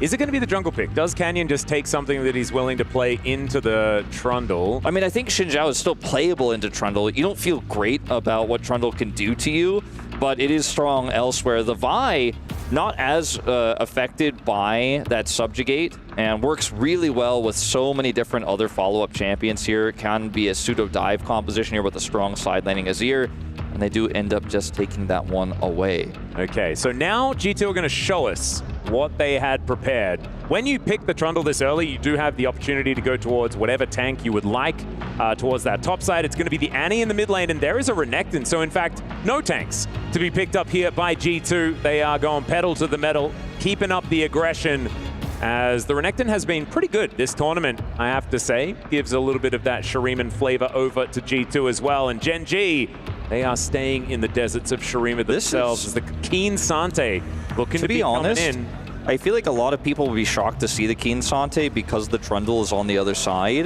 but and in fact, it doesn't happen. It doesn't happen, but I actually thought that's what he was going to pick because it's just so safe into the Renekton, and in the laning phase, you're not going to be interacting with that Trundle anyways. Feels pretty good into the Annie, but they pivot, and this draft has a lot of power with the Vi. There's a lot of really strong mid-game here. We talk about the late-game Azir, the side-laning Azir all the time, but because of his ultimate, it can be quite powerful in mid-game fights with a composition like this where you can cut the team in half and split somebody off. The Vi follows up, the Aatrox follows up. Picks like the Kai'Sa, I feel like are really strong, even though we haven't been the biggest fans as the LCK casters here at this event of the pick for Gen.G, because you already have a ton of magic damage in this comp. You could go into the AD variant, you could follow up on the mid-game power of this draft so well. And there's also the fact that, I mean, the cease and desist, very single target, right? The Kai'Sa is able to follow up on anyone you choose to go in on. But I think that the combo that they are already representing with the Azir and the Vi is just something we've never really seen. Because these are two first-pick champions, Wolf. Yeah. And they're on the same team right now. They do leave the Xayah up, Gen.G do, here for Hans Samba to potentially take. We've seen him be such a menace on this pick throughout EWC 2025, but see what it does eventuate here, as we could see a Kai'Sa bandit come through. I think Ezreal is also still really strong into G2's comp because you can stay away from the Renekton, you can stay away from the Annie, you can just shift away from the pillar. Oh, I was expecting similarly strong, actually, because Rakan's so good for Gen.G, but G2 maybe hoping that that is not going to be the decision. And a cow is a possibility, right? And Alistar is definitely a big one, but I think just picking an R4 Rakan just feels so good for Gen.G because it goes so well with so many things. There's so many different options here for Gen.G. Like, I feel like if you go Ezreal, you go for the Rakan. If you go for even a Kai'Sa, like all of these things work well. The Alistar gives you even more robust mid-game power because of how tanky he is in those fights. And you now have a frontline because before, everything else of this draft is relatively squishy. And, you know, the Alistar is just going to be happy to go into the front line of this Annie, happy to eat a Tibber stun so that the rest of the carries can go in and follow up. Yep, and it's the one tank that doesn't get worried about the subjugate as well. As the Xayah Rakan is given over, and this is the danger that you had on the side of Gen.G, is that you were staring down the barrel of a lovers duo, which is understandable. That's a Zeri for Rulers. That'd be a fun one. Iconic Zeri. Azir, so much late game team fighting power. That's a Vayne. That's not what he's playing, so don't worry, everybody. Yeah, let's see what Duro does decide for Rule here. 5 seconds to go. Is Sivir going to be the consideration? Certainly a lot of AoE and a bit of that Shuriman flair. How do you get on top of this Sivir and Punisher is the question that G2 is going to have to answer, because the Azir is super safe, right? Has the Shurima Shuffle they could use to engage, but also can just use the Emperor's Divide defensively. The spell shield here for this Sivir makes it really difficult to lock her down. Even Annie could have a tough time actually stunning Ruler. And then the wave clear means that Gen.G can get prio on objectives really easily when it comes to setting up later on for 3rd, 4th Dragon, Barons, Otacon. So while I think if you cover Gen.G's comp and you look at what G2 have, there's a lot of synergy here. It's not a great Trundle position. I think Gen.G, because the Trundle was picked so early, we're able to play around that incredibly well. Renekton, a similar story here. I think if Broken Blade can win the topside matchup, if there's some attention there and this Renekton becomes big early, then the Renekton can eventually just get on top of this Sivir, can be a big threat for Chovy's Azir. It's a lot of ifs, it's a lot of maybes here. And after the performance we saw from Gen.G in Game 1, I think they're pretty confident with this draft. They're going to close it out and head straight to the finals. That's what they're looking to do. We'll see whether G2 can find some of that magic here as we load onto the Rift for the second game of the series. Do or die here for G2. We'll see whether their key can survive one more game, or whether Gen.G are going to be crushing it on their way to the final against AL. And AL, they have been on a bit of a tear. They are no strangers to crushing the keys of LCK representatives. And Gen.G going to certainly have to study up before that one, but they do need to make sure that they dispatch of G2 in this second game first. And here we are onto the Rift for that second game. Maybe G2 can catch them napping. Maybe they've got a bit of a plan moving into this second game. We'll see. Otherwise, it's a date with T1 tomorrow in that best of 3 to decide who picks up the 3rd place. And that is an extra 70 grand. Wolf, like that's it's not small money that they'll be fighting for. That's right. We do the big money at EWC, and we have a massive prize pool, and every single step up you go, the more you are going to get. So you on a Broken Blade here, playing aggressively at this level 1. Keen gets the ward onto the blue buff there of G2. So Vision traded across the map here. Duro and Ruler at the ready there in the bottom lane. We'll actually have the faster track. And it looks like that's just going to be now the 5-point starts to eventuate. Caps does obviously have stun at level 1, but I don't think they're going to look for a play here, and Gen.G just playfully letting G2 know that there ain't anything happening at level 1. Ruler also giving us a bit of a history lesson, which is kind of cute. Of course, one of the J.D.G flares there, and then Samsung Galaxy. Kind of cute. Just, you know, the teams that he managed to pick up international titles on. So they are going to try to utilize this extra pressure here that Gen.G has to relinquish with the level 1 Alistair to set up some vertical jungling here and invade for Skumon, as he is going to take away the blue buff here of Canyon. And Gen.G very well aware that this is happening, as we'll see what Canyon does respond with, since he is starting topside on that red buff. Has vision, of course, of Skumon's blue, so he may just simply cross, and we have that vertical jungle. Boulevard not able to give that heal over to Hans Sommer, but I guess he was at full health, so he doesn't worry about it too much. Like we were saying, it is indeed just vertical jungling here between these two junglers. Skumon coming on over, though, and just feeling like he can do battle with Canyon, and he absolutely can. The chomp is so valuable. Skumon really going to get a huge lead out of this. Canyon going to have to flash. Yeah, Broken Blade looking for it. Does manage to vault break over the wall. Okay, I thought he queued already, so he's fine. Doesn't have to flash. Still massive. And no, it does not. It's not over yet, because there's so much prio for Cap. So when Electrocute is pushing Chovy out of the lane, Canyon really in trouble here. And G2 playing around this early prio so incredibly well. They weren't able to make a level 1, happen to where they get a pick or anything like that, but they use that extra pressure to set up this vertical jungling and shut this Vi down, as now Canyon's looking to cross over into this quadrant here and take the red buff of Skumon.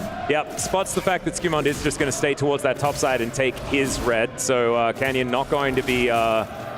well, actually, no, because Canyon started on his red. Never mind. So that red is not actually going to be consumed. It's the Krugs that are going to be the next one. So experience advantage still there for Skumon, but it's not going to be too much of a big deal. It's Canyon pathing exactly where he needed to there to make sure that he stays alongside him as far as camps are concerned. Nice little headbutt there from Duro. He's going to get a lot of damage onto Lebrov.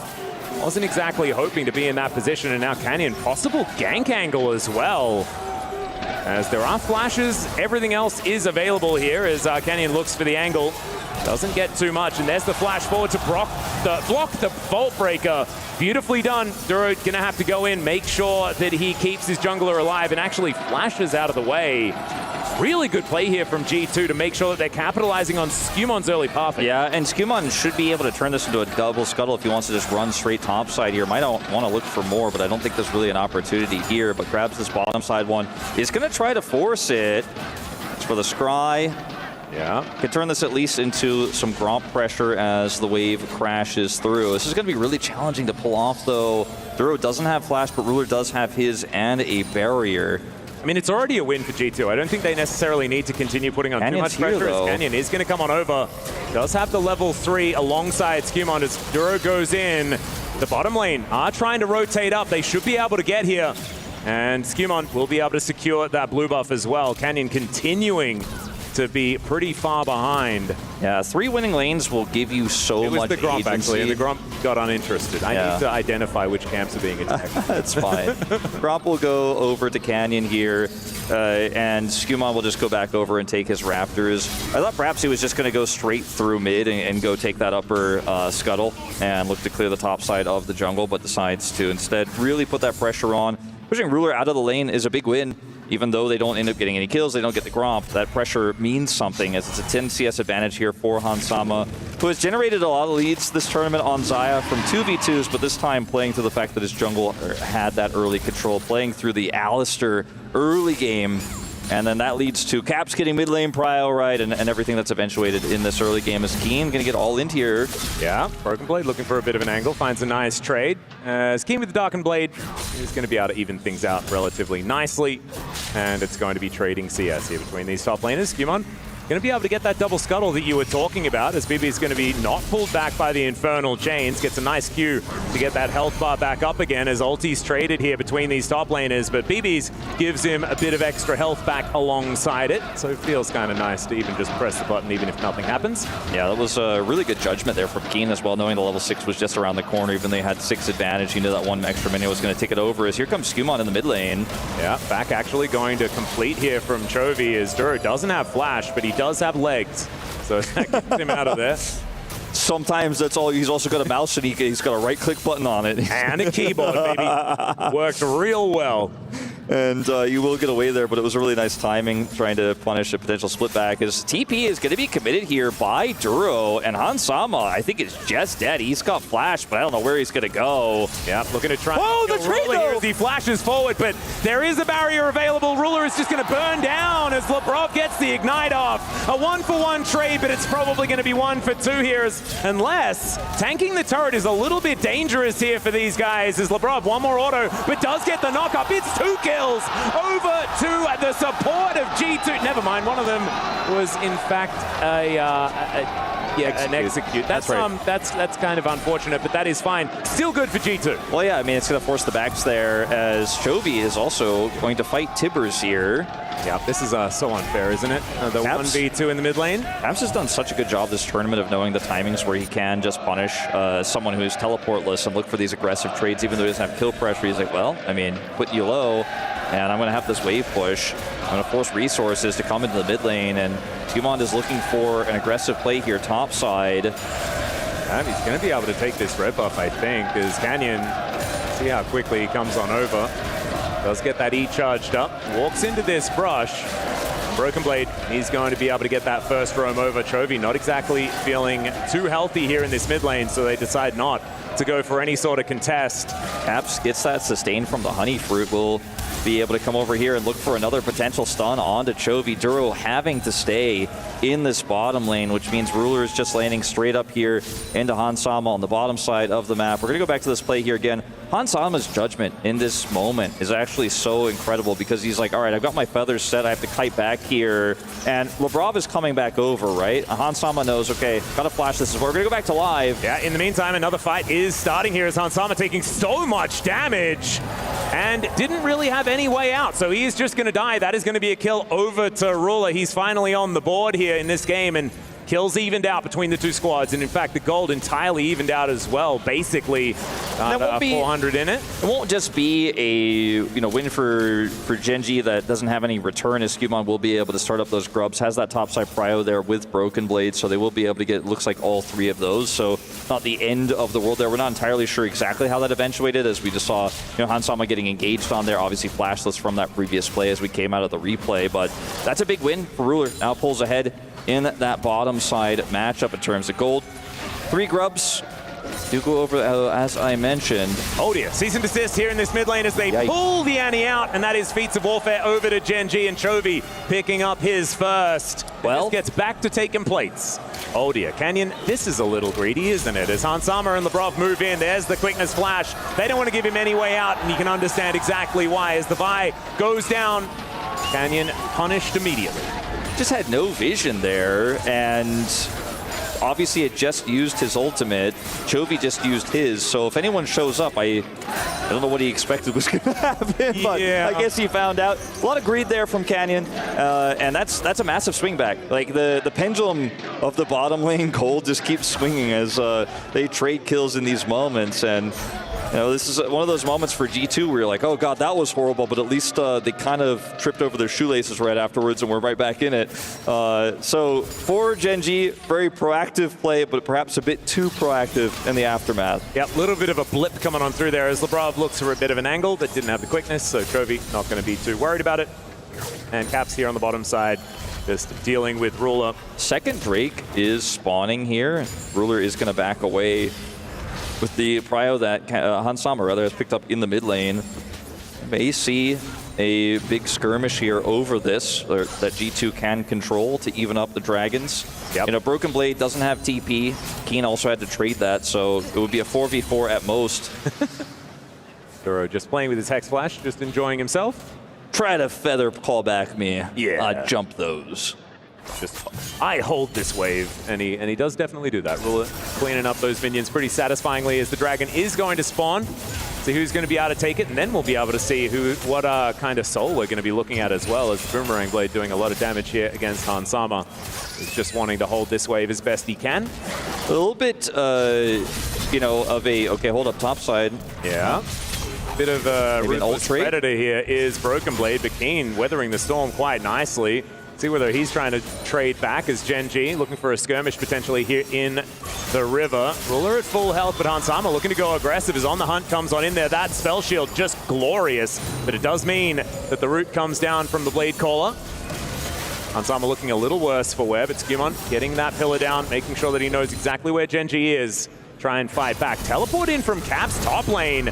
Wanting to punish Keen here, who does have his flash available, uses it to get out of the way, but Tibbers comes down, and there should be the burst damage available as never mind, Keen just umbrally dashes away. They should be able to get a fair bit of work done on this turret, but the Dragon should go over to Gen.G. That's Dragon, and I just don't think that's worth it here. You're going to pick up some additional gold, but it's split here between two players, and I think a lot of this was about the fact that Hansama and Lebrov's Gambit there in the mid lane does not pay off, as trying to engage now onto Duro. We'll see how well this goes. Yeah, Skimon taking a lot from just the Boomerang Blade there, as well as Ruler is doing anything that he wants.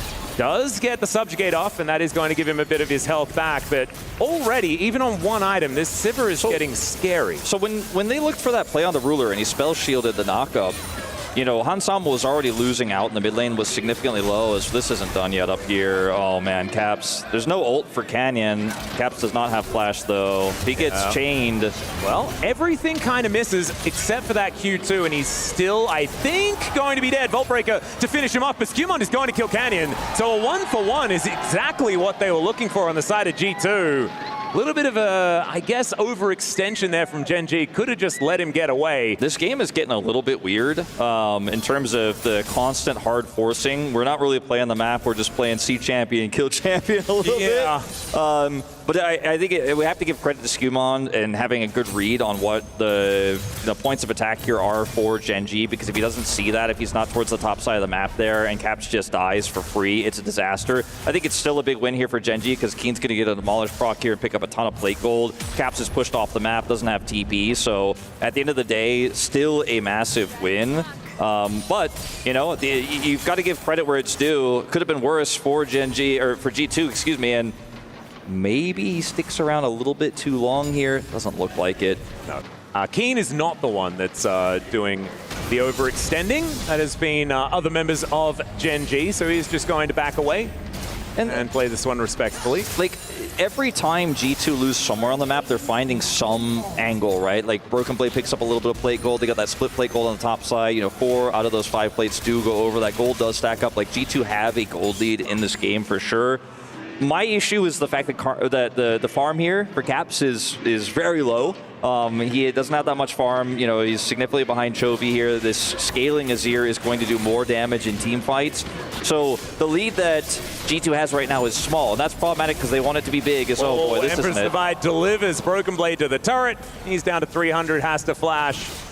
And not exactly too happy about how this one's going, as another mid laner is going to get dove this time towards the top side of the map. The exhaust goes down onto Caps as Tibbers was trying to help out, but that is a successful dive.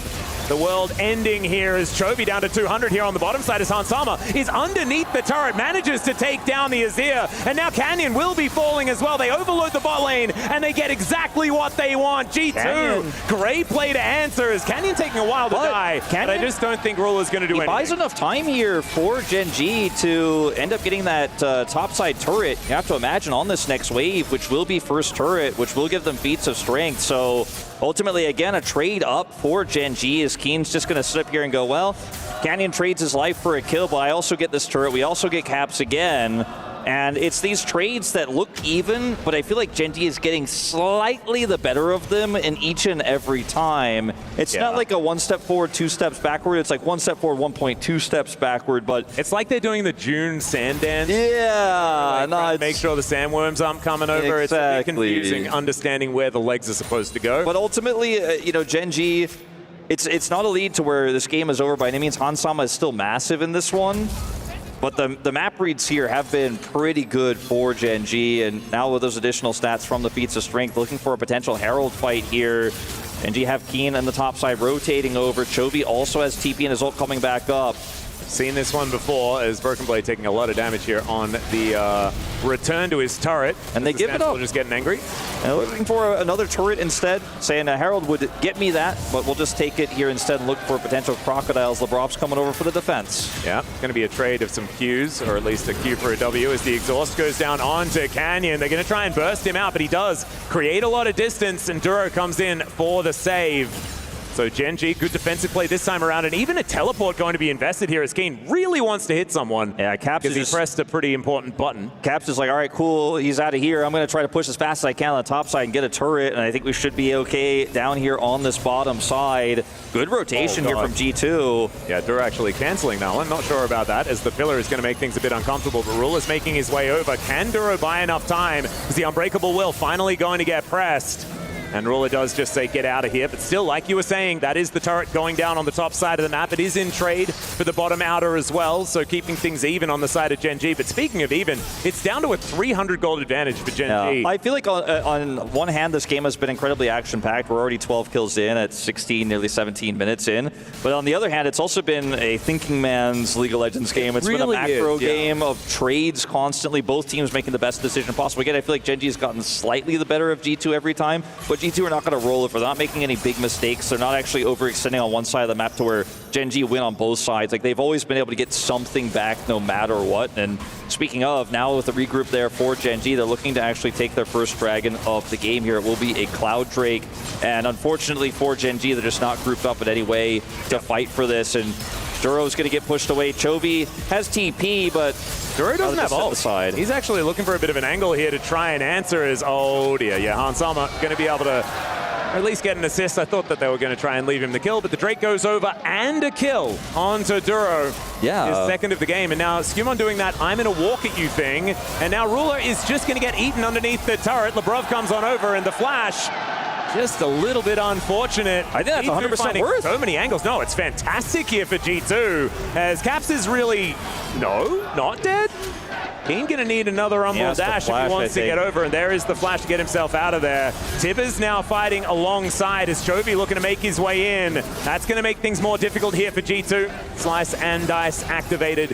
And Hansama gets a turret. Now, I mean, before I was like, okay, G2 are not giving up things on both sides of the map. They're always matching. Now they're taking the driver's seat. They're 1,000 gold ahead. They win on both sides of the map. They end up shutting Chovy's push down top side. They get the dragon. Caps is able to flash away there on the bottom side. They get the play in mid, and yes, Skewmon has to flash to kill Ruler, but Ruler uses both summoners, and Sivir's flash is way more valuable than a Trundle's in a situation like this, and G2 really pulling ahead after what was, you know, kind of absorbing a lot of the pressure, a lot of the punches here from Gen.G, making all the right calls, waiting, biding their time for the right moment, and that right moment did occur as once again, Duro in no man's land. Yeah, he is going to be able to get a stun. There is the pushback on Lebrov, but he's just dead.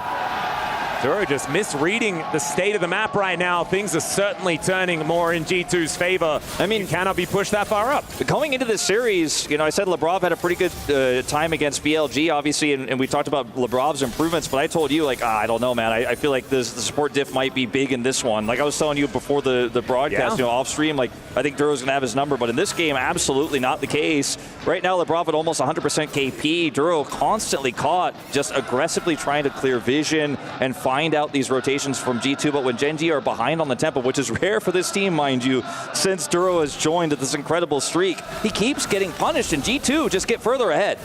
Oh, Caps now looking to clear out this minion wave, but there is a Keen looking for him. The World Ender coming on through as down goes Tibbers. That's a decent quickness there from Lebrov to buy some space as Keen's flashing for it. The heal comes in though, and Keen just unable to close the gap. Caps able to move himself back. They don't kill the Aatrox, which would have been nice, but they don't. He doesn't manage to get his jump. Well, maybe they will. Hansama is looking for the angle. There's the flash forward. Keen wants to be able to do something, but he doesn't.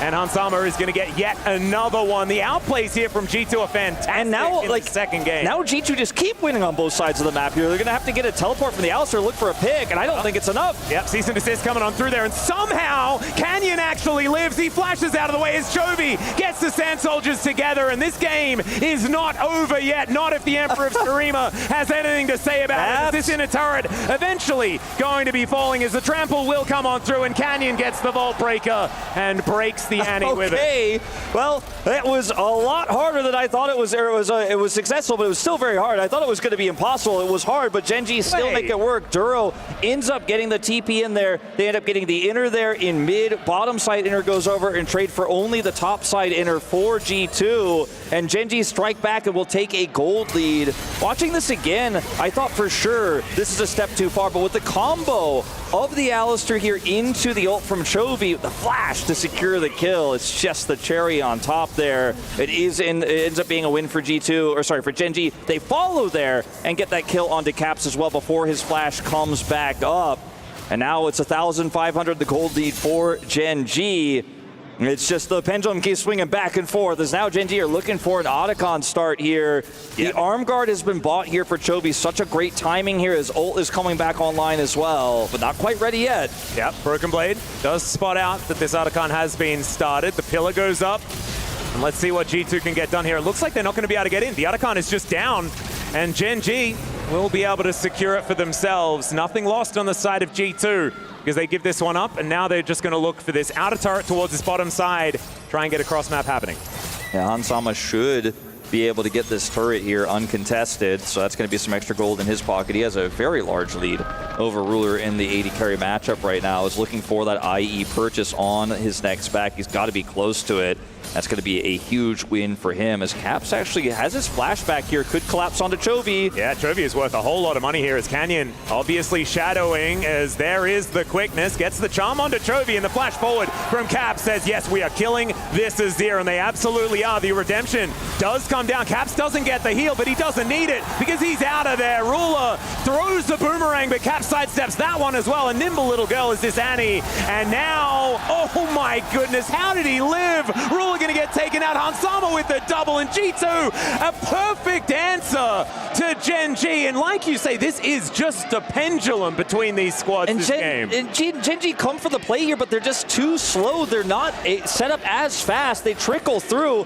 Lebrov has gotten so much value out of this locket. It is absolutely insane. He then drops the redemption down as well. So watch this again. Caps is over the wall here, so has to rotate around. He ends up interacting with Canyon first. This means with the airborne here from Canyon with the charge Q, he has to flash for the kill. And it looks like, okay, it's going to be a trade, but then Locket comes through. Redemption comes through. Caps doesn't quite get hit by the healing, but everybody else does. And Broken Blade and Lebrov can peel. Lebrov gets a knock-up. That sidestep was beautiful from Caps. You mentioned it in the play-by-play. And Gen.G overcommit, find themselves 2,000 gold behind. Oh man, that was almost a pillar of death for Duro.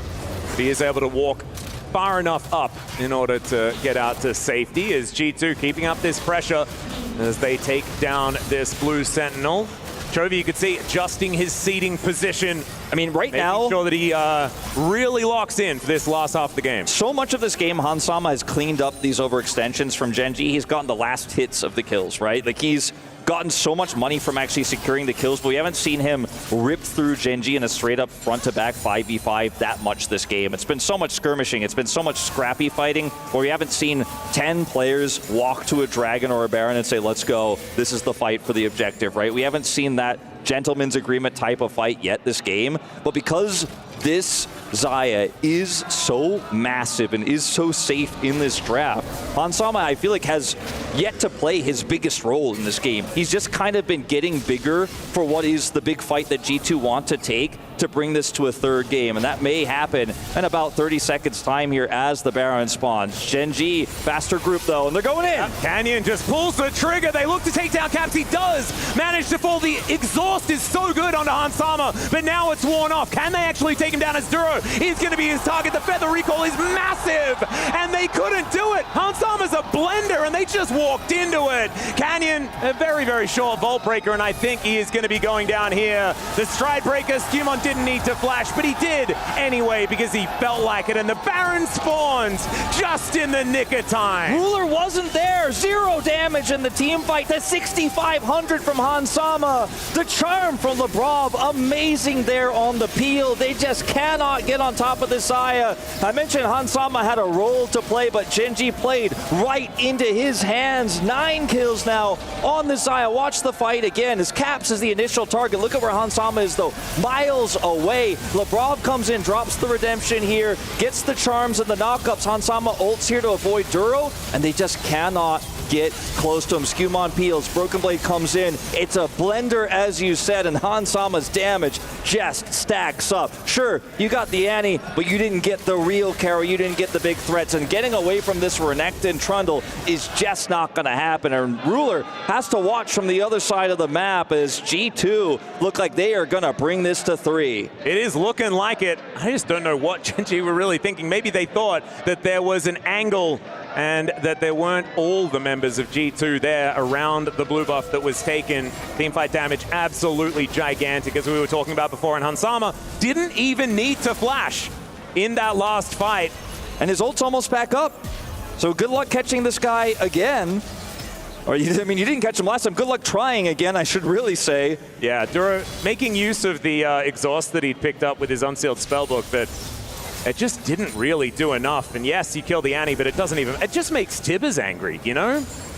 That's what it feels like. As once again, Ruler on the other side of the fight here as Gen.G look to try and defend their inner turret. The Baron starting to stack up. A lot of extra money.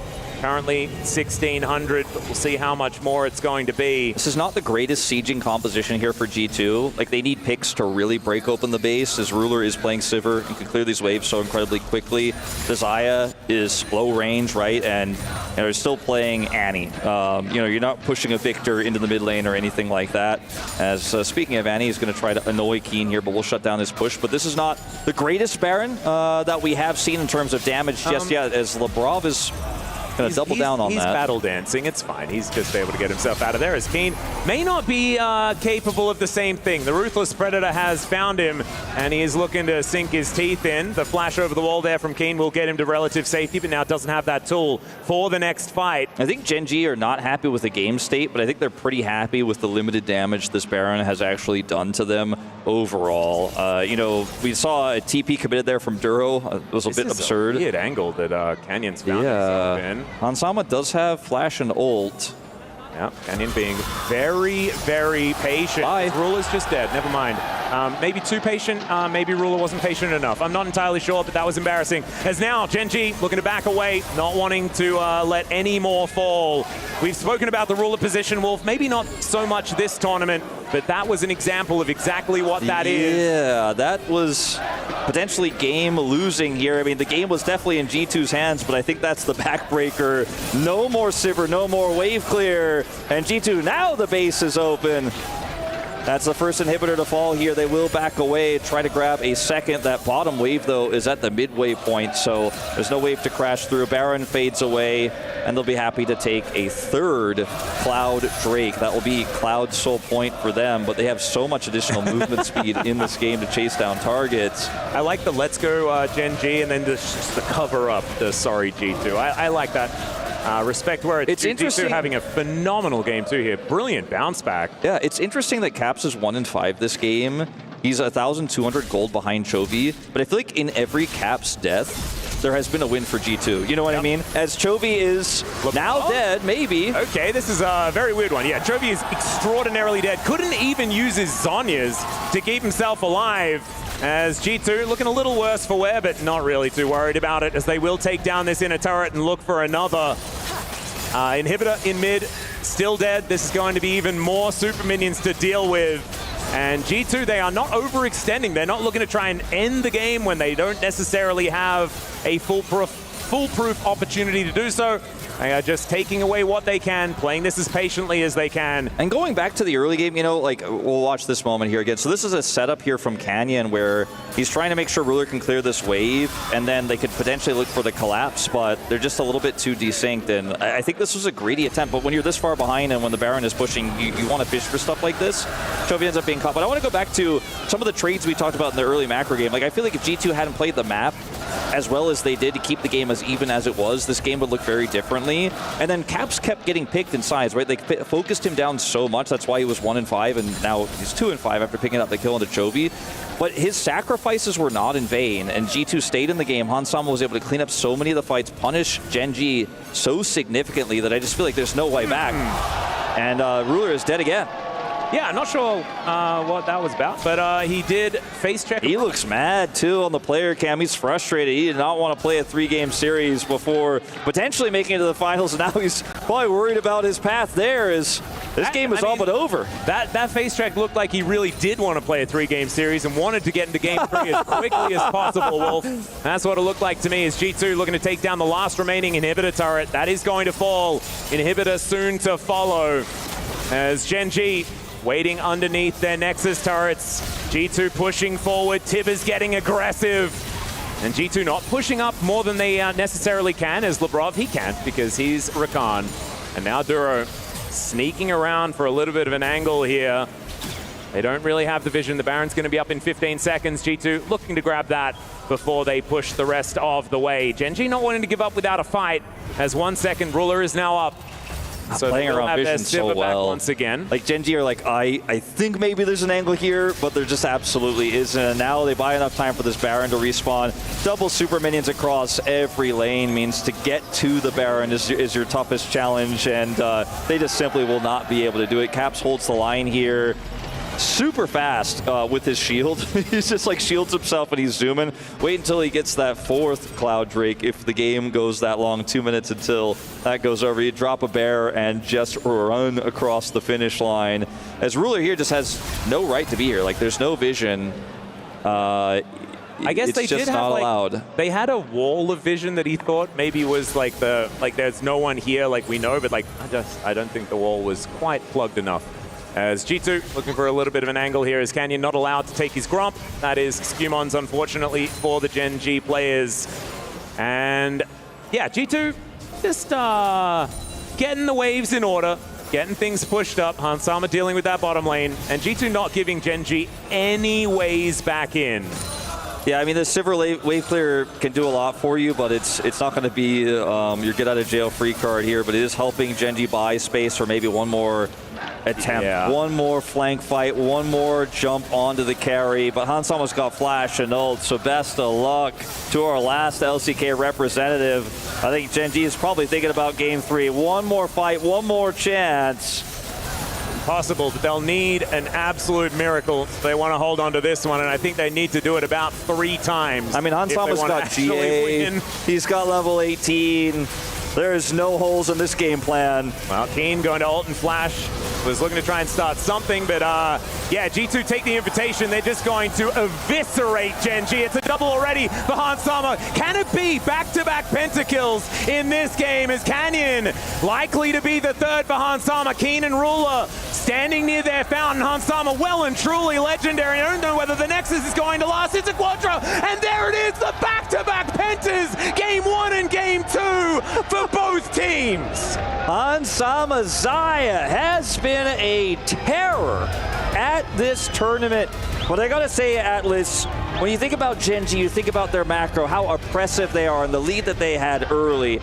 Most LCK teams can't go toe-to-toe with that. 90% of the time, our best LCK teams can't go toe-to-toe with that, but this G2 held their own, made the cross maps. This fight was the defining moment of the game where Hansama was just unpunished. Duro tried his best, look for the exhaust, look for the knockup, but he gets ulted, and it is just fighting into a choke point against this massive Xayah. G2 bringing us to 3, keeping the hope of the West alive here at EWC. Yep, Gen.G gonna have to play a 3rd one here as G2 battle back in this 2nd game. We'll see what happens after the break.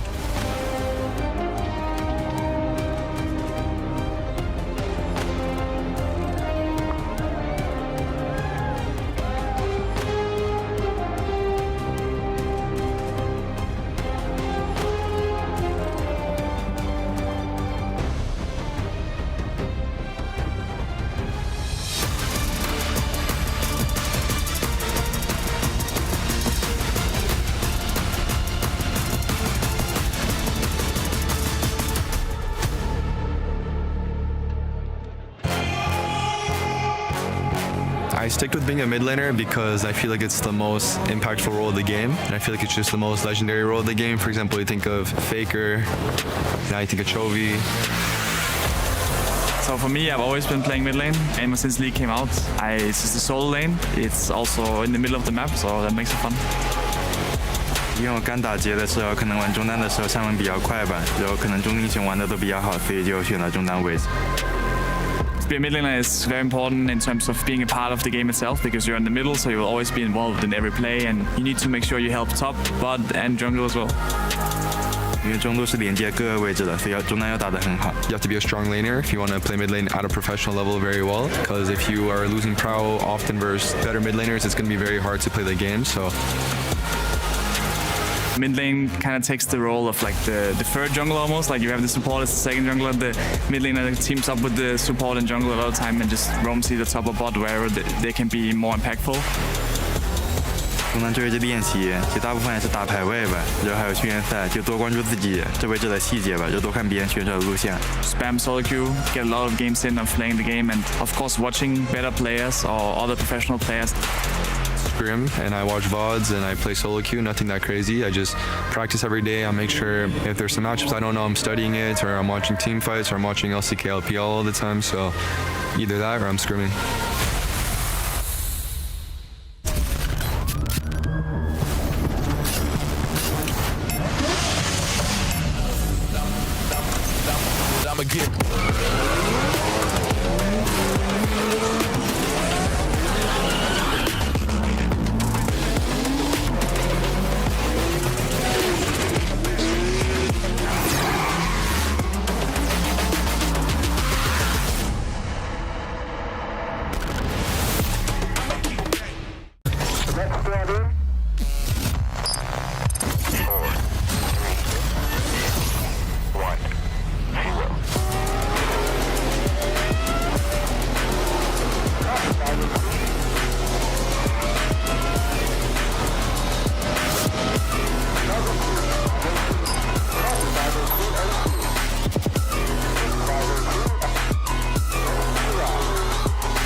And my goodness, the boys from Europe are finding their way. They kept it close throughout.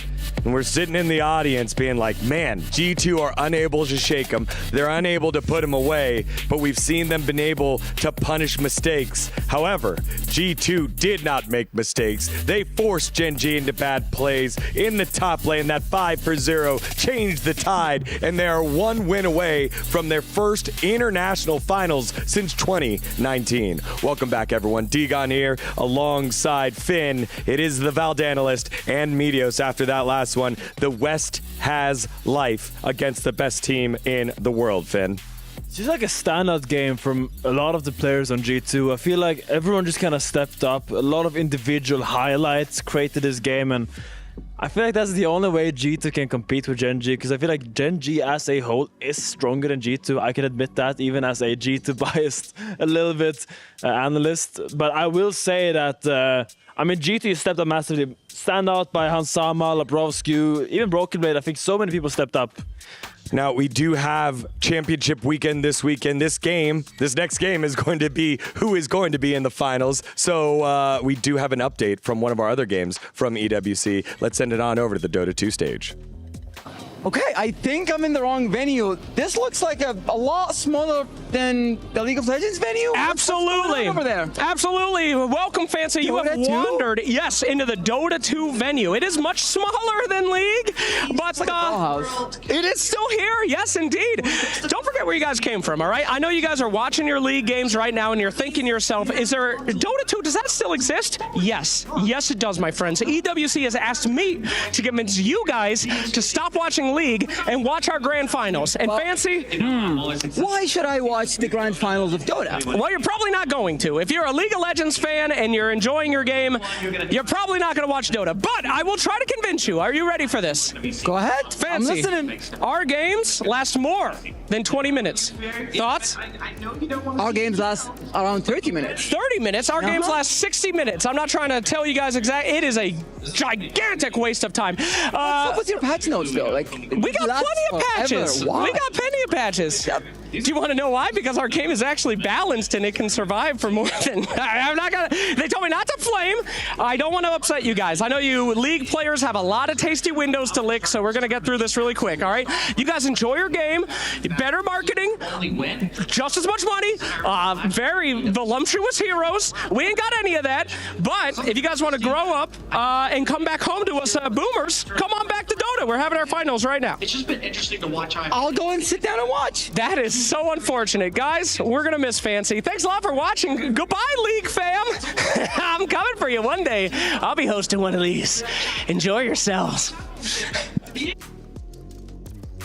Thanks, Slacks, for trying to convince League players to watch Dota by comparing how long you last. That's a very convincing argument. Let's take a look at our series here, though. It is G2. It is Gen.G, the reigning back-to-back MSI champions of the greatest esport in the world. And it was a fantastic game. G2 starting off not so great. It was Hansama getting ganked here, able to turn this one back around. Didn't look good. Gen.G gonna dive and punish. However, Labrov plays this one perfectly here, Finn. Not even Labrov, the presence of mind of Hansama to kite not towards his tower, not towards the proposed safety, but to up in the lane, because he knows Labrov is in the river, and they actually managed to get that extended range on the dash and kind of trade one for one in the beginning there. Well played by Labrov as well, trading under tower, but for me, the standard there was Hansama. The presence of mind to know that walking towards the enemy base was the correct choice, that was impressive. This was super hype, that G2 won. I will say, though, watching this, it felt like Gen.G was for funning or something like that. It was the least Gen.G looking game I've seen them play ever, especially from Canyon. This dude was the entire scoreboard for the first 10 minutes of the game. He was just diving and trading one for one all over the place, which, it's awesome to watch, but I feel like that's not usually how they play. So it was definitely a departure from that, and it felt like they were playing more on G2's tempo, which was great for them. Another update that I've been told currently, it is a new title winner over at MLBB Women's Invitational. It was Vitality winning 4-0 over Gaming Gladiators. Gaming Gladiators, the former C9 roster being signed under this, and the first Western team to make it to the finals of MLBB Women's. So congratulations to Team Vitality for this victory, picking up 1,000 EWC Championship points, which is the dream of these two squads here in League of Legends, G2 and Gen.G, if they can get themselves the win and get into the finals against AG.AL. One more time, Team Vitality getting the victory 4-0 over Gaming Gladiators. All right, so we got to see one highlight here from Gen.G and G2. Maybe we'll get to see a second one here from Gen.G and G2. This one in the top lane, and this was the big moment where G2 were able to battle it back, and all of us in the green were freaking out here, Valdez.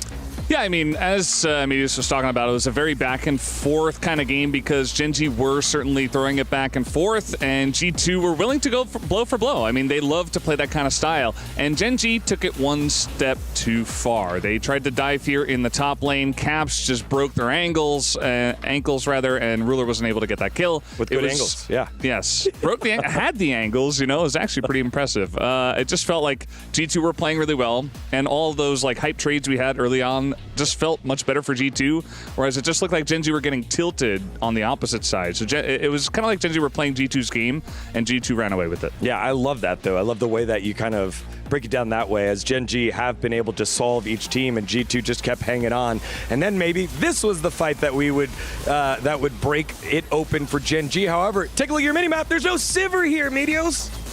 This was a crazy fight from Scuman. Gen.G committed onto Caps, and one thing that I thought was super noteworthy was Caps kind of had a rough start to this game. He was, 0-3, 0-4, having trouble side laning, but he didn't build defensively at all. Sometimes you see Annies go for the, mask build or getting in early Zonias, and Caps just said, nah, I don't want any of that. I'm going to go Malignance, Shadow Flame, Storm Surge, just do as much damage as I can, because if I'm going to die anyway, I might as well, have a big Tibbers. So I thought it was cool that he opted to go that route. And then in that fight, we just saw Scuman was absolute beast. He just ulted the Aatrox, and he was just pretty much 1v3 in the backline, just beating everyone down, chomping them, and just doing so much damage while not dying. Yeah, and then finally here, from the pro view, the eyes of the man himself, it was Hansama getting the unofficial penta here. This is Steven Liv in his prime. Look at him, full build Saya. He is just a shredder. Anything that is within his auto attack range just dies within seconds.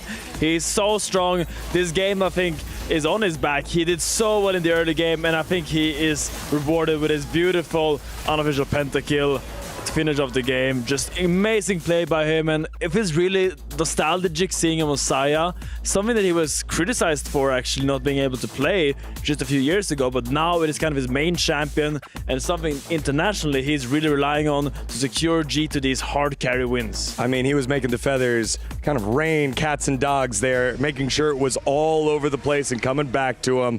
Hansama putting an exclamation point on this game number 2 as they've got the STC arena rocking here, and the G2 faithful, the Samurai, are just absolutely filled with hope. And I think the West, Europe, just filled with pride here, Finn, as we have 45 seconds before we head back to the stage. How you feeling? I mean, I'm feeling optimistic.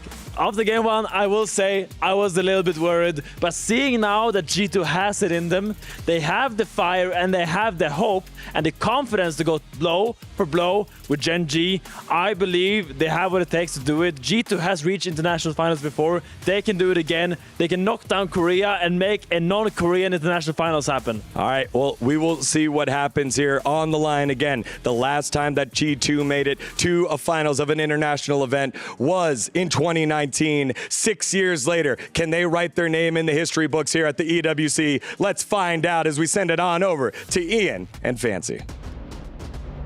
We came expecting fireworks for this series, and this series has delivered 1-for-1, one more game to the grand final spot. Gen.G fans, where are you at? Oh, they're there.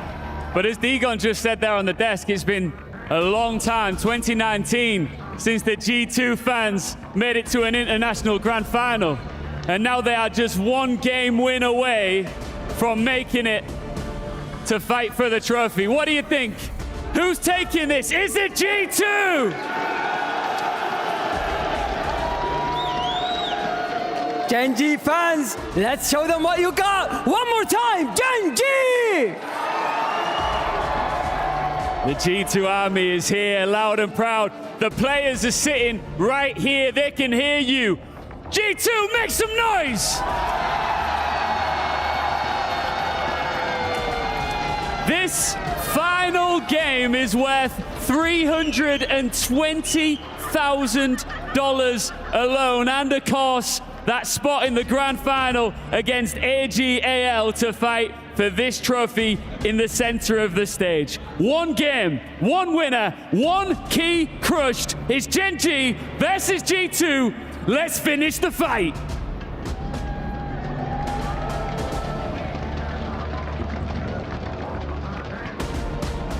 Thank you so much, gentlemen. Man, the crowd absolutely electric here for the final game between G2 and Gen.G. And last time around, I want to remind everyone, this series between G2 and Gen.G at MSI began with a victory for G2. This time, it began with a victory for Gen.G.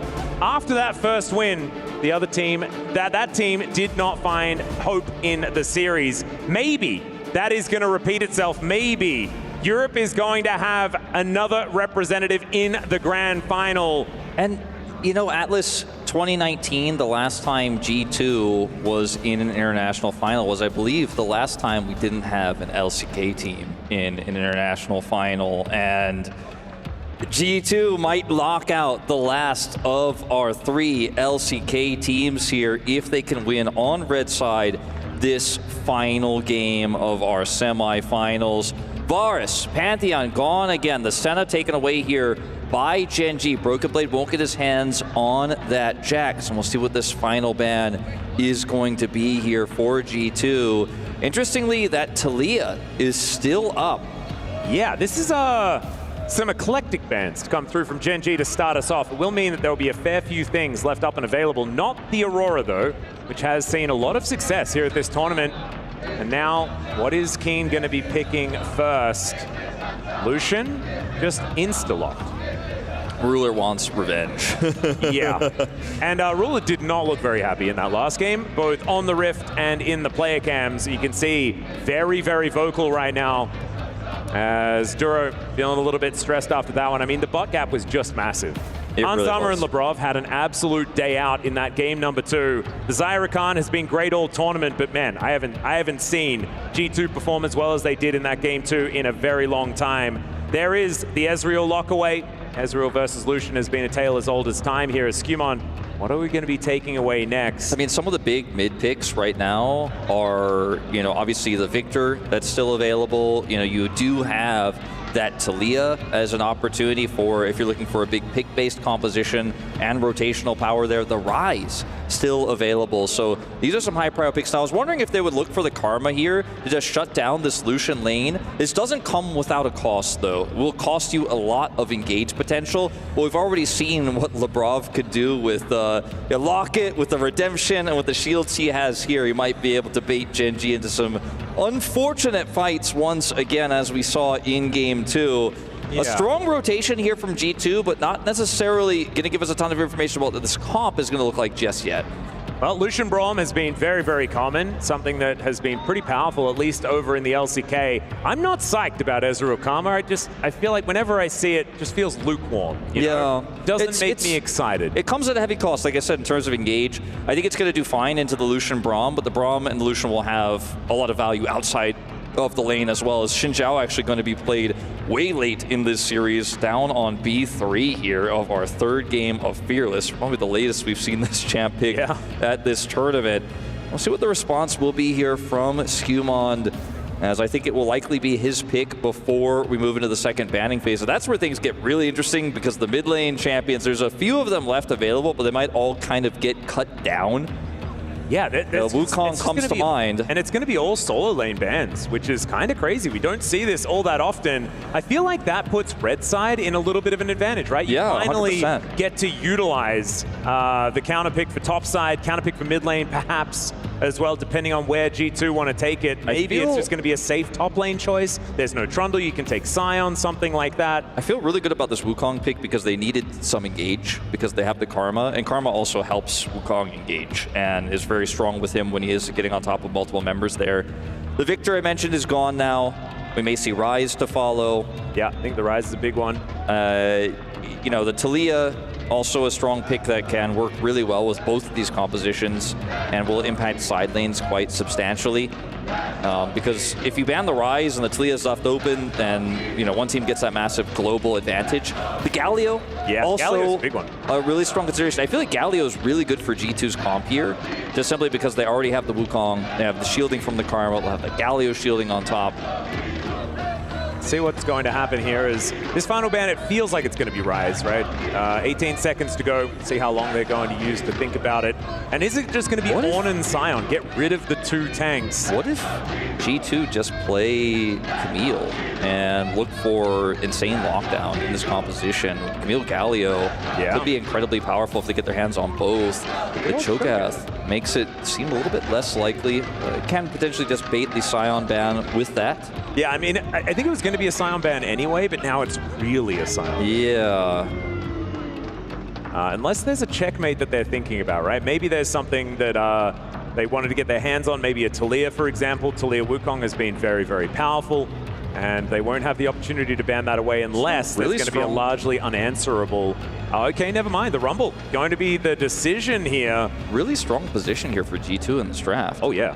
The Rumble ban doesn't feel that powerful. Sure, there's no Ornn to answer, but that was your own choice. Are you more scared of a Rumble or a Sion in this case? And I'd probably be more scared of the Sion, personally.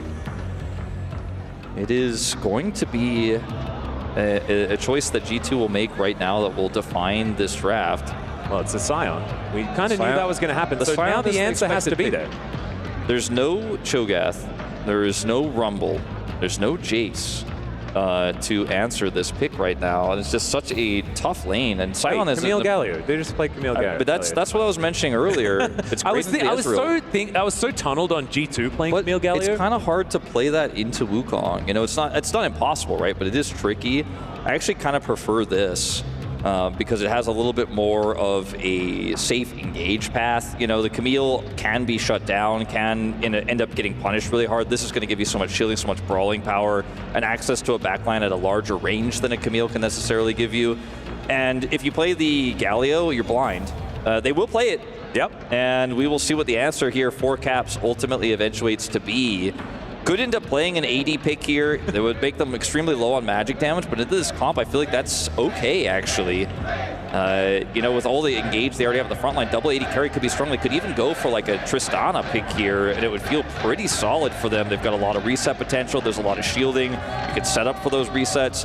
But he is going to pivot over to the Syndra to look to try to command the lane. This is something that our analysts were asking for, talking about earlier, seeing these niche Caps picks come out that we're not really seeing any other mid laner play. Well, these are your compositions. Chovy is very famous for his Galio play, but I feel like this comp doesn't have the same amount of cohesion that we've seen from others in Gen.G's past. This on the side of G2, pretty stock standard team fighting composition, and I was worried about the lukewarm nature of the Karma, but like you're saying, the Syndra, a bit of fun here, can throw some orbs around. Broken Blade can be largely unkillable on that Sion, and Skumon, if he continues the form from game 2, it is going to be gigantic because this Wukong could really run away with the game. They lost engage in their support, but they found it practically everywhere else in this draft. I do think that it's hard to generate a significant lead as Syndra into the Galio in lane, but you are always going to have that push. You are always going to be able to impact the jungle, and the mid-jungle synergy that we've seen from Skumon and Caps in their best games of this tournament has been tournament-defining for them, and maybe what actually sends them to this grand finals. I like their draft better, if I'm totally honest with you, Atlas. I like it too, but I think that Lebrov was such a big part of G2 in game 2, and Karma just doesn't have agency, right? Like, you're not going to be making those big plays yet again, so the rest of G2 needs to step up. We're going to have another one of those incredible days like yesterday for BB, right? Where he can really take the bull by the horns, make things happen. His on was so good. His Scion could be the same thing as we go into the deciding game. Remember, guys, Gen.G have won 24 series in a row. And a lot of the last few went the distance. So it's not a surprise that they drop a game. It would be a surprise if they drop a series. We'll see whether G2 can be the first team to do that since, what, road to the LCK Cup? I think the LCK Cup finals against Hanwha Life was the last. That was it. In Game 5, when we were at that time praising Hanwha Life for the Game 1s and the Game 5s, how things have changed. Indeed. It's a long year of League of Legends, and some narratives feel like they'll last forever, but they don't last half the year. And for Gen.G, they came into this tournament as massive favorites, MSI champions. The streak continued, an incredible resilient series against Hanwha Life Esports in the road to MSI. To fall here, I think, would shatter everyone's expectations, especially with what they've accomplished already even in this tournament. Sure, they'll drop the game to FlyQuest, but the drafts for Gen.G and the play, if I'm being totally frank with everyone, and sure, I'm an LCK representative, so I hold them to a higher standard. I think a lot of people hasn't lived up to the elite Gen.G macro, hasn't lived up to the oppression that Finn was talking about, that we had one of our G2 managers talking about on the desk for the pre-show. And we're going to have to see some of that Gen.G magic here in this final game if we're going to bring it back, because I feel like there are so many tools and ways to get on top of this incredibly low-range composition here for Gen.G. Like, Ruler already had a tough time in the previous game, and this game, there's, so many threats. You're going to have to deal with the Wukong potentially get on top of you. Broken Blade can flank you. You have to deal with the Scatter the Weaks. And the follow-up is just so easy for an Ezreal. Yeah. And this lane, not going to be easy. Of course, lane swaps exist, and so that will help Gen.G here, but the early laning phase is going to be very rough against Ezreal Karma. They are known for being able to shove in the lanes. I think similar things can be said here for this mid lane as well. Broken Blade also going to have a fair bit of control on the top side, so I think eyes are going to be glued to the jungle to see whether Canyon can put out some of these fires. One of the reasons why Syndra was so meta for so long was because she, if you look back to like 2021 where she was almost permanently first picked, is because she wins a lot of matchups by default, especially with the range advantage she has, the consistent poke she can layer in. There were so many 80 matchups where you had to help string her into this pick just because she's so strong. She was a Corki counter pick for a long time with the old AP damage Corki, the burst package variant. And you can see here already into the Galio, like, Chovy just can't really do anything. It's somewhat reminiscent of when Chovy was playing to the best of his ability that Smolder into the Yone, right? It's just a tough matchup to play out, so you're going to have that perma-prio. The Ezreal Karma they drafted early into the Lucian is going to have that prio, and Sion's a brick wall. So G2 have a lot of early game control. Well, let's see what Canyon can get done here. Looking for an early gank onto Caps. They can get a flash, it's a big deal, and they do manage to get it. Can they get more as the Scatter of the Week is so good? Wind becomes lightning, no dive here for Canyon. They're going to be happy with a flash, a return gank. A very scary thing here now for G2. Very, very powerful. Keen going to sidestep and do a little bit of damage there. Now going to be able to take a cannon as well. Made me nervous just for a couple of moments, but is able to lock that one down. Obviously, the most important thing on the Rift is getting as many cannons as you can. You can see Skumon has taken a bit of a lead, obviously, because he didn't go for a gank in terms of the farm, and now could potentially look for a gank here onto Chovy, who is flashless. He has red buff as well. Chovy not being very respectful here.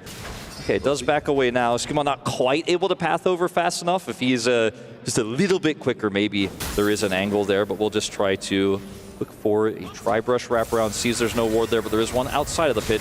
Heal's already dropped. Both of them are going to be invested here into this attempted play, but I think Gen.G had a bit of an idea as to what was going to be happening, so not going to be allowing that one to eventuate in much at all, as Broken Blade continuing to take a lot of aggression here from Keen. This Ambessa play has been some of the most aggressive that we've seen so far this tournament. Yeah, and it's really hard to generate a lead like this on a Sion. Sion is just so tanky. It sits back, grasps, so hard to kill. Skumon heading over here as Broken Blade's trying to bait. Yeah, I feel like... But there's a ward. Yeah, I feel like Keen is not going to bite off more than he can chew, and with that ward there, certainly going to be able to make all of the right choices, knowing exactly where this Wukong is. So Keen will be able to get the shove, and the teleport is going to bring Broken Blade immediately back in. Does have that red rock and a cloth armor, so he's going to be absolutely fine. As Dora coming forward, shows them the door up close. And the flash to come on through here, not able to break those chains, is now Ruler in point-blank range. But Labrov gets into the fog of war, and Hans Sama is able to answer back. So Gen.G looking worse for her after that trade. Yeah, interestingly, lethal tempo here for Hans Sama on this Ezreal. The most common rune choice here, but is going to be fantastic if you keep trading like that and continue those extended fights. That's going to force them back as Duro will lose his flash, but it's a trade. And so a fairly even one at that. G2 getting the better of them, but it won't amount to too much. Keen is going to head towards that bottom lane now as that lane swap goes towards the top side. And finally, Ruler can breathe. All right. Caps and Chovy facing off here in the mid lane. And we'll see what's going to happen. No flashes available, but we can also see what's happening around EWC as well, as it is the championship weekend. And the MLBB Women's Invitational has just concluded their grand final winners. Team Vitality, and they clean sweep Gaming Gladiators 4-0. Congrats to Vitality. Yeah, that puts Vitality actually at 1,500 points as well in the club championship as well. But we've got a fight here towards the top side of the map as Arula is rooted, and Canyon, we're going to pay a visit as well. That is just going to buy some space for the Gen.G bottom lane, just trying to keep themselves in it. You can see about 11 CS behind, something like that here for Arula.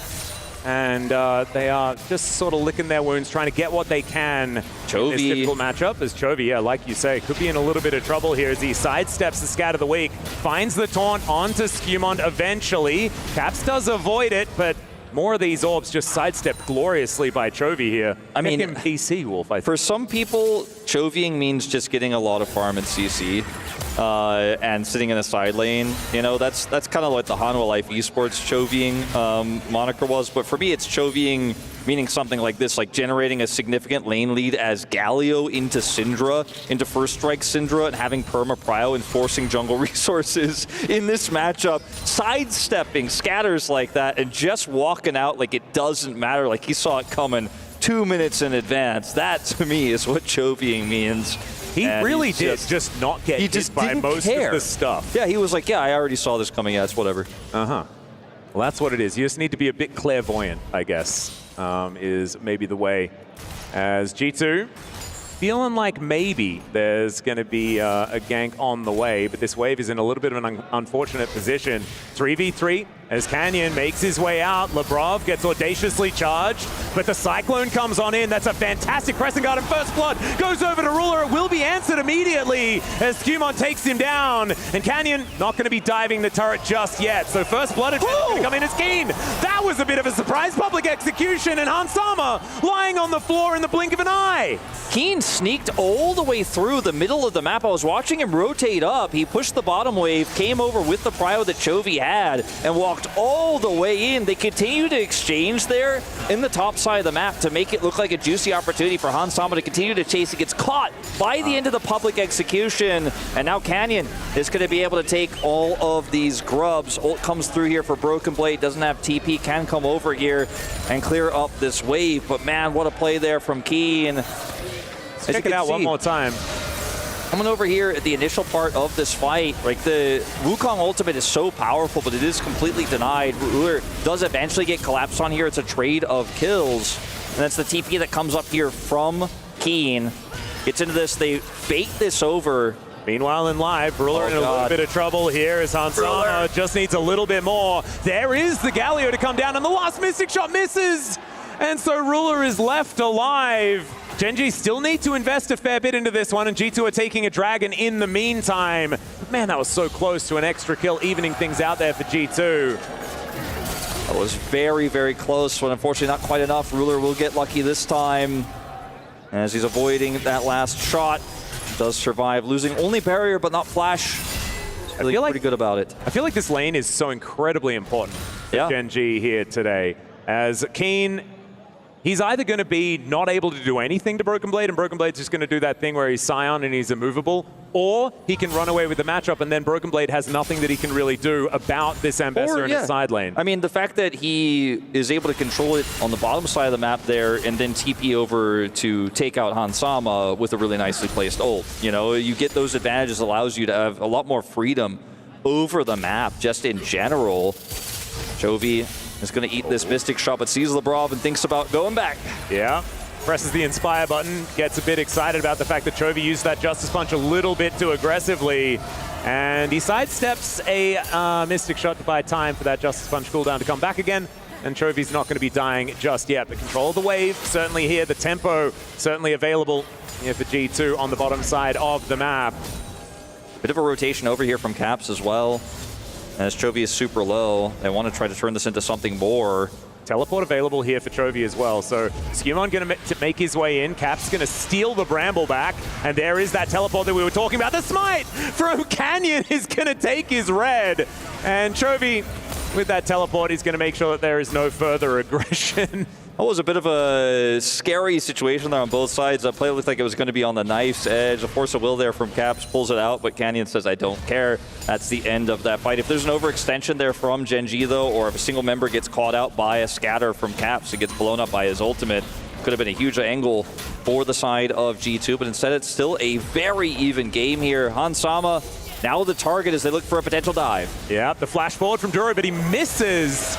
And the teleport is going to make sure that Hansama stays alive. Duro shows them the door, and he will make it out. But bit of egg on the face of the newest player of Gen.G. I say newest, came in at the same time as Ruler, but Ruler still had many, many years on this org, so I'm going to say newest. I think that's still correct. Yeah, I think it makes somewhat sense. I mean, it's a big win for Gen.G, though, because they got the TP out of Broken Blade. Now it's the ult top side. Are they going to get the punish here onto Keen? I don't think so. Yeah, the public execution comes down. Nimbus Strike is the last of the gap closed there for Skewmon as the train comes out of the station, and Keen walking back into this lane. In comes Broken Blade. I mean, that's a lot of damage, actually. I feel like what could have been worse here for the side of G2 kind of works out because Skewmon did that. Now, he doesn't have his ultimate here or this skirmish. Yeah, moving over. Wind Becomes Lightning doesn't quite land, but there's the flash taunt as Caps is the target. Skewmon doesn't have any buttons left because he just used them to try and take down Keen in the top lane. And the heroic entrance is going to try and get the knock-up, gets the flash out instead, as now Broken Blade is inside the Thunderdome and he's flashing, looking for the angle. Canyon needs to keep hitting if he wants to stay alive, and he does so. Lebrov is booking it to this top lane and gets the flash out from Canyon. There is a root on to Keen. He has to flash to get out of the way of the Q, and Duro is going to turn up as well. Everyone's making their way in, and it's G2 that are starting to lie on the floor. Broken Blade is going to get stunned up as these concussive blows are so dangerous if they get layered one after the other. And the Zombie Scion will be ignored as Gen.G win the fight. Caps teleports top lane will only get minions. Gen.G are out of there. The ways that these fights can go if things go just a little bit differently is crazy. It's been an incredibly volatile game, but Gen.G keep getting the better of G2. Started off with some teleport shenanigans. The ultimate being down for Skewmon means it's pretty illegal for Caps to be out here, though, in this river. It's a good flash, though, but Chovy is able to match it and set up the taunt here. He's able to get his ultimate off, which puts Canyon low, and then G2 are like, well, we've got to force this, right? Chovy looks for the ult here, gets the knock-up. Unfortunately for him, only on the clone, but Broken Blade flashes here, looks for the extra shield explosion damage, but Canyon barely gets out. Lebrov flashes for the Mantra Q. Canyon avoids it, looks for the root here onto Keen. Knock-up just barely avoided by Keen on the flash. I mean, these margins are razor thin, but it's just not enough, and Gen.G come over and clean up houses. Caps is unable to TP in until it's too late. And it's like, it feels like whoever counted flashes better in the previous engagements were the ones that were the benefactors of this, because it was so many flashes invested just to make sure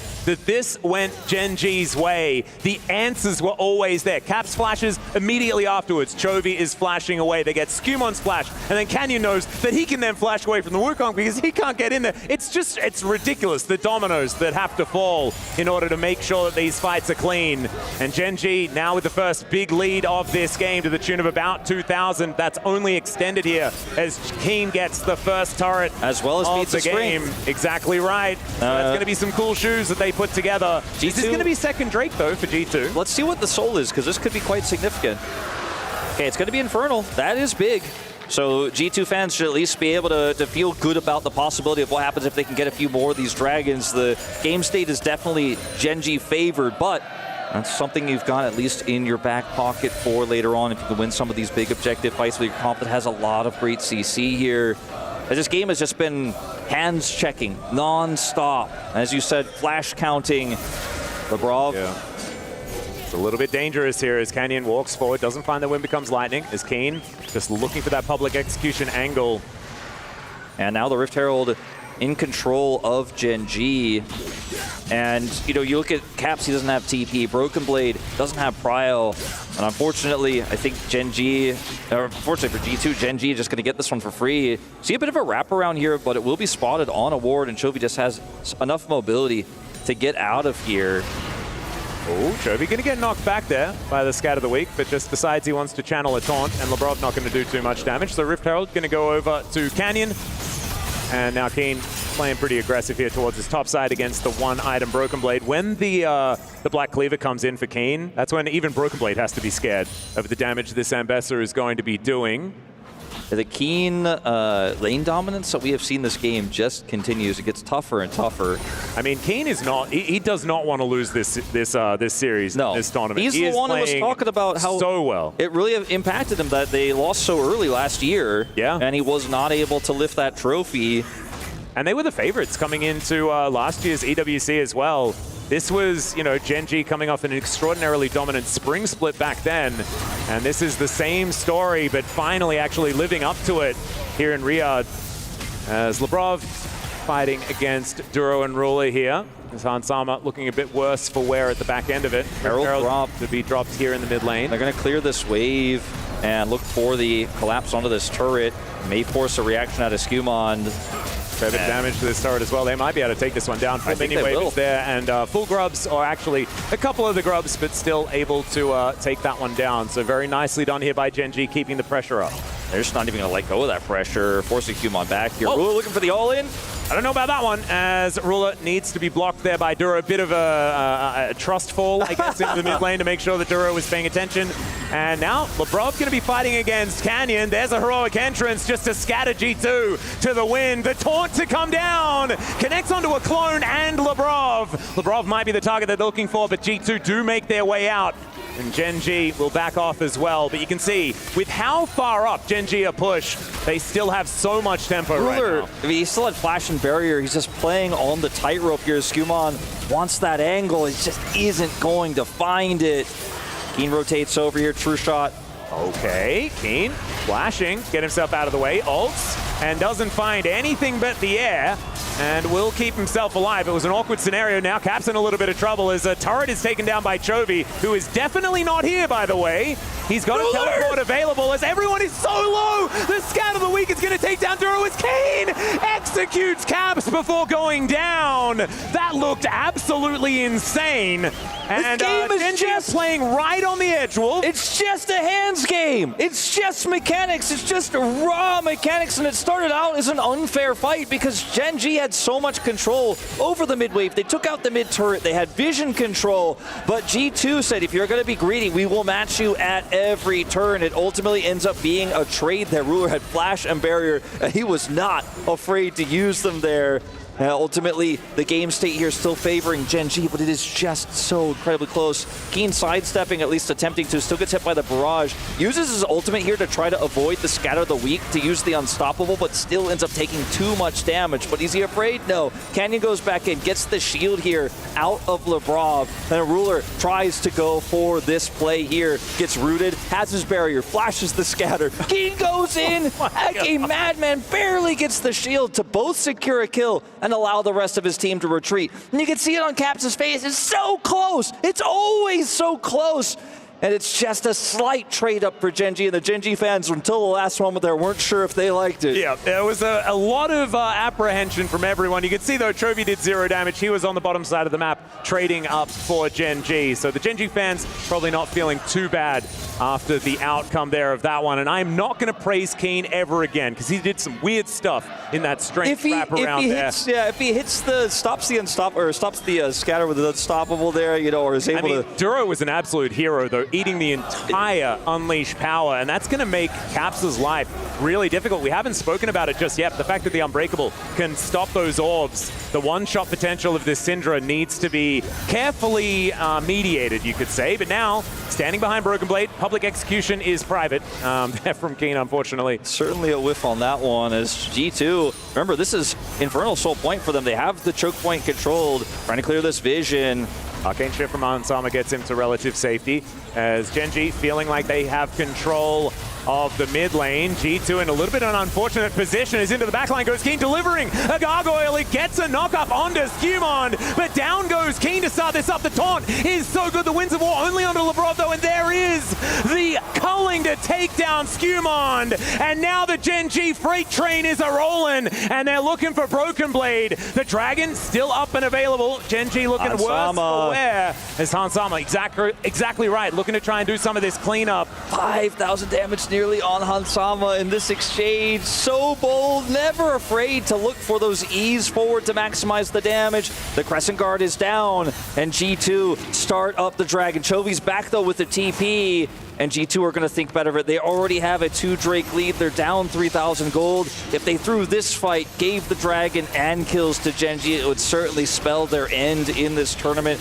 despite it being so close, despite that pick onto Keen. Canyon being that second front line is just a bit too much, as Keen making some crazy attempts in this one. This guy is afraid of nothing. The sidestep from Caps was amazing there, actually. He's just so fed in this game that he's like, I can kind of just go forward, and I trust that my team will back me up in every scenario. And also knows in this fight as well, Hansama takes very little damage. A lot of the damage is front-loaded onto Labrov when we do see that collapse in. In live, by the way, though, might have a fight here in just a moment. Either way, Keen is the one who gets focused down. Hansama doesn't end up taking that damage. He gets taunted, but again, the focus goes on Labrov. Winds of War here, not really hitting Hansama, so Chovy is pushed out. Caps maximizing his damage here, hits the scatter to prevent follow-up here. Broken Blade has to back out here with the flash, but the Gen.G are like, okay, we don't have that Crescent Guard anymore. Hansama is coming for us. They back away, and you have to imagine in live we're going to be setting up for this one again. Yeah. Did have so much damage done by Hansama. I tell you what, this has been an unbelievable tournament for this man. I mean, he's just, the guy is just, when he gets a lead, he knows exactly which fights to take. His positioning has been so phenomenal. I mean, we've seen him very rarely get punished or get caught. He plays these safe champions like the Xayah, like the Ezreal, but he still walks the line. You know, he stands just on the edge of safety to maximize damage. And the way Ezreal looks good is how well you play aggressively with the fact that you have so many good defensive tools, right? And Hansama showed us exactly that in that last fight, pushing back Canyon, almost managing to find a bit of an angle there, make sure that they only lost Skewmond. They did lose the Dragon, but it's not end of the world. And G2 certainly still in this one.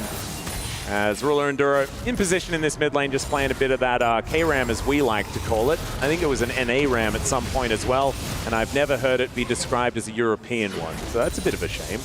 But EU-Ram? Yeah, it doesn't feel good, does it? No. No, not really great. We'll see whether maybe Digon and the gang have got something for us on that front. Maybe Finn knows. Maybe Finn has like something that they say about being in mid too long. It is a Scion and a Syndra, so it's just kind of how it goes in terms of you want to be grouped in the mid lane, or you want to be 4-1ing at best, so you and can. As number goes up, right? And as these numbers go up, G2 are going to be feeling better.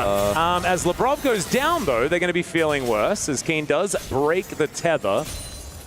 But he's very scary, and I think I would have had a little bit of a heart attack as well if I had have found a Keen in that brush. Well, I mean, for Gen.G, they end up pushing Labrov away.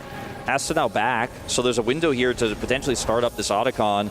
Chovy doesn't have TP, but he has his ultimate available, and I think that's enough. Yeah, they just saw him go home. Now, Hansama can rotate over faster. He and Broken Blade have control of the mid lane, but they have to be quick. They have to be fast here, as Cap's trying to offer poke, but it's not enough. Labrov running over as fast as he can, and this fight is about to break out. Yep, this Galio can be here at a moment's notice as well. You can see Broken Blade is trying to deal with him, but he needs to get there as well.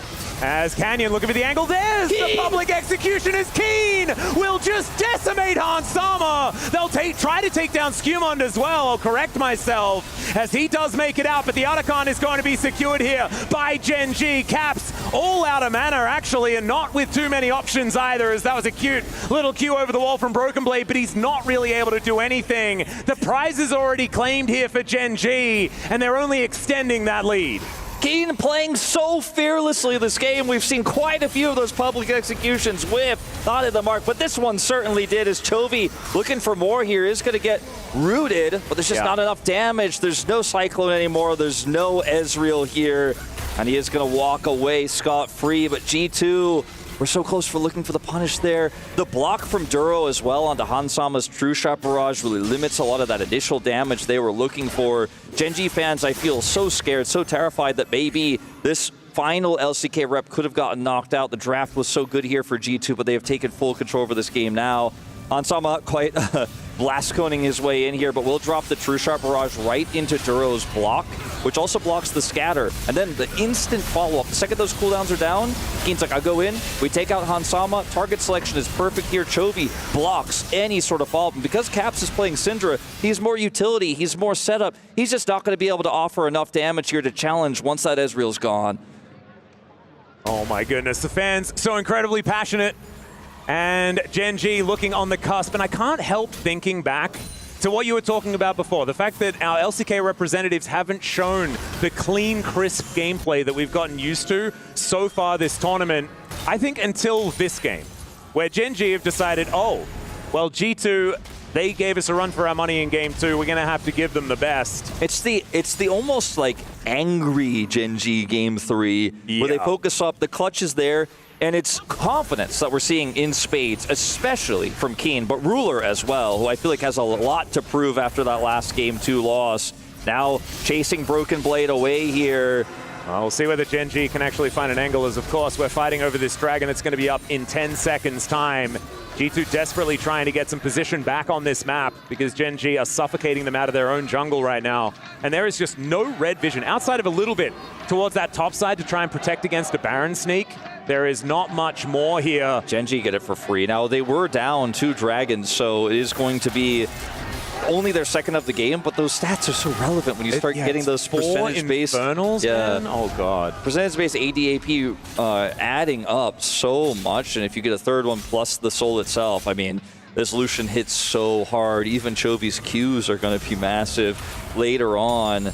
And there's just no side lane angle. Like, yeah, they push mid, they don't get anything, but they get the dragon, and it's not like, oh, that Syndra's pushing that top. Not really. It's a Syndra. You know, she can't actually threaten the cross, and then Chovy just slowly goes up and answers as Keen demolishes this Scion, makes the Scion look like he's made out of aluminum in this game, just denting him over and over and over, bending him to Keen's will, and Broken Blade feeling broken in this one.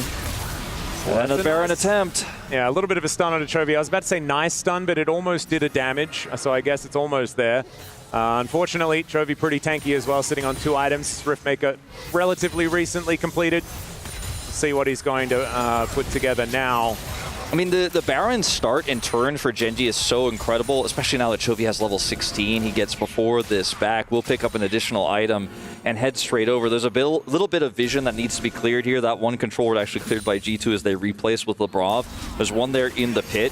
Once Gen.G clear that up, they could start to look to push this Baron in.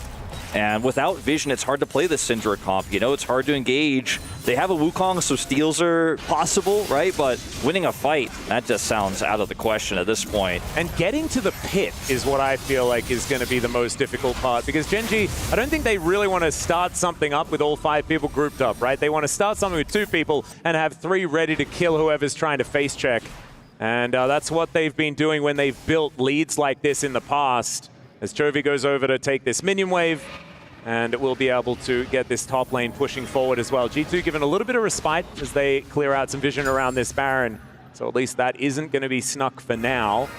But still, G2 on the back foot, well and truly. 4,000 gold is the approximate lead, but it's the fact that Arakan is there. There's a couple of grubs. There's the cool shoes. There's a lot that's putting Gen.G even further ahead than it might look as far as the money is concerned. Chovy in such a good position to deny any entry. That vision we were talking about moments before is now completely cleared. Keen looking for a great trade here. Can TP into the Baron pit at any point, really without any fear of Broken Blade interrupting him. Only can just dash away and channel that one up.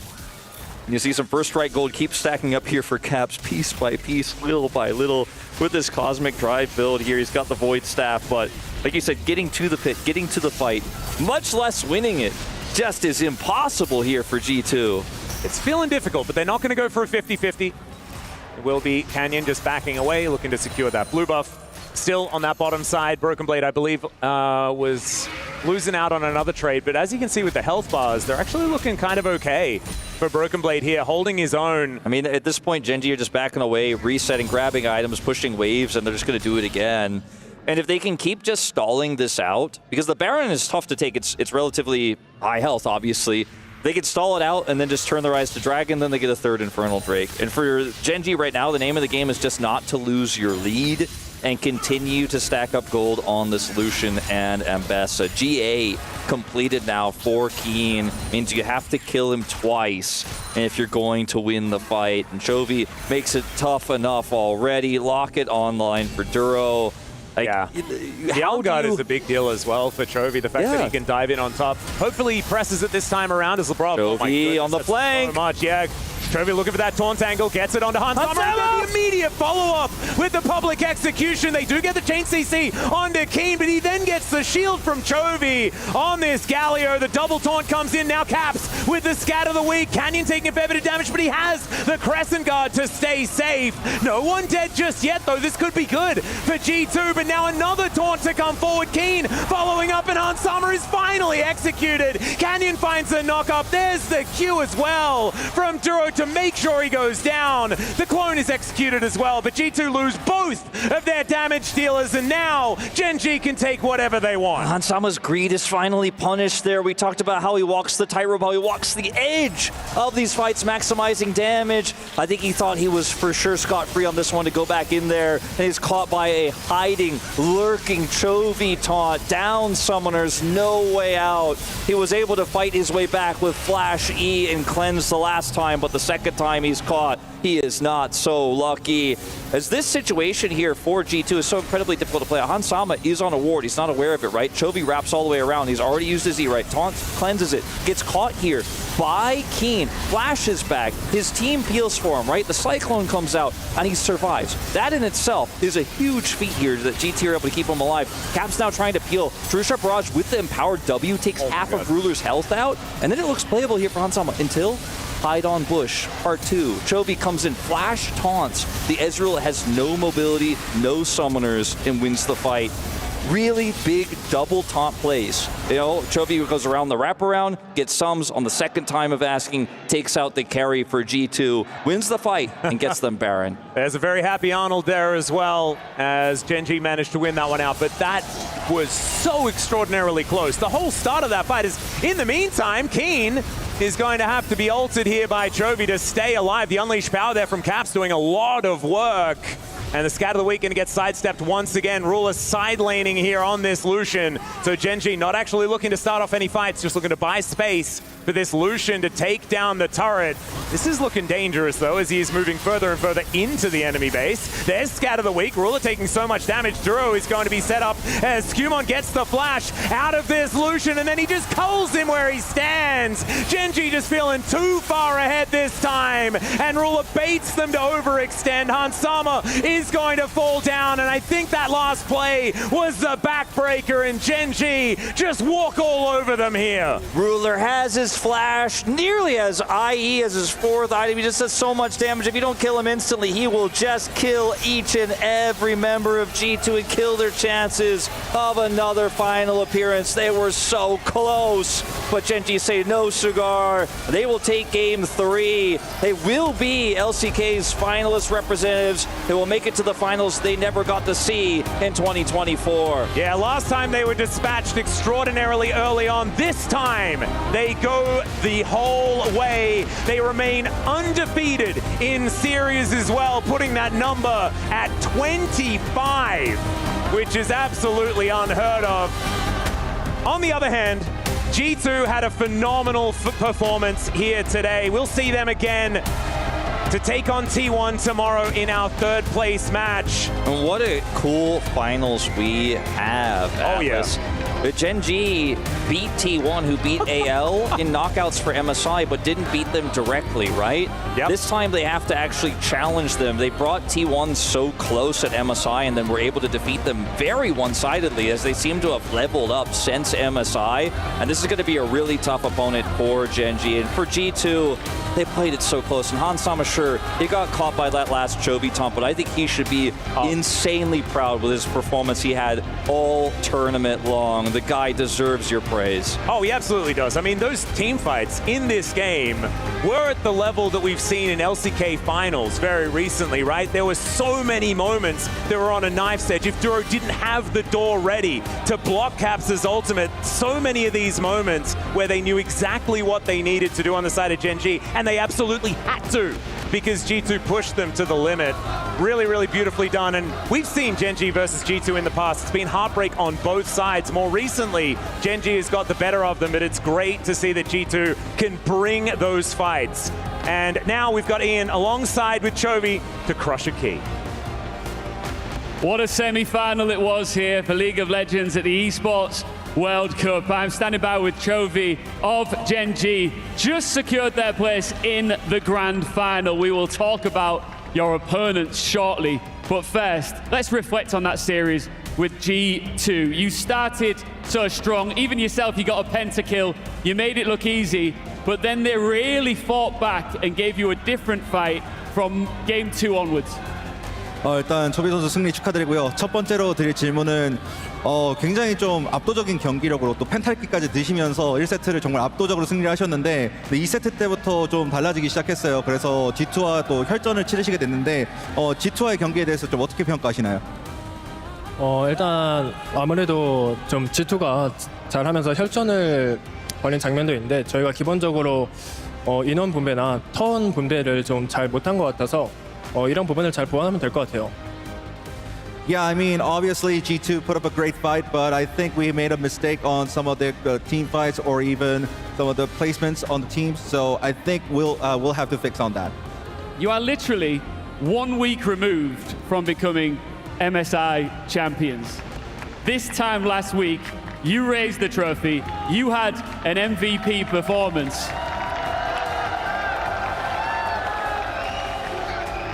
How do you not let the success go to your head? 이제 지난주까지만 해도 MSI에서 우승하시고 또 MVP까지 받으시면서 어떻게 보면 정말 최고의 순간을 계속해서 보내셨는데 그럼에도 불구하고 이렇게 최고에 올라온 만큼 계속해서 이걸 유지해야 된다는 좀 부담감이 있지는 않으셨는지 궁금합니다. 일단 뭐 이렇게 높이까지 올라왔는데 유지해야 한다는 부담감보단 그냥 당연히 잘해야 한다라고 생각을 해서 별로 부담은 안 되고 그냥 해야 할 일 하는 것 같습니다. I'm focusing more on what I have to do right now more than a pressure of being at the top. So I think that's what motivates me more. Let's look at what you have to do right now. I think maybe yourself, many of the viewers and the fans woke up this morning expecting T1 to make it into the grand final to give us an MSI rematch. That's not the case. You'll be up against AG.AL. Can you beat them in a best of 5 and why? 이제 많은 시청자분들도 그렇고 많은 분들이 이제 T1과의 결승 리매치를 좀 기대를 하고 계셨을 텐데 예상과는 다르게 좀 AG.AL과의 이제 오전제 승부가 기다리고 있습니다. 그래서 AG.AL과의 오전제 승부에서 좀 승리할 자신이 있으신지 그리고 승리할 자신이 있다면 왜인지 궁금합니다. 일단 당연히 승리할 자신이 있고 그냥 뭐 승리할 자신의 이유가 뭐 긴 말 필요 없이 저희가 이미 이겨봤고 또 저희는 MSI 우승도 했기 때문에 저희가 충분히 잘하면 이길 수 있다고 생각합니다.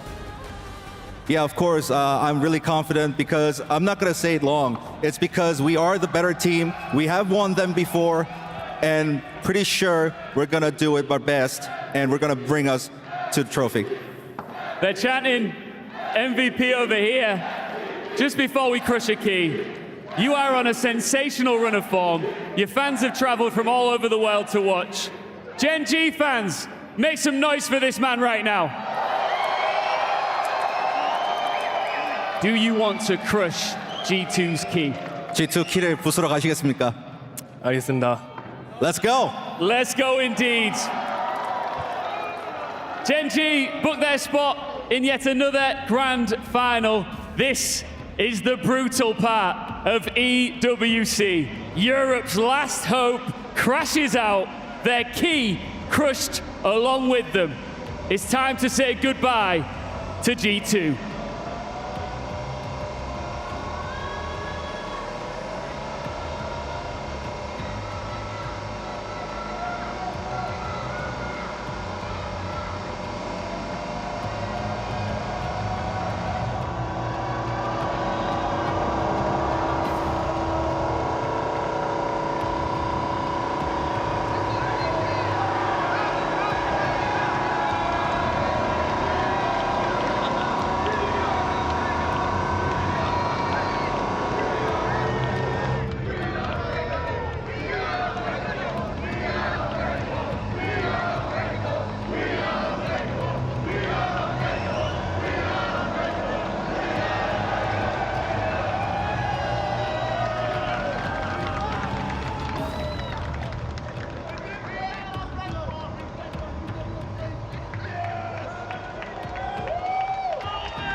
everyone. This is the post-game interview of Gen.G versus G2.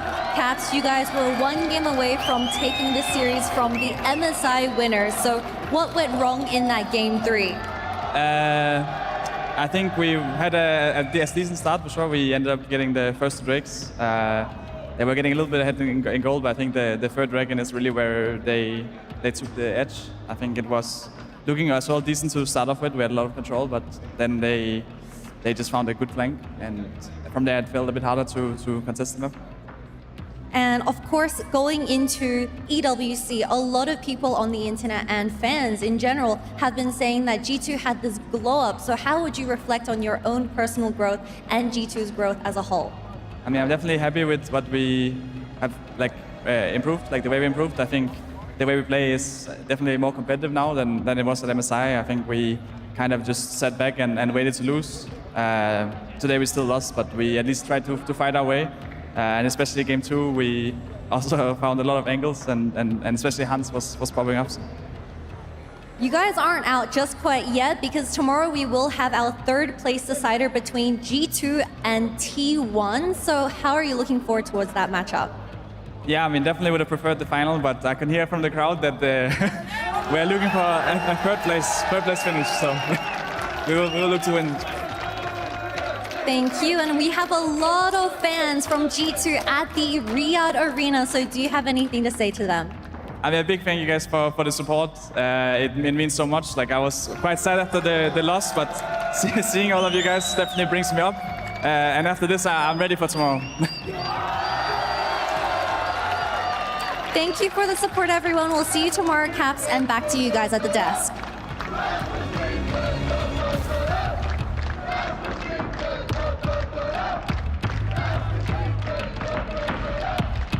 Thank you so much, Kitty, as we had 4 post-game interviews with 4 of the best mid laners in the world.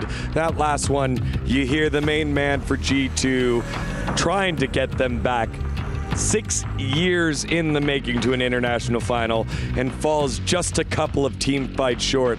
Caps and G2 should be proud with the way that they fought, but they ran into the indomitable force that is Chovy and Gen.G. A 2-1 victory going the way of the LCK side. The back-to-back MSI champions have an opportunity to etch their name in the history books here at the EWC as game winners of 2025 against AG.AL. And it was scrappy. The angles were angling, and still Gen.G came out on top as it was just a fight after fight after fight, and so close every time. It's heartbreaking. It's heartbreaking because I feel like the longer the series went on, the more I saw what G2 is so good at, the more I saw what G2 is known for, and the more I saw G2 evolve. I feel like they were pushing Gen.G in a lot of the aspects of the game, but Gen.G is just that team that no matter how hard they get pushed, they remain their composure, and they just stand so proud and calmly at the top in the terms of the macro game. Like, I feel like they were just, despite whatever punches G2 were throwing at them, they just blocked them, and sure, they lost a few fights here and there, but solid performances all across the board. I think Chovy and Keen had a massive game 3 here, just so strong performances by those two. Yeah, it was pretty insane what they were able to do here in Game 3. You know, they generally stay pretty strong. I was a little bit worried about that Game 2, right, where I feel like their mental did definitely fall off pretty sharply. I do wonder what that means for the finals tomorrow, the best of 5 up against AG.AL, who look like maybe the favorites at this point. It's kind of hard to tell just because of the 2 different matchups, but that's definitely going to be exciting for Gen.G versus AG.AL. Good closeout here for Gen.G. It got a little bit dicey. G2 were still fighting back the entire game, even from behind, so props to them. Yeah, let's take a look at some of the big moments from that last game. Highlight number 1 in the top side of the river. Things looked like it was going good to start, and Gen.G able to come out on top. The flash engage there onto Caps, giving over first blood. This was such a tough fight for Caps because he'd actually been doing a really good job. I think playing in a mobile mage up against something like Sinjao Galio is a lot of pressure because you pretty much have to hit every stun perfectly and flash at, you know, the right time. He did a pretty good job avoiding ganks early on, but this one he just didn't quite get the stun on Xin Zhao, and he ended up going down, which then led to a pretty like uncoordinated fight by G2 where they just got ran down and got really behind.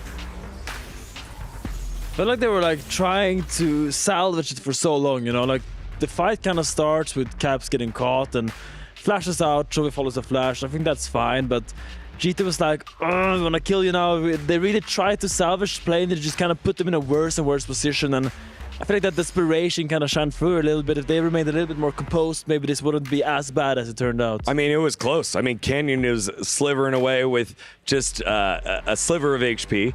And then here comes Lebrov with ranged, empowered Q for Karma. It was just great matadoring for the side of Gen.G, but they weren't done yet here at 23 minutes near Otacon. This was our next big fight on the top side of the map. Yeah, this one was a big one. I mean, Gen.G were getting pretty shredded on this, but I love how they keep the health right at 3,000. They're just waiting for their moment to pounce, because this is what this comp does. The Ambessa's so far ahead, very tanky, gets the Galio right on top, and Ansama just gets caught. Not much that he could do. I mean, there were a lot of times the casters were talking about how he was in the front. He was trying to layer damage. He was trying to really control the pace of this game and get the team back, but it ended up at the end of the day just him getting caught multiple times. Yeah, and we'd seen multiple different attempts, I would say, by Keen on the Ambessa to find the ults, and this time just threads the needle right into the middle, the heart of G2, straight onto Hansama on the Ezreal. And then finally, these fights are just going to be replayed over and over again, how close it was in the mid lane. I love the way Gen.G played these fights. I'm always a big fan of these dive comps, especially when it's not, you know, just pressing R and going. They do it in multiple steps, right? They first get the Galio taunt to Ezreal to get his cleanse, and then they kite back, and then Chovy waits on the side, and he sees the perfect moment to re-engage. He's on a pink ward. He knows they don't see him. Hans doesn't have his sums, and so they're just able to go back in again, and it's just such a beautiful thing to watch. I don't think many teams can pull off this kind of team fight, and Gen.G, you know, that's what makes them so good. Yeah, and it's that moment from the player that you want to step up in the big moments. Chovy seeing the angle while the rest of the team, the health bars were less than G2's. G2's was approaching and looking for the scatter of the week that would send shockwaves around the world. And Chovy says, not so that fast, my friend. I have a play up my sleeve, and it's going to cost you the game. So great stuff here as Gen.G get themselves a win and now move on to the grand finals against AG.AL, a big matchup between the LCK and the LPL for title of Esports World Cup League of Legends game winner in 2025. It also means we have our third place matchup. Still a great one. G2 versus T1, one that we love to see time and time again here, Finn. This is kind of an old rivalry that is getting a little bit reignited now. I think it started back in 2019 where G2 back-to-back denied T1 on the international stage, and then T1, of course, these last couple of years have had G2's numbers usually when they played, and I think it's a really good chance for this G2 roster to kind of show that they can keep this up. This was not a one-time thing where they contested Gen.G, and even against T1, I want to see them not only individually match them, but I would love to see them try to match them on the map movements. I really think this is a great test for G2. If they manage to show a good performance against Gen.G, T1 in the lower final, that would be a great moment for them to be able to return to Europe with a lot of confidence with. Yeah, definitely would be pretty fun to see that happen. I do think it's a good opportunity to do it as well. I don't think that T1 looked great today, so seeing what G2 can do tomorrow will be pretty awesome. Definitely very curious about that final as well, as there were a lot of great reactions. We remember this fight where it was in the mid lane, everybody was super low on HP, and Gen.G just kept going back in. They're always limit testing, but somehow getting away with it. I think a little bit of what Medios was touching on a bit before. Just understanding how to space, when to go back in, when to go back out, and making the fans a little bit scared. They're just so good at that style, and I would love to hear the comms for them in these team fights, because it doesn't seem like something that one person can orchestrate, like go in, go out. It seems like everyone just kind of has to be on the same page, have that intuition and game sense to know when you need to back out, when you need to re-engage. So I would think it's super cool to see that executed well. Yeah, I definitely agree with Meteos. I don't think this is like things that are getting called. This is like in terms of experience, we're playing it with each other and 5 people seeing the game in the same way. Sometimes like if 4 people try to back it, but one guy's like, oh, I want to fight there, and he goes in, that kind of ruins the entire moment, but they're all so on the same page. And I'm pretty sure if we turn into those comms, there's not that much being said. It's not very hectic. It's just like, oh, we kite back a little bit, and then Chovy like walks into focus and I think when Ezreal ease forward, he's just like, I turn, and then everyone just bounces on that. And I think it's just beautiful League of Legends that Gen.G is playing and pulling off right now. And it's easy to forget that Skumon and Labrov are brand new pieces to this G2 rosters. Maybe not in their career, but working together. And for them to make it this far after faltering in the LEC, after faltering over at MSI, is a huge building block. And not done yet. The opportunity to play against the reigning world champions gets a little bit more experience for them to add under their belt as they return back to the LEC. Now, MLBB Women's Invitational, Team Vitality, Clean Sweeps, Gaming Gladiators 4-0 and are the MLBB Women's Invitational champions. Vitality moved to 1,500 points in the club championship standings and are currently second place as Gen.G just jumped them, sitting in at 1,500 points, which is breaking news. Team Vitality are active in another game title this week, Free Fire, meaning they have an opportunity to get another 1,000 points on the board there. The club championship rankings presented by STC now are updated with the victory and the frame ceremony into the totem. We will see Gen.G on top, 1,550. Just slightly ahead there of Team Vitality, but we know that Gen.G has the opportunity for even more points in this game, and Team Vitality has the opportunity as well in Free Fire. That's not all that we have yet for today. Dota 2 finals happening right now, Amazon Esports Arena. As all eyes will turn to the Amazon Esports Arena and the Dota 2 final. As Team Falcons face Team Spirit, Team Falcons will leapfrog Team Vitality and Gen.G in the standings. If they win there, you can head on over to that stream and hop into the Old Man League of Legends, which is Dota, Team Spirit versus Team Vitality.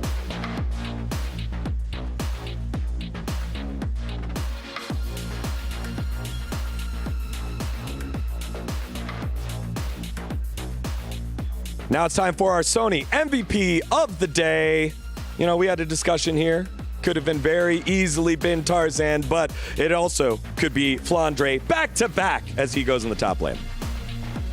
Yeah, I mean, I think for me, there are so many candidates in that series. That domination of AG.AL we saw versus T1 today, but that Yorick performance in Game 2 was just massive. Also in Game 1 with the Aurora, I think he was just so dominant in the lane and all the team fights. He was kind of the main force to be reckoned with in AG.AL, and him working together with Tarzan. I mean, I think it's a duo award. Them together really should be the winners of this, but yeah, just so good to see this man still performing in the international stage and proving people that he is not a tank player that you just put on weak side. He is someone with strong mechanics that is capable of playing these carry champions, and you need to put some respect on his name.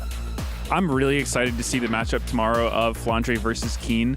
I think both of them have been having an incredible tournament. They look so good in the top lane, and it's a lane where, you know, you don't usually go even with your opponent. Usually one person will get a huge lead if they play well. So yeah, something to look forward to. Yeah, it's definitely going to be a lot of fun. The jungle matchup also should be fantastic. That Yorick we saw, as you were talking about, Finn, was just incredible, as this is the schedule for tomorrow. Yeah, it is a best-of-3 third-place match for championship points on the line for T1 and G2, as well as prize pool money. And then the big one, it will be a new title winner here in League of Legends. Will it be the champion Slayer, AG.AL, or will it be Gen.G adding more silverware to their trophy case here in 2025? You won't want to miss tomorrow's action. We're going to leave you with the Katia top plays of the day. But on behalf of everyone here at the Esports World Cup, thank you so much for watching. We'll see you bright and early for Championship Sunday.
the phones out.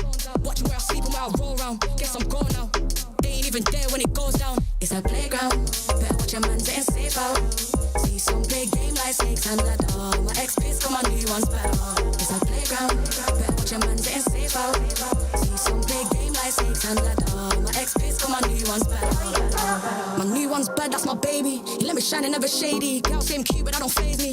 If you ask him, then he say he got a queen and that she crazy. Please never play me. He said please never break me. He's switching to Mercedes, thinking that it faze me. I can love you through the dark and all my days, but you just never break me. It's a playground. Better watch your man's getting safe out. See some play game like snakes and ladder. My ex-piss got my new ones better. Playground. Better watch your man's getting safe out. See some play game like snakes and ladder. My ex-piss got my new ones better. Bitches got a ring and feel safe now. They say you're pretty bird, but I don't wanna cage out. It's a playground. Telling me mine, I don't